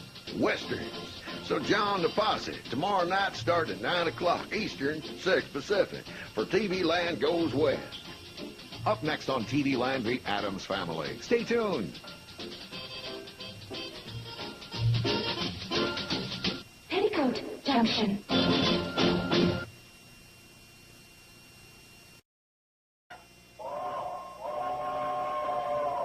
Come ride the little train that is rolling down the tracks to the junction. Forget about your cares, it is time to relax at the junction. Lots of curves, you bet, and even more when you get to the junction. Petticoat Junction. There's a little hotel called the Shady Rest at the junction. Petticoat Junction. It is run by Joe. Come and be his guest at the junction. Petticoat Junction. Here's our lady M.D. She's as pretty as can be at the junction. Petticoat Junction.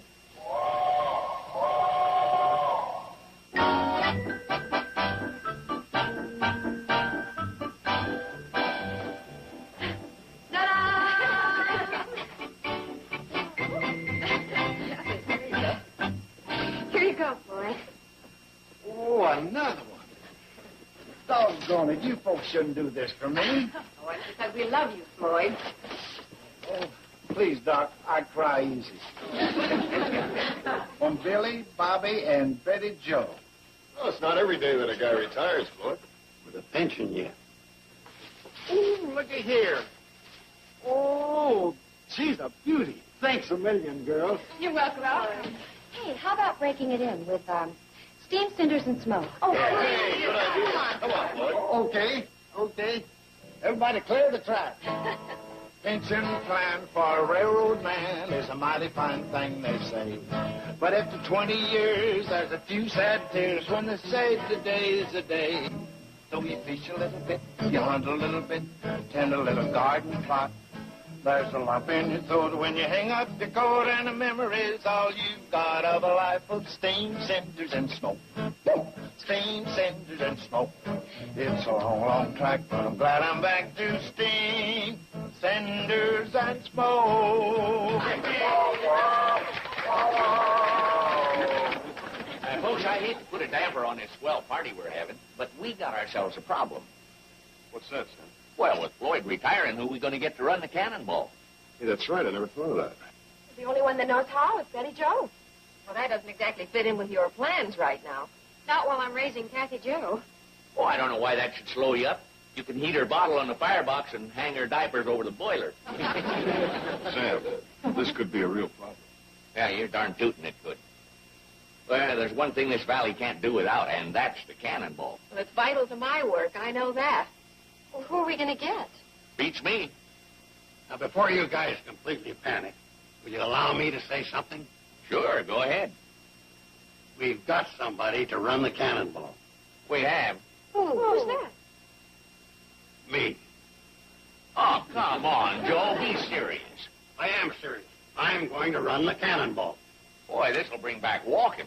Oh, be an engineer on a train. Even the cannonball takes some experience. You're forgetting I ran the cannonball 2 years ago during the emergency when Floyd was sick.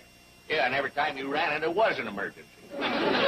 Weren't you the one that ran it into the Pixley station? So I ran 8 feet past the end of the line. Dig, dig, dig. But if Uncle Joe doesn't run the cannonball, who else can we get? Yeah. We're stuck. Thanks for the vote of confidence. I didn't mean it that way, Joe. I know the way you meant it, and I'll show you.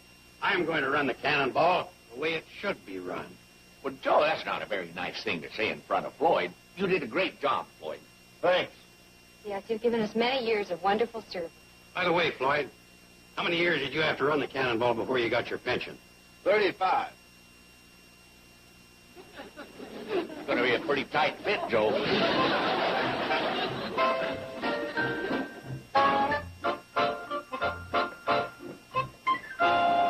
Just look at that schedule. Leaving Hooterville at approximately 8 to 8:30, arriving in Pixley approximately 10 to 10:45. Well, them days is gone forever. Give me that new schedule. No, it can't be. What are you mumbling about? I must be seeing things. Joe Carson? What are you talking about? Well, it is him. Not even 8 o'clock yet. What happened, Joe? Your bed break down? New cannonball schedule. Leave Hooterville 8 a.m. sharp. Arrive Pixley 10 a.m. sharp. Oh, Joe, you can't be serious about this. You're darn tootin' I'm serious. Well, what if the fishing's good on Willow Creek Bridge? You lose a half hour right there at least. No, I won't. This cannonball is going to run on a rigid schedule from now on. But what if one of Ben Miller's cows is grazing on the tracks? Well, if she is, I just give a couple of blasts on the whistle and she goes on her way. Joe, you can't do that. Why can't I? Well, Floyd did it once, and Ben's cow got so scared she gave sour milk for a month. Well, that's too bad. But with me as engineer, the cannonball is going to keep a regular schedule. Also, I'm making some other changes up and down the line. You say so, Casey. Oh, morning, Mrs. Frisbee. Good morning, Sam. Have you met the new engineer of the cannonball? Yes, I heard it on the party line. Miss Benson told me. I'll be riding to Pixley with you just as soon as I give Sam my order, Mr. Carson. Thank you.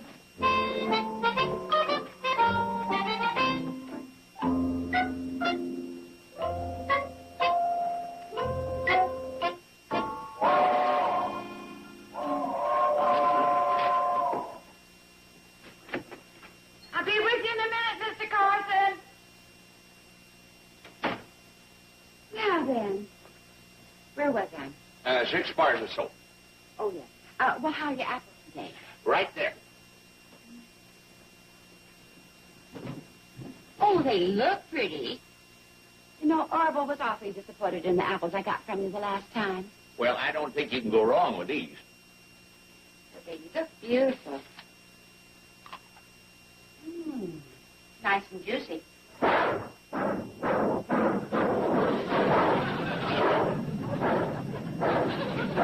He's gone. Well, I'll be... He has forgotten me. 8 o'clock sharp. In 30 years, that's the first time the cannonball never waited for me. Yeah, and I'm afraid a lot of other people up and down the line are in for some surprises, too.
Official schedule stops only.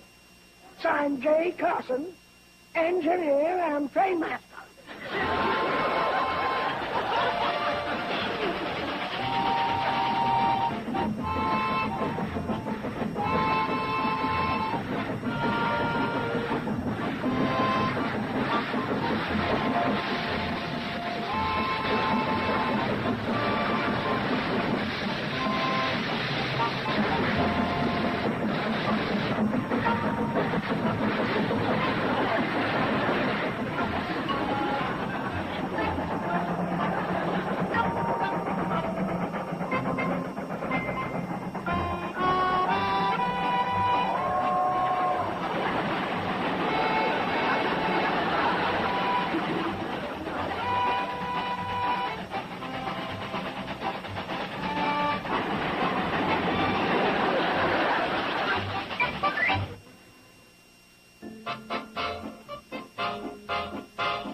day's work.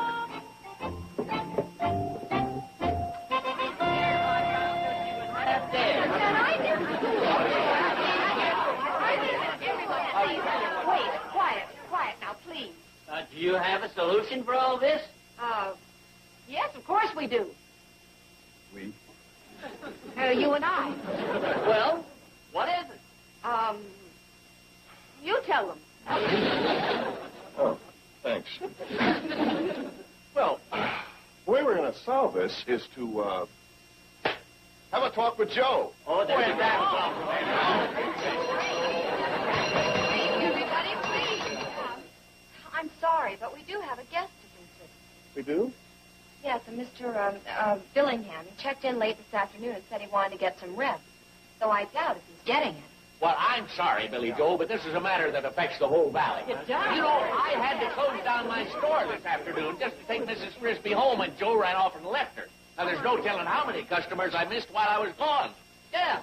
And how about me? That darn whistle scared my cow so badly that she came up half a pail short. I missed school. Imagine the cannonball not stopping for someone. That's never happened in my whole life. No, never happened to anybody. What's going on?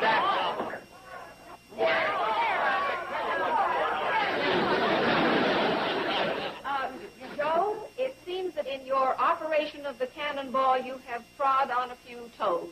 Well, I have, huh?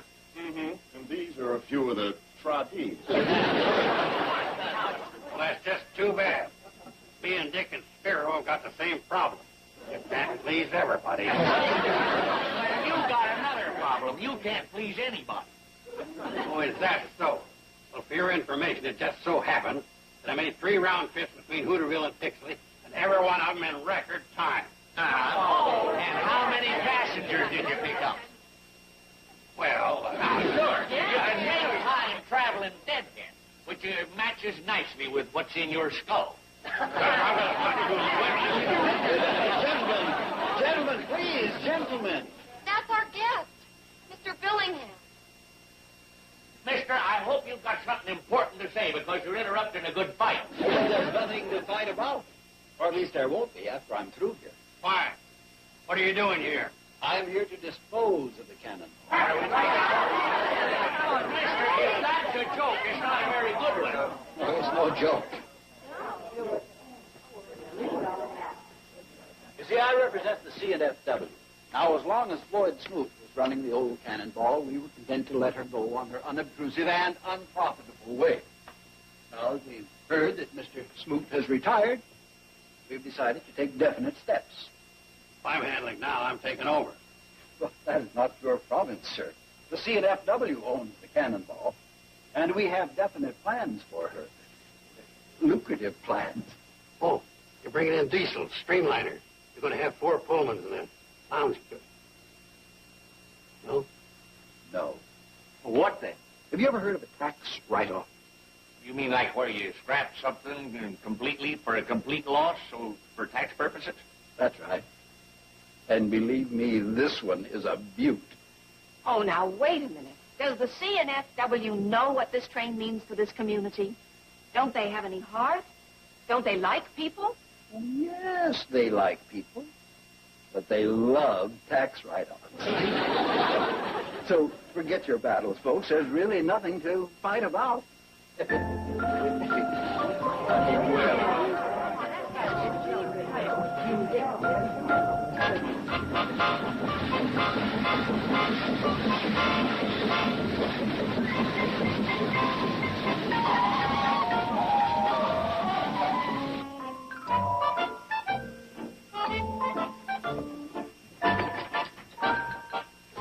How'd you make out at the mayor's office? No good.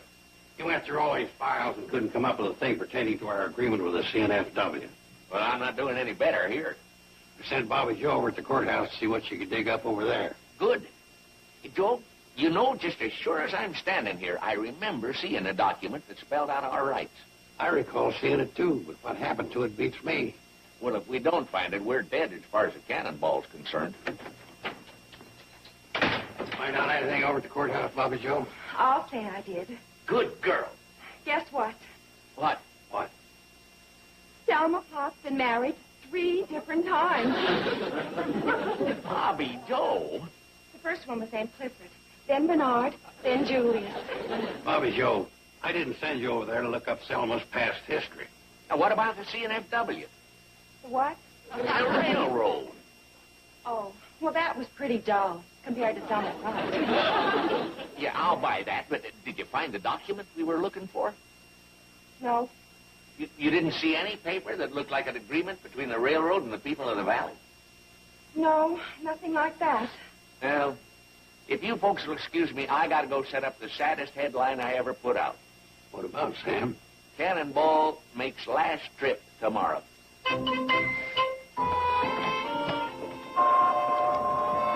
Well, there she is. Yeah, the last time we'll be hearing it.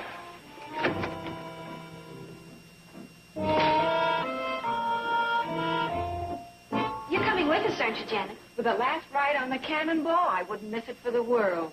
Hello, cutie. It's rather a shame to think that the Cannonball won't be part of your young life.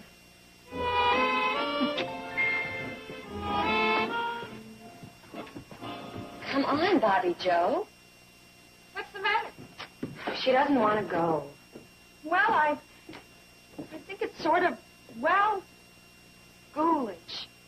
I mean, it's like taking your last ride with your best friend. Oh, no, look, we all feel badly about it, but it can't be helped. Come on, girls, hurry. Uncle Joe's getting impatient. If we don't hurry, we're going to be taking this last trip on foot.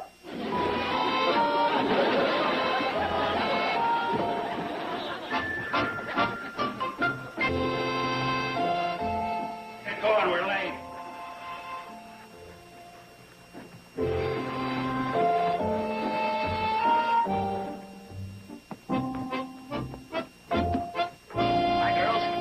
You decided to take the last trip too, huh, Sam?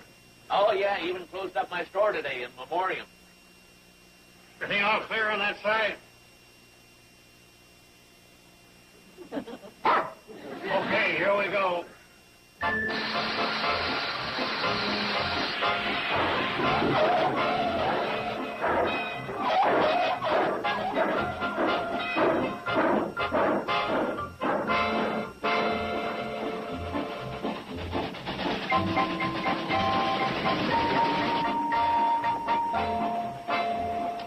Oh, there's Dipple's Hog Pond. Oh, our favorite ice skating pond.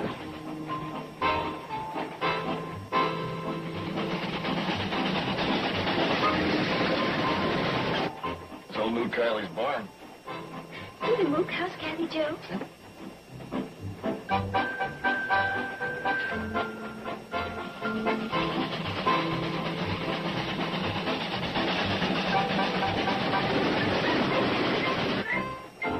And now we're coming to the Willow Creek Bridge. I remember the times when old Floyd and Charlie used to stop the train on the bridge and fish for trout. Of course, the Cannonball was always an hour or so late, but nobody could get sore. I'll never forget the night Kathy Joe was born. Wendell overslept, and the expectant mother had to run the Cannonball. And on the way to the hospital, we stopped and picked up practically everybody in the valley, including the Douglases. Oh, okay. But this will be the first time I ever rode with a pregnant engineer.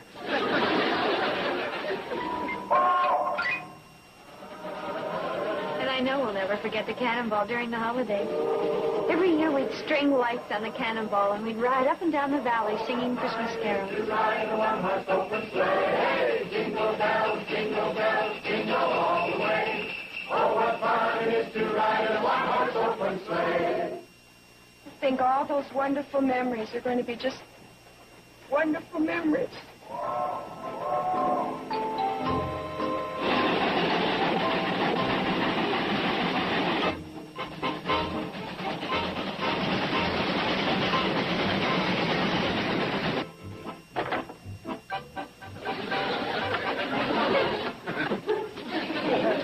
Won't stop for me, Willie.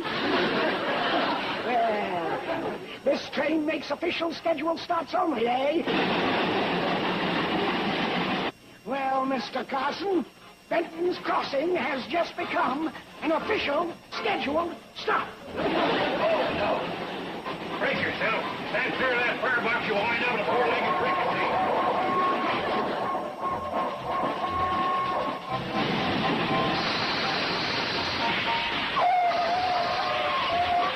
Brace yourself, everybody.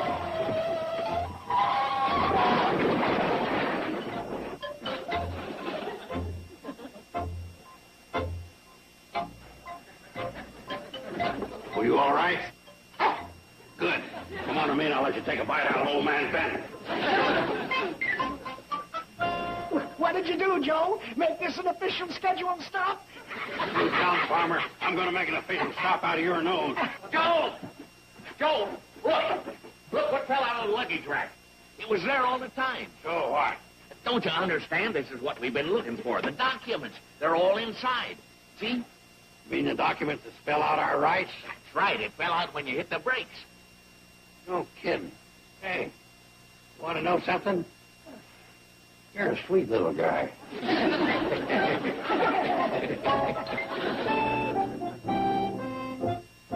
So you see, Mr. Bellingham, this one's a plain and simple agreement between the people of the Hooterville Valley and the CNFW Railroad. And it promises that the CNFW will provide good and faithful service to the residents of the valley for the term of this agreement. May I see that, please? This thing's over 75 years old. That make it worse? Let's see. In consideration for $1 per year to each property owner along the track for a right-of-way, the CNFW agrees to provide for the term of this contract and so on and so on and so on. Yeah, yes. Here we are. Look here. Either party may terminate this agreement upon notifying the other in writing. Let me take a pen, if you please. I am so notifying you now.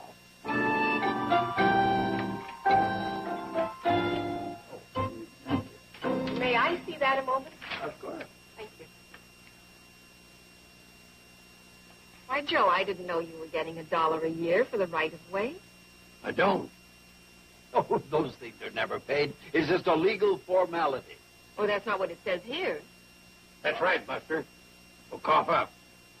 But I tell you, what's the use of arguing? How much can it come to at the most? 75 years? $75 if that's what it takes to make you happy? Yeah. No, Ooh. not quite.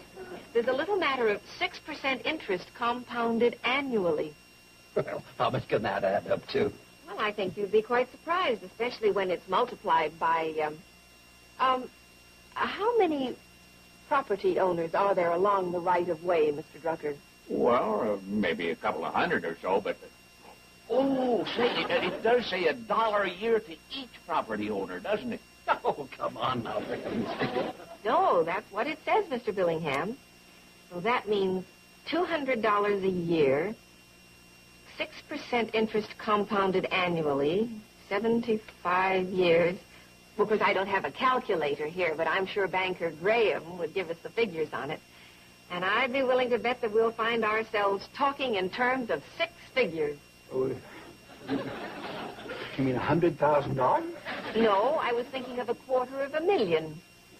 Oh, but I... You'll take it in cash. Oh, wait now.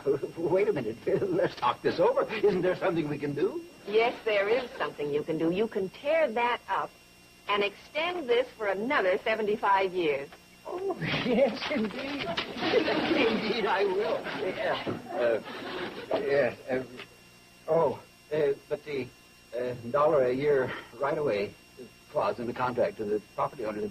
Oh, those are never paid. That's just a legal formality. I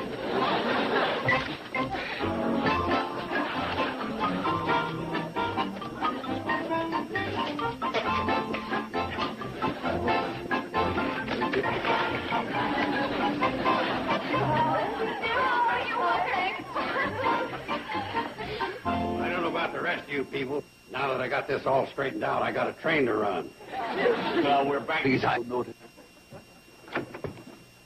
Hi, everybody. I'm back. What are you doing here? Oh, I couldn't stay retired, especially after all those letters. Letters? From all over the valley, asking me to come back and run the train. That's wonderful. Well, welcome back. Yeah, welcome home, boy. Okay, welcome back. I got to pick up the stuff down in the cab. Poor Joe. Why? He was the first one to write.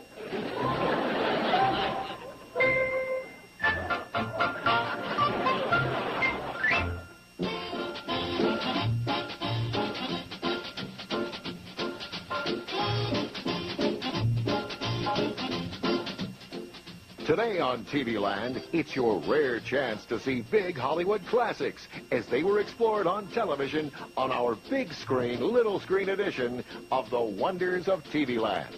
Coming up at 6 p.m. Eastern, 3 Pacific, only on TV Land. Up next on TV Land, it's Sonny and Cher, so stay tuned. Petticoat Junction.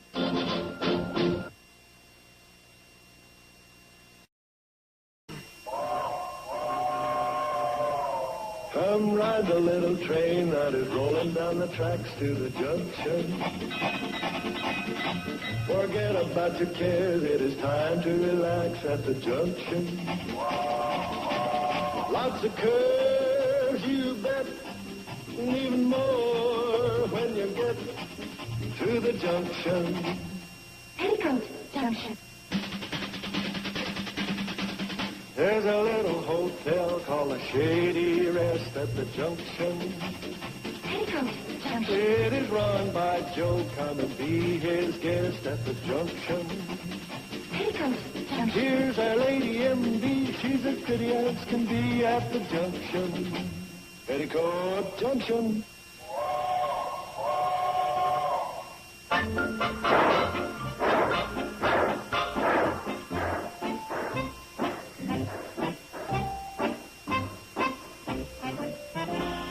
Mail in, Bobby Joe.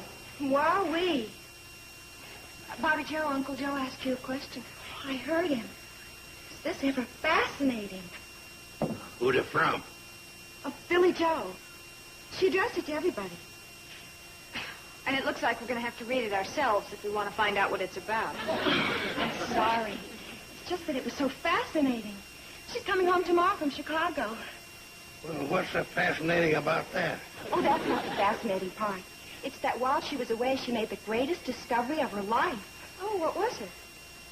She didn't say. She didn't say? No. Wonder what kind of a cockamamie idea she's latched onto this time. Hi. Hi, Steve. Welcome home. Thanks. Hi, Sam. Hi. Good to see you. You too. Oh, how much is it? Oh, 70 cents. I'll get it. Yeah, keep change. Oh, thanks. Thanks. Well, you don't look any different. Am I supposed to? Oh, Sam's referring to your big discovery. Yeah, we're dying to hear what it is. Well, I can explain it all to you in one word. Love. Well, don't look now, Billy Joe, but that's been going on for quite some time now. Well, how come you didn't bring him with you? Oh, it's not just love for one man. It's love for everybody. Oh. Well, that ought to keep you pretty busy. As usual, you men don't understand. But it's a new theory, and it all started with Richard von Bremerkamp. Hey, I figured there was a man in it someplace. It's Dr. Richard von Bremerkamp. Oh, well, it's good to hear he's working. Do you want to hear about this or not? Sorry. Then go ahead, Billy Joe. Well, I attended a series of lectures given by Dr. von Bremerkamp. And in these lectures, I learned so many wonderful things. To expand my human awareness, to awaken my sensory perception, to activate my sensitivity potential. Do you understand? Oh, I'll get your groceries.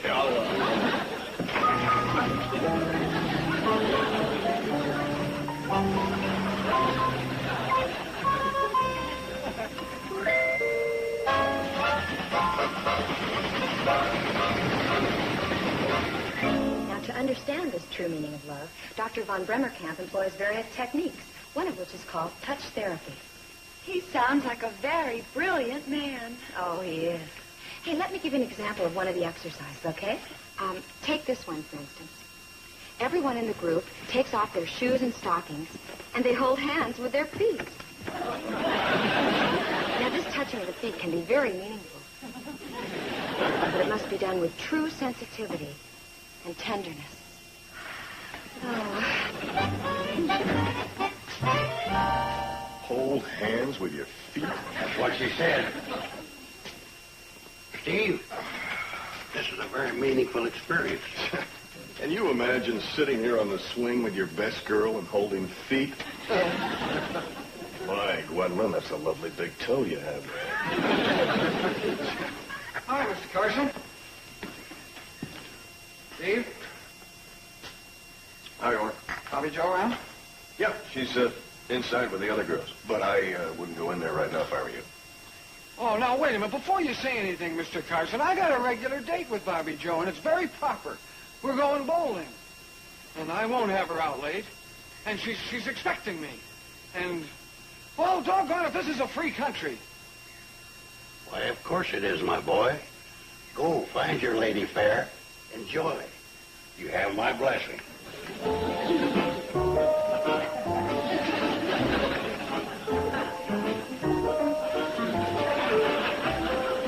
Now we come to the awareness of people around you. How to identify with them. This is the first step in learning to love your neighbor, getting to know him. Now, the technique used here is this. You tap your neighbor on the top of his head with the tip of your fingers. Tap, tap, tap, like little raindrops. You want to try it? Oh, yeah. Let's do it. Come on. Okay, ready? All right, begin.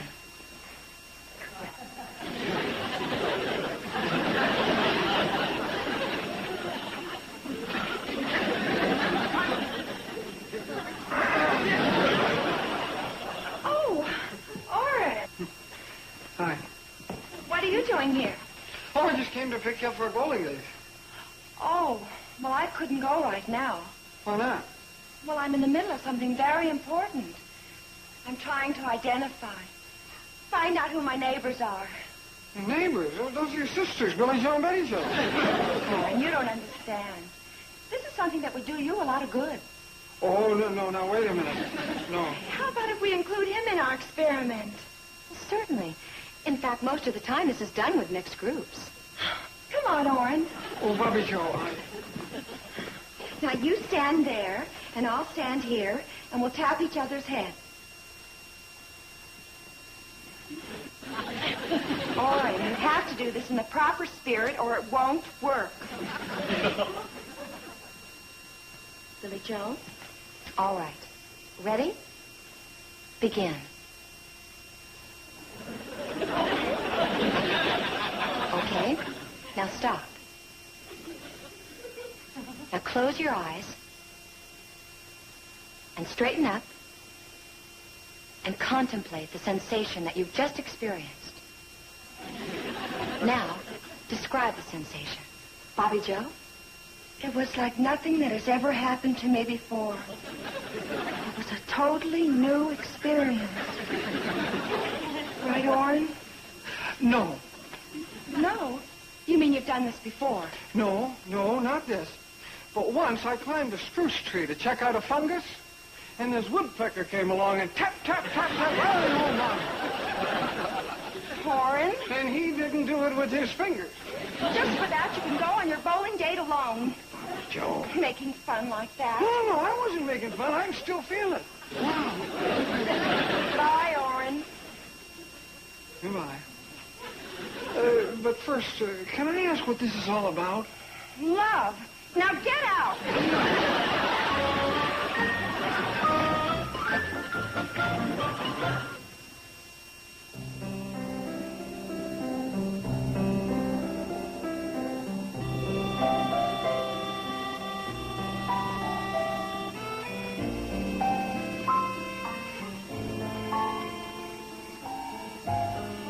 Oren?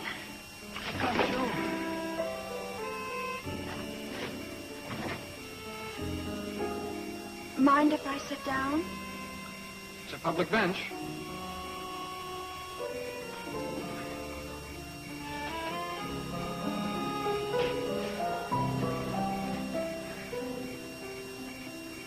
Oren, aren't you sorry for the things we said and did to each other? Each other? I didn't do anything. It was you and that goofy Billy Joe. I'm sorry, I didn't mean to say goofy. I meant weirdo. Wacky, stupid.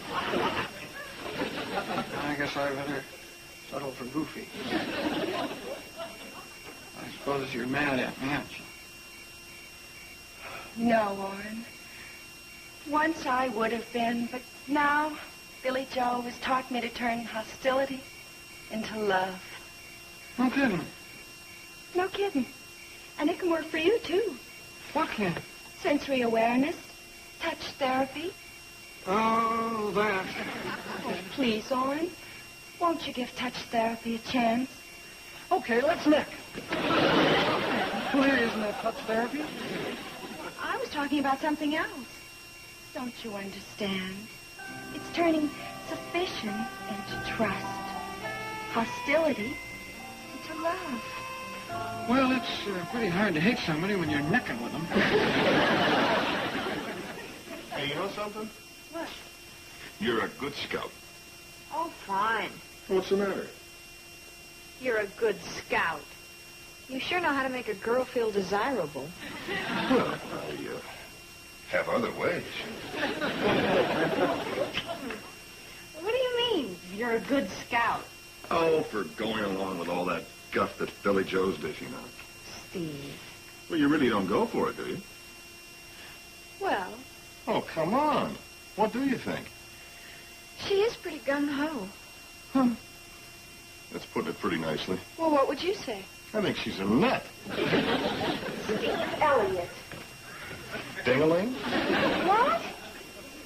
How would you go for fruitcake? Now, Steve, she's my sister, and I won't have you calling her names. Okay, I understand. She is your sister, and you love her, and you don't want to say or do anything that might hurt her feelings, right? Something like that. Okay, I'll go along with that.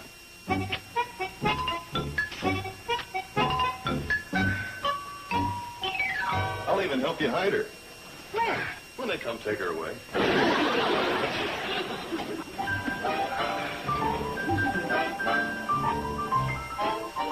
Aren't you going to turn out the light?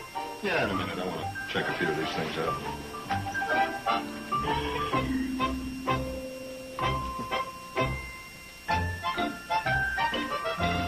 Hey, did you know that you could hum your way to happiness? Hum? Yeah. Sure, see, it says right here. You all stand around in a circle and you say, ooh, like this. First you say, ooh, and then you kind of slide into the What? Sure. Well, then what? I was supposed to make you feel better. Want to try it?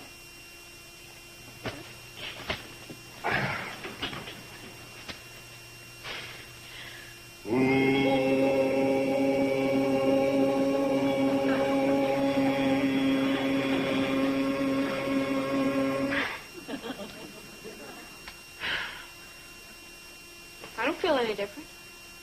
I do. It cleared my sinuses.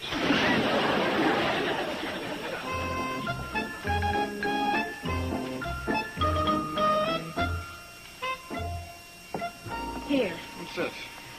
a rock. By golly, so it is. This is one of the exercises in sensory perception. What am I supposed to do? You just hold it in your hand and toss it up and down. Turn it over and examine the sides. Squeeze it to find out how hard it is. It's hard. No, you're supposed to examine it. Experience it. Experience a rock? Or will you just do it? Hold it in your hand and think about it.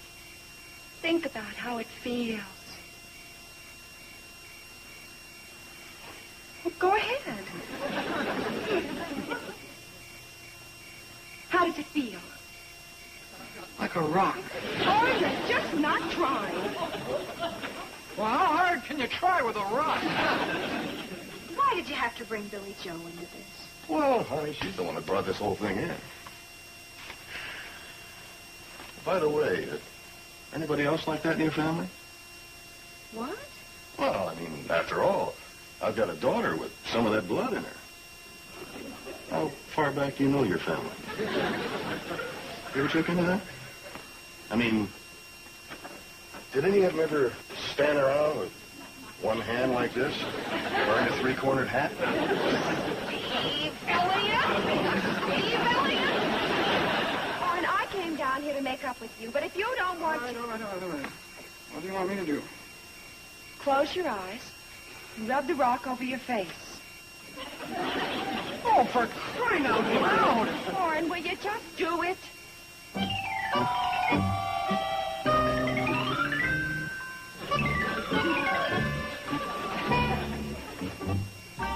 Are you aware of it now? How can you rub a rock over your face and not be aware of it? Now place it on one eyelid for 30 seconds. Go ahead, Orrin.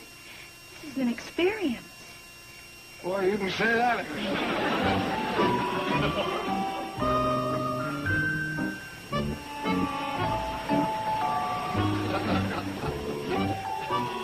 Now the other eyelid.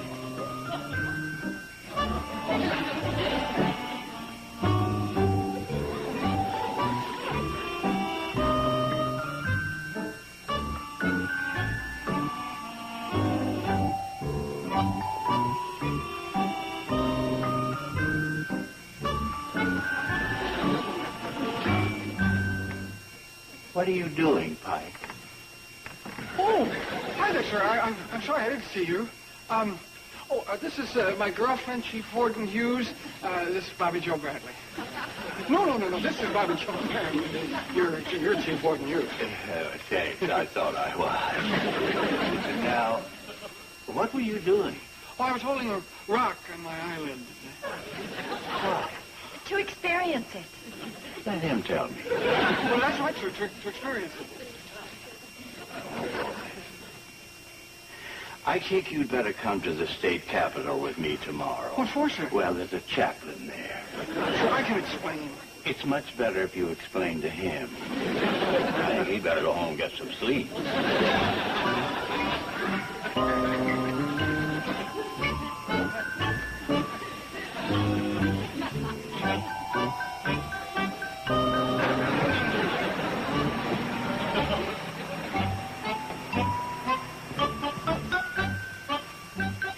I'm sorry, Orrin. Sorry? Cry I. Now look what you've done with your dumb rock. It was not my dumb rock. It was my dumb touch therapy. I'm getting very unhappy with you. Thank you very much, Mr. Pike. You're welcome, Miss Bradley. Hey, what's the light? Steve, what are you doing there? I'm trying to get some sleep. What's it look like? Yeah, I'm sorry, Steve, but Bobby Joe and I had a little disagreement about that touch therapy stuff, you know. Gee, I sure hope this doesn't affect you and Betty Jo. Yeah. So your nut turned out to be as bad as my nut, huh? I'll say, boy, you should have seen it. I don't care to hear any more of this. Good night. Well, at least you've got a room to go to.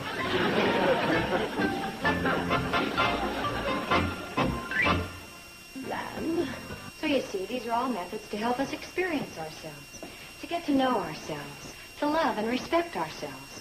And so naturally it follows that we can love and respect each other. Do you see? I'd like to make a suggestion. Oh, what is it, Mr. Drucker? Well, let's see how to put this. I don't want to hurt your feelings. Now, I don't want to offend you or anything like that. But why don't you clear out? Clear out? That's right. For your information, Billy Joe, this is a place of business. Oh, and I'm interfering? Yes, you are. Oh, all right. Oh, well, no, wait. I didn't mean you. You're the customer. See, I'm doing this for you. Come back. Forget what I said. You go right ahead and have your meeting. And I'll clear out. I tell you, men, we got to do something. Boy, I'll go along with that. I never thought Bobby Joe and I'd end up hating each other. What about you, Steve? You aren't getting on too well with Betty Joe, are you? Well, He's sleeping on the couch. You can take it from there. I'm kidding. Oh, let's face it. This love stuff's killing us all. There's more coming up tonight. Tonight? Yeah. The group therapy session. I hate to say this, fellas. I think maybe the best thing we could do would be go along with them. Besides, if we don't make too big a thing of it, it might all blow over. Well, I go along with Sam. Besides, my back won't take another night on that couch. I'll rub a rock all over my face if I can get back with Bobby Joe. I got to do something to save my business. Well, you guys can do what you want. I ain't giving in. Not even if the women turn on you and quit serving meals? All right, now, first of all, I want to be sure of something. Are all of you men really and truly serious about all this? Yeah, right. You're glad you're here? And you really want this in your hearts? Yeah, we do. Yeah, I've been looking forward to this all day. All right, then we can begin. Let's start out with, let's say, an exercise in backslapping. In what? Backslapping. Okay, come on. Now, we all form a circle with our backs to each other. And when I tell you, we will all back slowly into the center of the room. Well, what happens when we bump? We get to know each other's backs. You're kidding. Steve. I mean, no, listen, sounds great. My back's wanted to know your back for years. This isn't a game, you know, and if you're not sincere Well, about it... yeah, he's sincere. Come on, let's get this loonish session over with. Oh, that does it. Now I know you're not sincere. I've suspected all along that you weren't going into this with the right kind of attitude. What attitude? Bumping backs? You get the same effect on a crowded bus. Orrin, you're not really a believer either, are you? Well, I want to be honest. It's just so nutty, you know. You bet we know. You're all just here to make fun. Oh, no, not really. Would you mind if I asked just one short question? Oh, what is it? Why? Why? Yes. Why are you doing all this? To learn love. Well, whom do they hate? Pardon? Well, if they don't know love, then they must have some hate in them. Who do you hate, Sam? Oh, me? I don't hate anybody. I love everybody. And Orrin? Oh, I love everybody. Some more than others. And you love all of us, don't you, Steve? Joe? Joe? Oh, yeah, I love everybody. Well... Okay, I even love him. Well, maybe that's what the problem is. Well, I still don't understand. Look, I'm a relative newcomer to this valley, but the first thing that struck me, one of the things that's always impressed me, is the genuine affection that you all have for one another. Now, you're surely aware of that, aren't you? Well, yes, but... Then why do we need this? What good will it do? Well, we need it to make us more,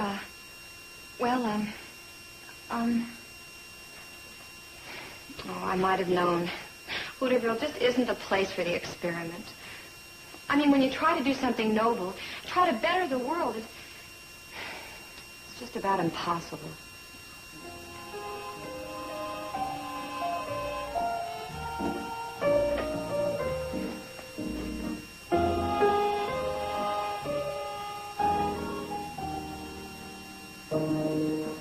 To dream the impossible dream, to fight the unbeatable foe, to bear with unbearable sorrow, to run where the brave dare not go, to right the unrightable wrong, to love pure and chaste from afar, to try when your arms are too weary, to reach the unreachable star. This is my quest, to follow that star, no matter how hopeless, no matter how far, to fight for the right without question or pause, to be willing to march into hell for a heavenly cause. And I know if I'll only be true to this glorious quest,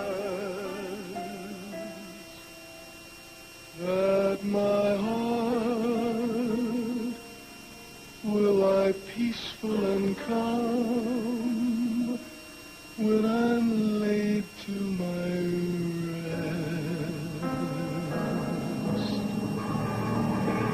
And the world will be better for this. That one man, scorned and covered with scars, still strove with his last ounce of courage to reach the unreachable star.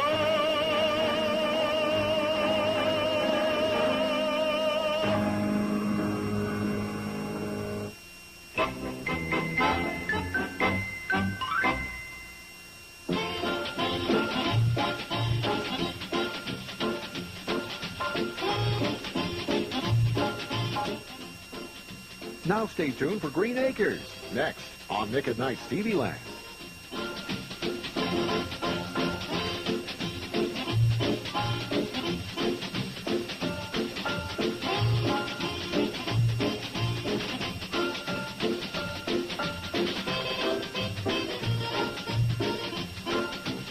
Petticoat Junction.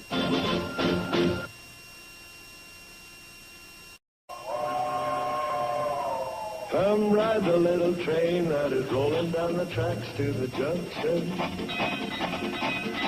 Forget about your cares, it is time to relax at the junction. Lots of curves, you bet, and even more when you get to the junction. Petticoat Junction. There's a little hotel called the Shady Rest at the junction. Petticoat Junction. It is run by Joe. Come and be his guest at the junction. Petticoat Junction. Here's our lady M.D. She's as pretty as can be at the junction. Petticoat Junction.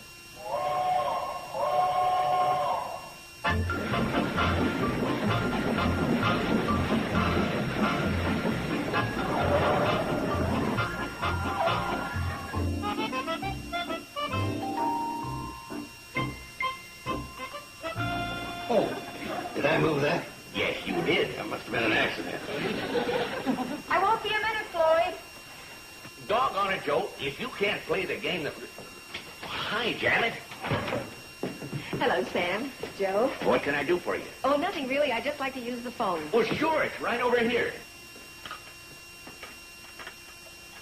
Hello, Sarah. Dr. Craig would like to place a call. Please accommodate her. Thank you. Hello?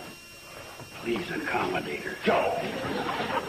Oh, hello, Sarah. May I have the Pixley Beauty Shop, please? When did you get a king? Don't you remember? No, I don't remember. Hello, this is Janet Craig calling. Is Joseph available? Well, just as soon as I could get there. I'm at Drucker's. No, it must be Joseph. I don't want anybody else. This is very important. You can? Oh, that's fine. All right, I'll be right there. Thank you. What's up, Doc? You getting a new hairdo? Yes, and a new dress, and a new bag, and a new pair of shoes, and if I can find one silly enough, a new hat. That ought to be easy. Any hat you gals wear is silly. Oh, Joe, you're the expert there.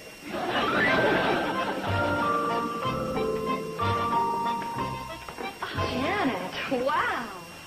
What's the occasion? Is this our country doctor? Mm-hmm. Well, can't a girl get her hair done and buy a few things? Sure. All you need is a reason. And tell us what his name is. Well, why does it always have to be... All right.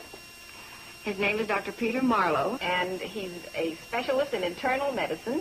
I haven't seen him for 5 years, and he's coming to visit today. Oh, hey, what about the particulars? Well, I thought I gave them all. Well, you know the important things. Is he handsome, tall, single? Does he have those distinguished flecks of gray in his hair? Oh, and is he rich? Yep. Yep.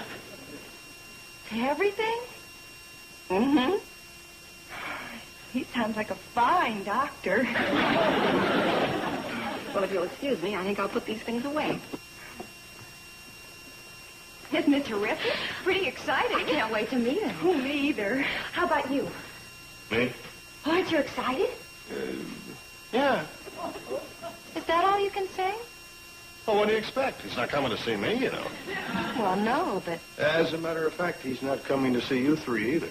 He's strictly Janet's date, right? Yeah. Well, so why are you getting so excited? Well, we're just thrilled that somebody's getting some action around here.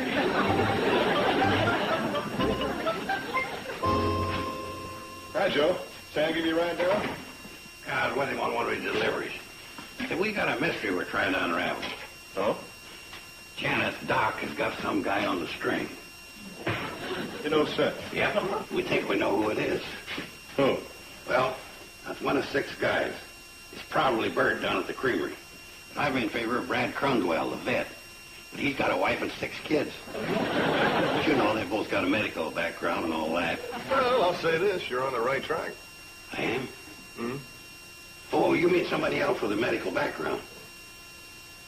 But of course, the druggist, True Wilhelm. That's it, yep. Say, wait till I tell Sam what I've come up with. You know, I knew I'd get it if I just put the old bean to work. You don't think so? No. Well, who then?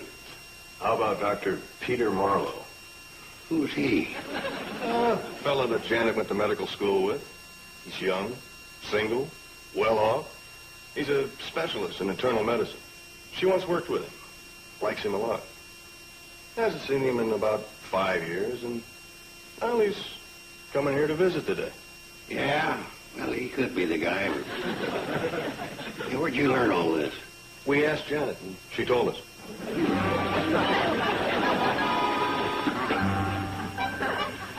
Hey, I see the sore hand hasn't spoiled your reach.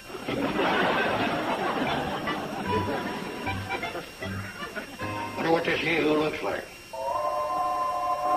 Well, we'll know pretty soon. There's the cannonball now.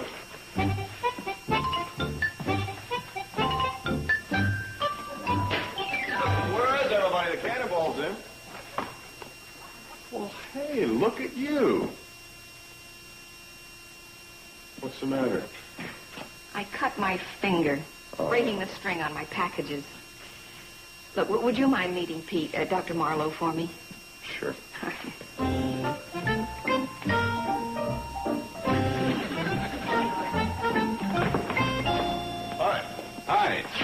Dr. Marlowe? Right. I'm Steve Elliott. Ah, Pete Marlowe. Huh.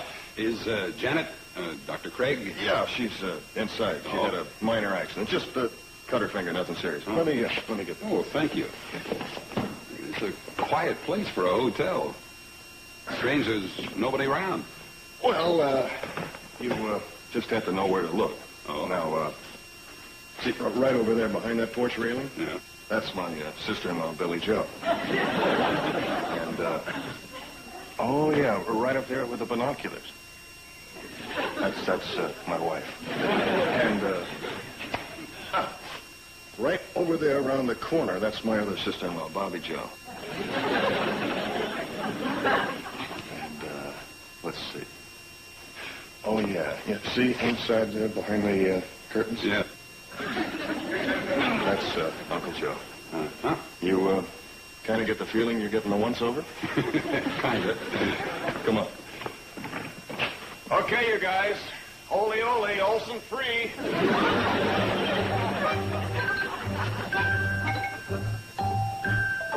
Oh, hello there. You must be Dr. Marlowe. It's quite a surprise. It's my wife, Betty Jo. Yeah, you pointed her out. Well, I didn't think you'd recognize her without the binoculars. Hi. Janet. I see you've met everyone. Yes, more or less. Oh, you look wonderful. Hey, what about that finger? Oh, it's nothing. It's just I didn't. How do we know? You gotta let me examine that. No, No, I'm the doctor. You'll excuse us.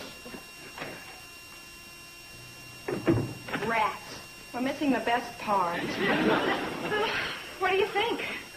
Who's had time to tell anything? Well, I think he's groovy. Wow, what a doctor. I wouldn't mind coming down with something while he's around. Yeah, you could make being sick a pleasure. Oh, I'm so happy for Janet. The poor guy just got here, and already you've got him walking down the aisle. Only after a decent courting period. Say, 3 or 4 days. Not so fast. There's a few things I got to know about this Jasper. You? I'm the senior member of this household, and I've got to watch after Janet. Uncle Joe, don't you think Janet can take care of herself? Women never can. They're too flighty.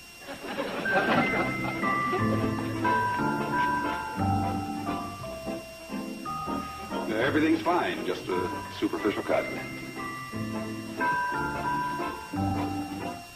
See, you got a little blood on your collar. Oh. Joe. What are your intentions, sir? Strictly honorable, I assure you. Joe, please, that's embarrassing. Well, yeah, we might as well get everything out in the open. All right, Janet. I'll take that in the manner which I'm sure it was intended. A friendly and loyal concern for you. Yes, sir. I would be honored if this lady would accept my proposal. Well, now, wait a minute. If I'm going to be proposed to, I'd like a little privacy. Oh, sure. Women are funny that way. Hey, you sound like the voice of experience, Mr. Carson. You a married man? No, never. Never let one get me alone. I see. Yeah, but you're different. You've got a good one here. Joe, please. I just want you to know you got the go-ahead from me. Oh, swell. I thought you'd be relieved. You know, I kind of like the idea of having 2 docs in the valley.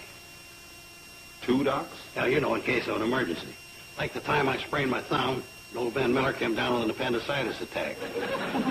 She could hardly bandage my thumb. She was so eager to get over to Ben's. And mine came first. Then we... What's the matter? Well, I'm afraid you don't understand. I don't propose to work here. I want to take Janet with me. Take Janet? Where? Well, I have a practice established. Well, what do you call what she's got, a duck farm? I'm sure it's fine. Not only that, but she's got this wonderful place to live. To be honest, so do I. Mister, I've been all around. Chicago, Cleveland, Crabwell Corners. And there's no place to compare with Hooterville. The climate, the comfort, it's ideal. Where's this place you want to take her? Hawaii.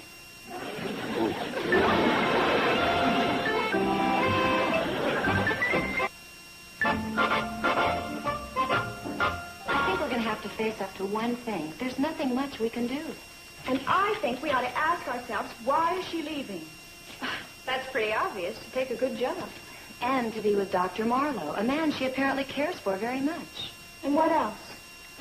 Well, with those 2 reasons, you don't need anything else. Well, what if we broke up Janet and this Dr. Marlowe? How would we do that? Betty Jo here could come between them. You know, it would be one of those love triangles. Bobby Joe, I'm married. Oh, as what's his name? How about you, Billy Joe? No, thanks. How about you? Hey, I'm glad you asked. I might just do that. Oh, come on now. You can't be serious. I know a surefire way of breaking up any couple. I got it out of this novel I've been reading. Well, please tell me. I want to be on guard. All a girl has to say to a man is 2 words. I understand. Oh, the misunderstood male bit. It really works. Karen, that's the girl in the novel. She's already won herself 8 men. And I'm only on the 5th chapter. And all she says is... I understand. That's all. There's the cannonball. Peter, Dr. Marlowe, will be coming in from Pixley. He went to make a telephone call. Bobby Joe, you're not really serious about this. Well, somebody has to do something. Be sensible. You won't have a chance. You'll only make a jerk of yourself. I understand. Well, that's right. That only works on men.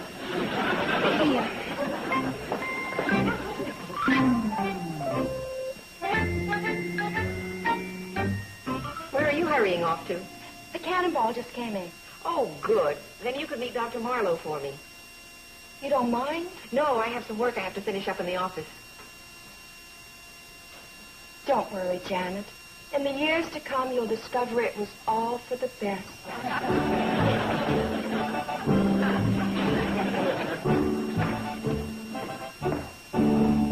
Hi. Hello. I was just coming down to meet you. Oh, well, that's very thoughtful.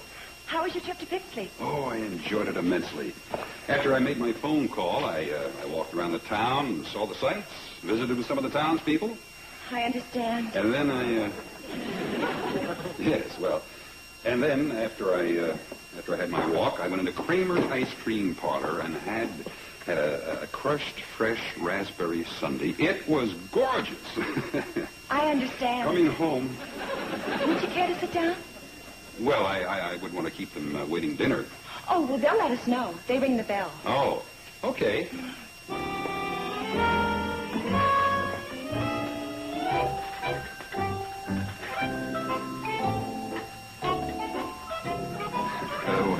Let's see, where were we? Oh, you were telling me about your trip to Pixley. Oh, yes. Well, on the way back, I rode the cab with Engineer Smoot. All in all, it was a very pleasant trip. I understand. You know something? What? You are a very understanding young lady. Thank you. May I ask you something? Yes, you may. Yeah. Well, I'm having a problem with Janet. I understand. Would you do me a favor? Well, of course. Would you help me talk her into taking the new job? Oh. All of a sudden, you don't understand? Well... You see, this is the reason for my visit here. And if I can get some help, you understand. I understand.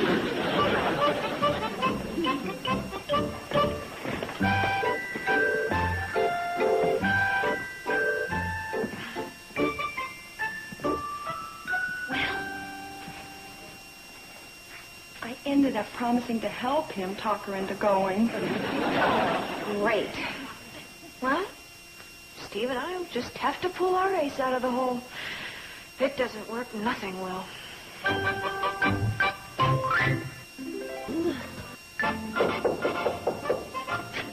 Oh, come in. Hi, it's the entire Elliott family. I hope we're not interrupting. No, not at all. Sit down. Well, Kathy Jo just wanted to come down and say goodbye. Oh, that was her idea? Well, it's amazing how she can communicate. Well, after all, you are the only doctor she's ever known. She's been my star patient, haven't you, sweetheart? I just hope this isn't going to affect her. Affect her? Changing doctors. Yeah, well, it could be a traumatic experience for her. Having a new doctor? Well, that is, if we can get a new doctor. We doubt if there are too many doctors around who'd want to practice in the valley. Are you trying to tell me something? Tell you what? Well, I have a feeling that you're working through Kathy Jo to tell me that you don't want me to leave. Is that what it sounds like? That's what it sounds like. That's what it is. Well, don't you think that's a little unfair, using my favorite client against me? Yes. Well, I have to give you A for honesty. You mentioned something about the difficulty in getting a new doctor to come to the valley. That could happen, you know. Now, you really don't think that I'd leave without seeing that you had someone to look out for your medical needs, do you? Well, of course not, but it could be difficult to find someone. Well, I'm working on that right now. It's tough enough leaving, but when you bring this one in... We're sorry, Janet. We shouldn't have pulled such a mean trick. Yeah, it's all your fault for wanting to come down and say goodbye. I may spoil the image of a doctor, but I have to confess to you that when it comes to goodbyes, I'm the biggest baby of them all. Okay, Doc. We apologize for this, and we're going to make it up to you. Make it up to me. Well, we know what you're going through, so we'll make your goodbye as easy as possible. Won't we, honey? Honey? Sure we will.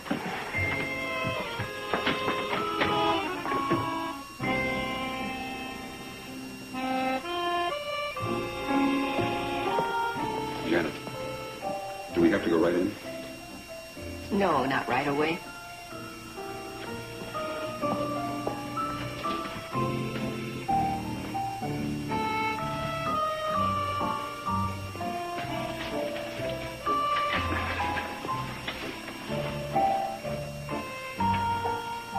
like it here, don't you?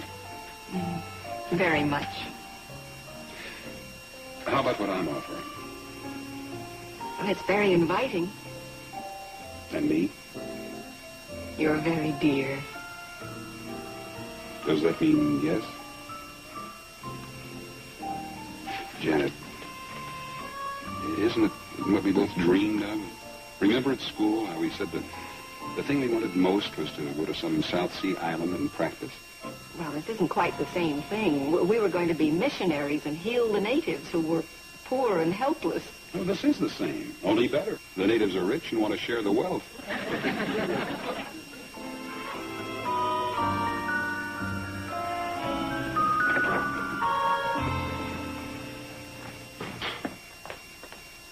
Hi.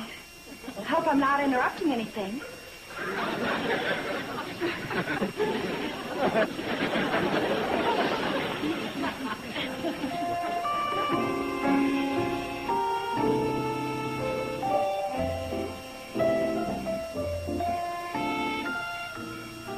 Do you mind? They planned a little party, and songs and things like that. It's really a lot of fun. Sure. I don't suppose I could get an answer first.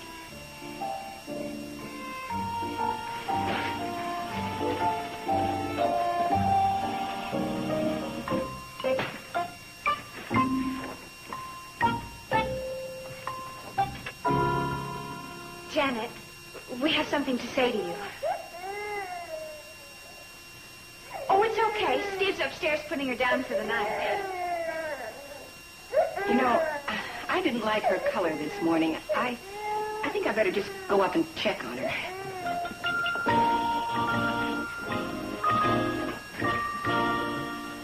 You're not going to be Daddy's good little girl and go to sleep? All your animals are asleep. Look. Teddy Bear's asleep. Penelope's asleep. Aren't you asleep, Penelope? See? See? I only know one other thing to do.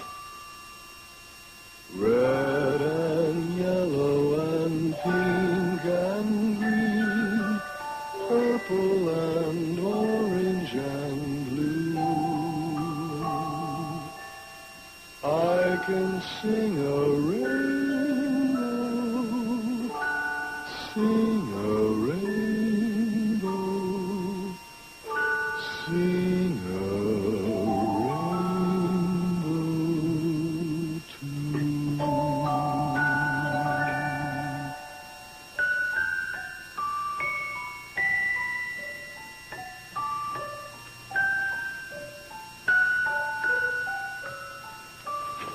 Hi.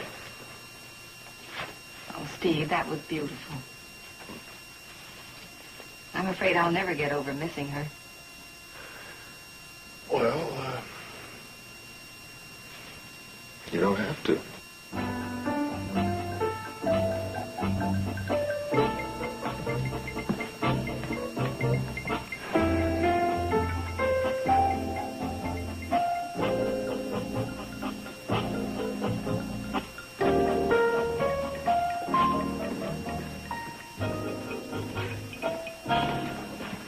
She's okay? Yes. Yes, she's fine. Now, you were saying? Well, we were just...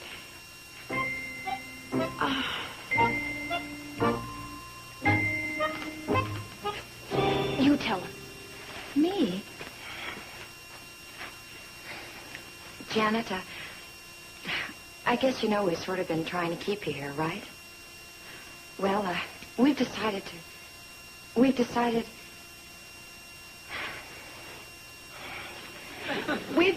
don't want you. Bobby Joe, I knew it wouldn't come out right. What we mean is, we won't stand in your way if you want to desert us. Oh, for crying out loud. This is the way it is, Janet.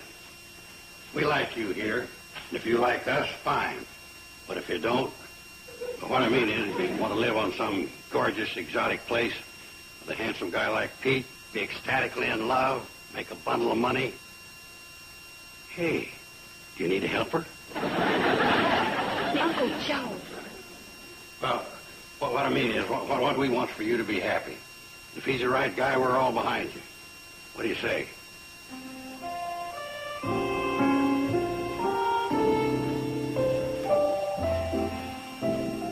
Can you understand?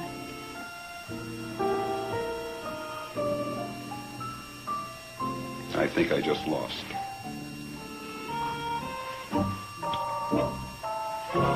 Hey, I thought you said there were songs and stuff like that here. Oh, there are. There are. In fact, we have a song just for you, Janet. Haven't we, Dan? We sure do. Let us call you sweetheart. We're in love with you. Let us hear you whisper that you love us too. Leave the love light glowing in your eyes so blue. Let us call you sweetheart. We're in love with you.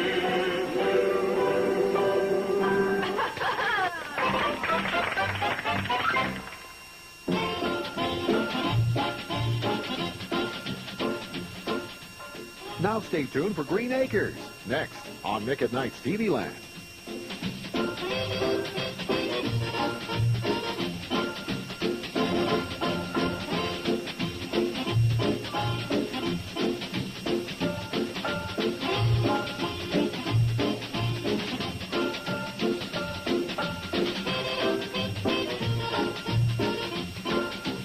Petticoat Junction.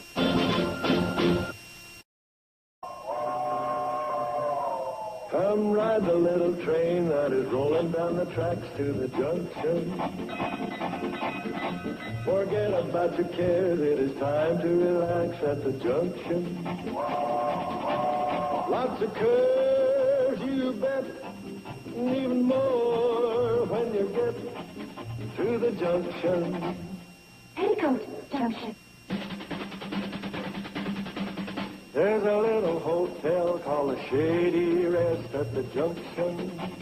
Petticoat Junction. It is run by Joe. Come and be his guest at the junction. Petticoat Junction. Here's our lady M.D. She's as pretty as can be at the junction. Petticoat Junction.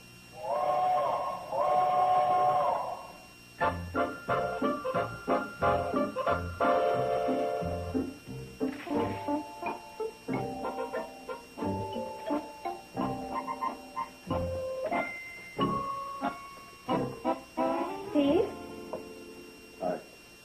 aren't you coming to bed? Yeah, eventually. Problem? Yeah, the paid outs are beating the heck out of the paid ins. Well, can I help? Yeah, I go back to bed. Steve. Oh, I'm sorry. It's just that I'm bugged. I've been at it since 10 o'clock. Hey, what's the matter? Are you guys fighting? No, Bobby Joe, we're not fighting. Well, then what's the matter? It's personal. Do you mind? No.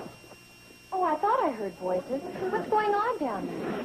They're having a fight. Bobby Joe. We are not having a fight. Have it your way. How can a person get any sleep around here? What are you coming down for? As long as I'm awake, there was no use wasting it. I'm going to check the icebox. By the way, what are you fighting about?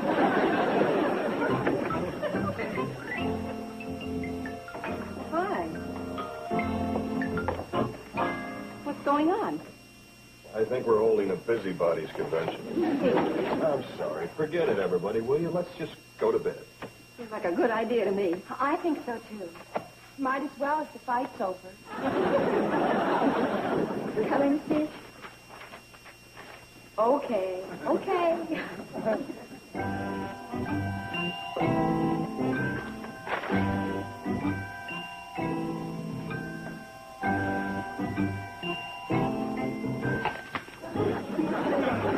Well, that is, Steve. Oh, well, take it easy.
Want to talk about it? Hmm? I said want to talk about it. What's to talk about? Beats worrying, doesn't it? Yeah. I guess it does at that. Well? Well, it's just that business is going in the hole. But you've had all kinds of crop dusting jobs. You said it yourself. This has been your buggiest year. I said that, huh? Well, I deserve whatever I'm getting. What are you getting? I mean, how can your business be in the hole? It's simple. A lot of work, no pay. I don't get it. Well, half my accounts receivable are just that, receivable. They're not coming in. They're overdue. But that's not right if people owe you money. Well, we have to pay our bills. I know. When we buy milk from Ben Miller, we pay. Apples from Newt Kiley, we pay. My new dress for Mrs. War... Well, that doesn't have to enter into it. She gets the point, doesn't she? Yeah, well, what do you suggest I do? Go out and hound them for it? Darn right. Well, honey, remember, these are your friends, friends of your family for years. Have you been holding back on account of that? Well... Oh, Steve, that shouldn't enter into it. Well, you did the work and you're entitled to the money. Besides, you've got responsibilities to us and to Kathy Jo. Okay. You convinced me. Tomorrow we charge. My gallant knight.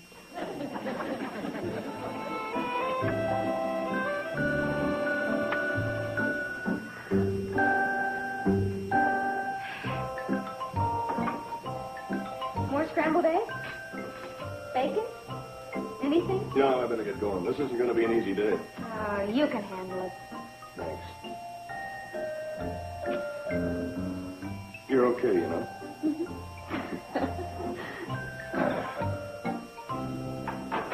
Remember, be firm. Don't worry. Who are you going to call on first? Oh, I thought I'd get on to Lewis's. Oh, What's the matter? nothing. Only Only what? they have children. Betty Jo, I hate to break this to you, but a lot of people have children. I know, but couldn't you call on somebody else first? Okay, I'll go right on down the road to the Wilsons. Now what? Didn't Mr. Wilson have a lot of trouble with his bean field? Yeah, that's why he hired me. Now I want to get paid. Well, it's just that I've known them all my life. Kathy Wilson was my best friend in high school. Rodney and I used to catch frogs together. Karen and I had a butterfly collection. All right. You win. I won't even go down the road that way. I'll go that way. Good. Okay. Not the Cliffords. Betty Jo, they don't even have children. I know, but they have kittens, and one of them ran away. I'm sorry. Darling, this is your business, and you're the man, and you just go out and do what you have to do. Right.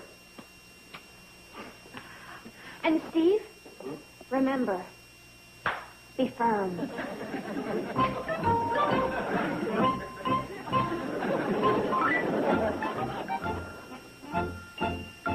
Hi, how'd you do?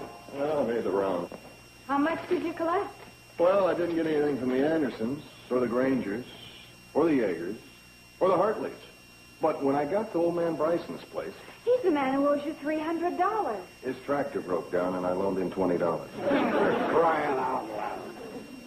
Steve, I kind of wish you'd let me in on this collection business. It's no job for a kid. Thanks. I mean, it takes a certain knack. To collect bad debts, you got to be persuasive, clever, cunning. Mean, underhanded. Mean, underhanded. Oh, no. I'll handle this for you, and I'll really put the pressure on them. Oh, Joe, I don't want you giving these people a bad time. Besides, they're friends of ours. Relax. I'll turn on the old Carson charm. Let's see your list of deadbeats. Anderson, $75. Becker, $60. Carson, $25.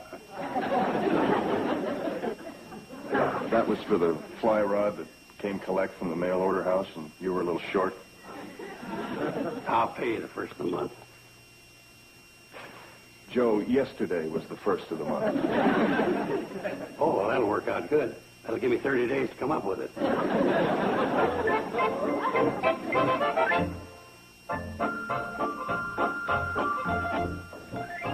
Billy Joe, could I ask your advice about something? My advice? Don't look so surprised. After all, you are my older sister. I've always looked up to you. I respect your judgment. Well, thank you. And move over, dear Abby. Hey, you're really serious, aren't you? Well, what is it? Well, I guess it's no big secret that Steve and I are having a few temporary financial problems. No big secret. But that's exactly what they are. Temporary. Well, I'd like to help. Well, of course, that's only natural. What do you plan to do? Cut down on your spending? That, too, I guess, but mainly I was thinking that I'd like to help out with the family income. You mean get a job? What's wrong with that? Well, nothing, except that you have a husband and a baby to take care of. Yeah, but if I could work everything in, what would you think of the idea then? Not much. I should have known. Well, it's all my fault. What do you mean? I should have gone to Bobby Joe for advice. She'll go along with anything. Well, look, I was only leveling with you. Hi. Why don't you ask Janet? I will. Ask me what? Janet, what would you think of my going out and getting a job? I wouldn't think much of it. Have you two been comparing notes? Betty Joe, be sensible. At this point in your young life, your place is in the home. Besides, you have a baby to look after. Yeah, but that doesn't take all my time. I could take care of half a dozen babies instead. Hey, thanks, you guys. You've just given me a terrific idea. What did we say? I haven't the vaguest idea. Let me get this straight. You want to put an ad in the Guardian that says you're opening a day nursery for children at the Shady Rest? That's right. Well, what does Steve think about all this? Oh, I haven't told him yet, and I'd appreciate it if you didn't say anything. I'll tell him when the time is right. Oh, Betty Joe, if you put an ad in the Guardian that says something to the effect that Betty Joe Elliott is opening a day nursery at the Shady Rest Hotel, the odds are it might get back to Steve. Yeah, it is possible he might find out about it. Possible. How can I get around it? Well, you might do like them big city papers do. You don't give a name or address. You just say, Inquire Box 23 or some such number, and the replies go to the post office. Hey, that's a great idea. Do you have any box numbers? Not up to now, I don't, but I think we can take care of it.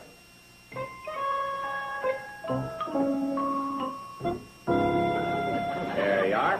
You are now Box 46. I don't feel a bit different.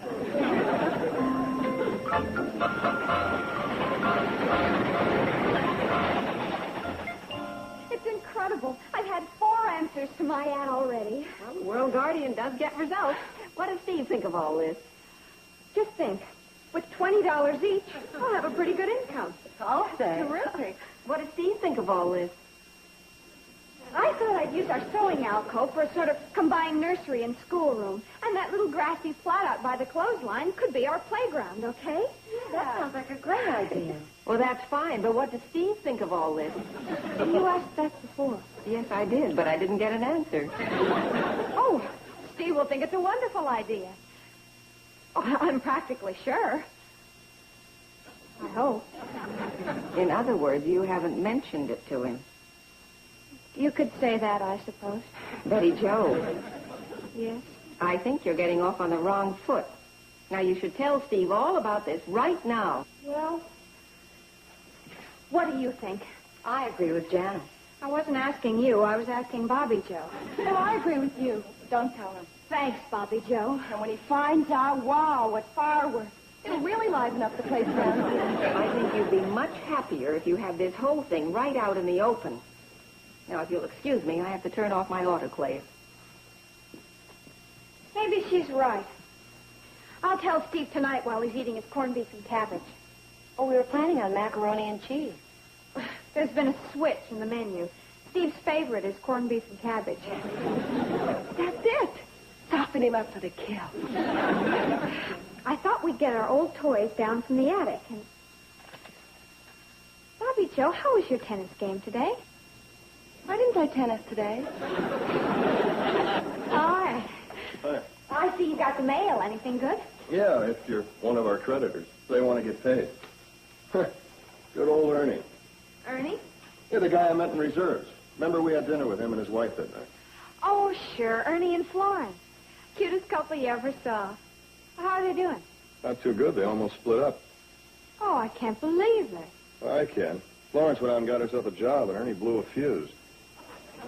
I don't blame him either. I mean, what's a wife need with a job when she's got a house to run and a husband and baby to take care of? Well, that's the macaroni and cheese. Hey, Joe, Steve. I got news for you. Uncle Joe, you look like you got some results. Well, I told you it took a knack. Well, how much did you collect? You know Jed Burroughs? You got the Jed? I sure did. Hey, that's great. He's owed me $125 for over a year. Did you get it all? Well, I didn't get the whole $125, but I did make a settlement with him. Well, at least some money is better than no money at all. How much did you get? Oh, well, it wasn't cash. Not in cash? I've got it out here on the porch.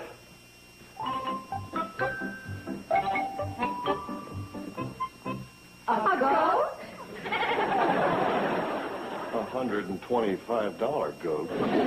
Joel, you flipped completely? Now, don't get excited, Steve. You'll come out on the deal. How? You forget. Goat gives milk. I don't like goat's milk. How about the rest of you?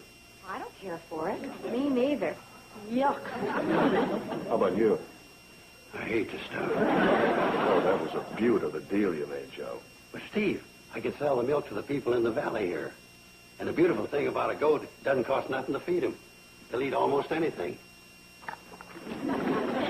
Yeah, like cushions on a chair.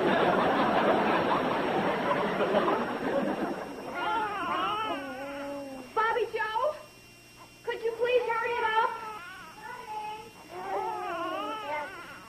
Here you are. Thanks. Want to help me feed them? Okay. It's amazing how they all get hungry at the same time. Come on, sweetie.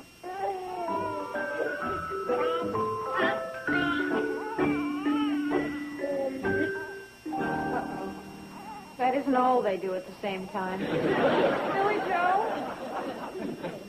Yes? How are we fixed for diapers? Got a clean batch, just coming off the clothesline. Thank you, guys. I really appreciate the way you've been helping me out. Especially with Kathy Joe. It's fun. Besides, isn't this the most adorable baby you ever saw in your whole life? What's the matter? Oh, not counting Kathy Joe, of course. You understand.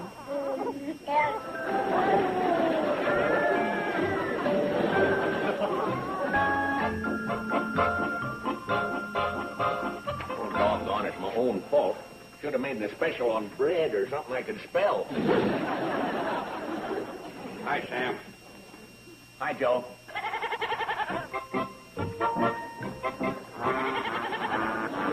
Joe, what in the blazes have you got there? Trained seal. Go get that goat out of here. Okay. First, I want you to see what you're getting. See what I'm getting? Yeah, I'm making you a deal. I'm trading you that goat for a wheel of cheese, a carton of tuna, and 6 months supply of cigars. Oh, no, you don't. Okay, forget the tuna. Make it the cheese and cigars. No. Okay, then I'll settle. No. Joe, look, if you want to trade something, why don't you check with Newt Kiley? I understand his heifers had a couple of calves this past week. Hey, that's an idea. Hello, Sarah. Get me, huh? Oh, I'm sorry. Old Lady Frisbee on the line. Yeah, that figures. She gets in more talking mileage a day than David and Chet. Hey, Sam, get a load of this. I understand that things are going so badly for the young Elliott couple that Betty Joe had to open a nursery. Oh, the poor things. That's terrible. Hey, cut that out. What do you think you're doing? Joe, that's all your fault for bringing that four-legged garbage disposal in here in the first place. There's no need getting so excited. Well, why not? 19 cents. That's not such a hot special on cantaloupes anyway. TV land. Oh, hi, Mrs. Hughes. How are you? Fine. How's little Herbie? Oh, he's just fine. He had a wonderful day here. We're very pleased with Betty Jo. Oh? Why? Why not?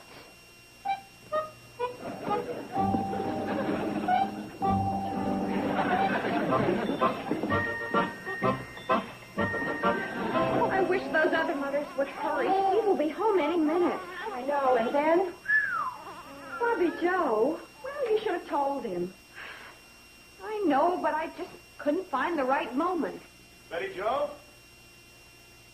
I think the moment just came. Hey, what's going on? Where is everybody? Uh-oh. Coming, dear.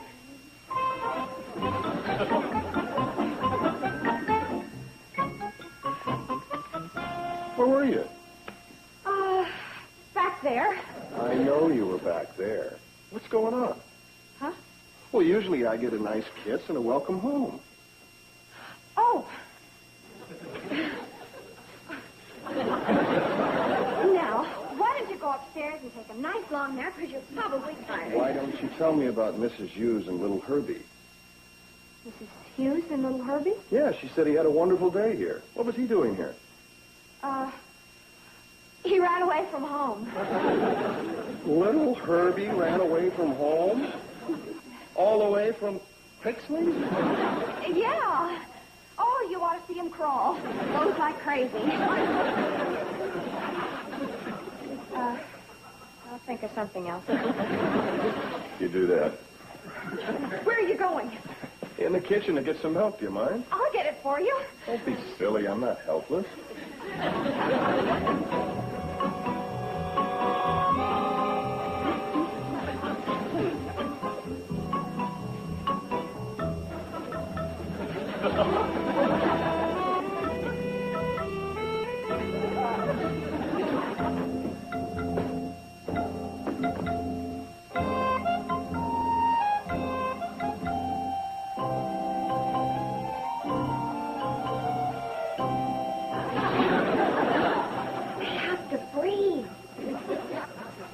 Breathe, you guys.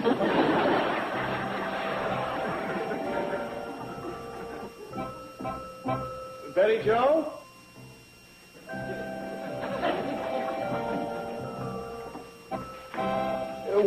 What's with all the baby bottles? We have a baby, remember? I know. But all of these? She's become a very big eater. Well, here's all the diapers for the day. All those in one day? Well, you know what they say. What goes in must come. I'm waiting.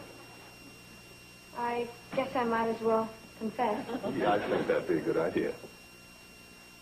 Well, where is that Betty Jo Elliott? That's There you are. What kind of a day nursery are you running? Day nursery? I can explain. Explain to us. Well, Keeping our children closed up in a cabinet. oh, that was just to hide them from her husband. What kind of a monster is he that you have to hide babies from him? Now, wait a minute. I can explain. Don't. I'll explain the whole thing. You're worried about your babies being put in the cabinet. What you don't understand is the shrewd thinking behind the whole thing. See, we're living in a day and age of journeys into space.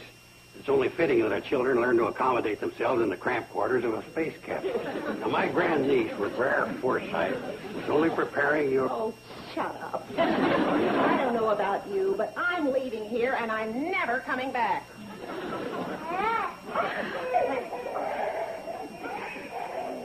I thought I was going pretty good. Look, would you all mind leaving?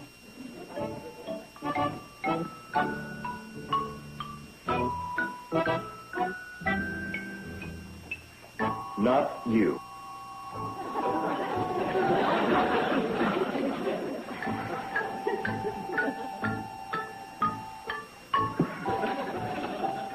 Now look, you know how I feel about working wise. You know what I've said about it. You know what I said as recently as yesterday.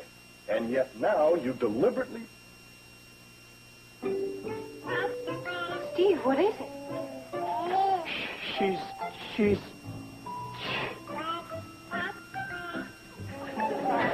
Walking. Mm-hmm.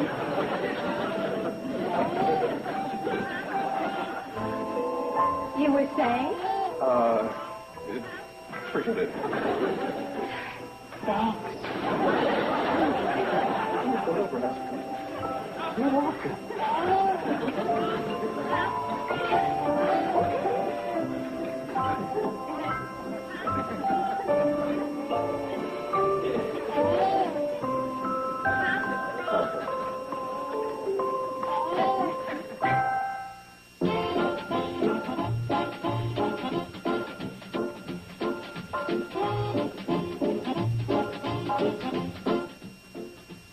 Now stay tuned for Green Acres, next on Nick at Night's TV Land.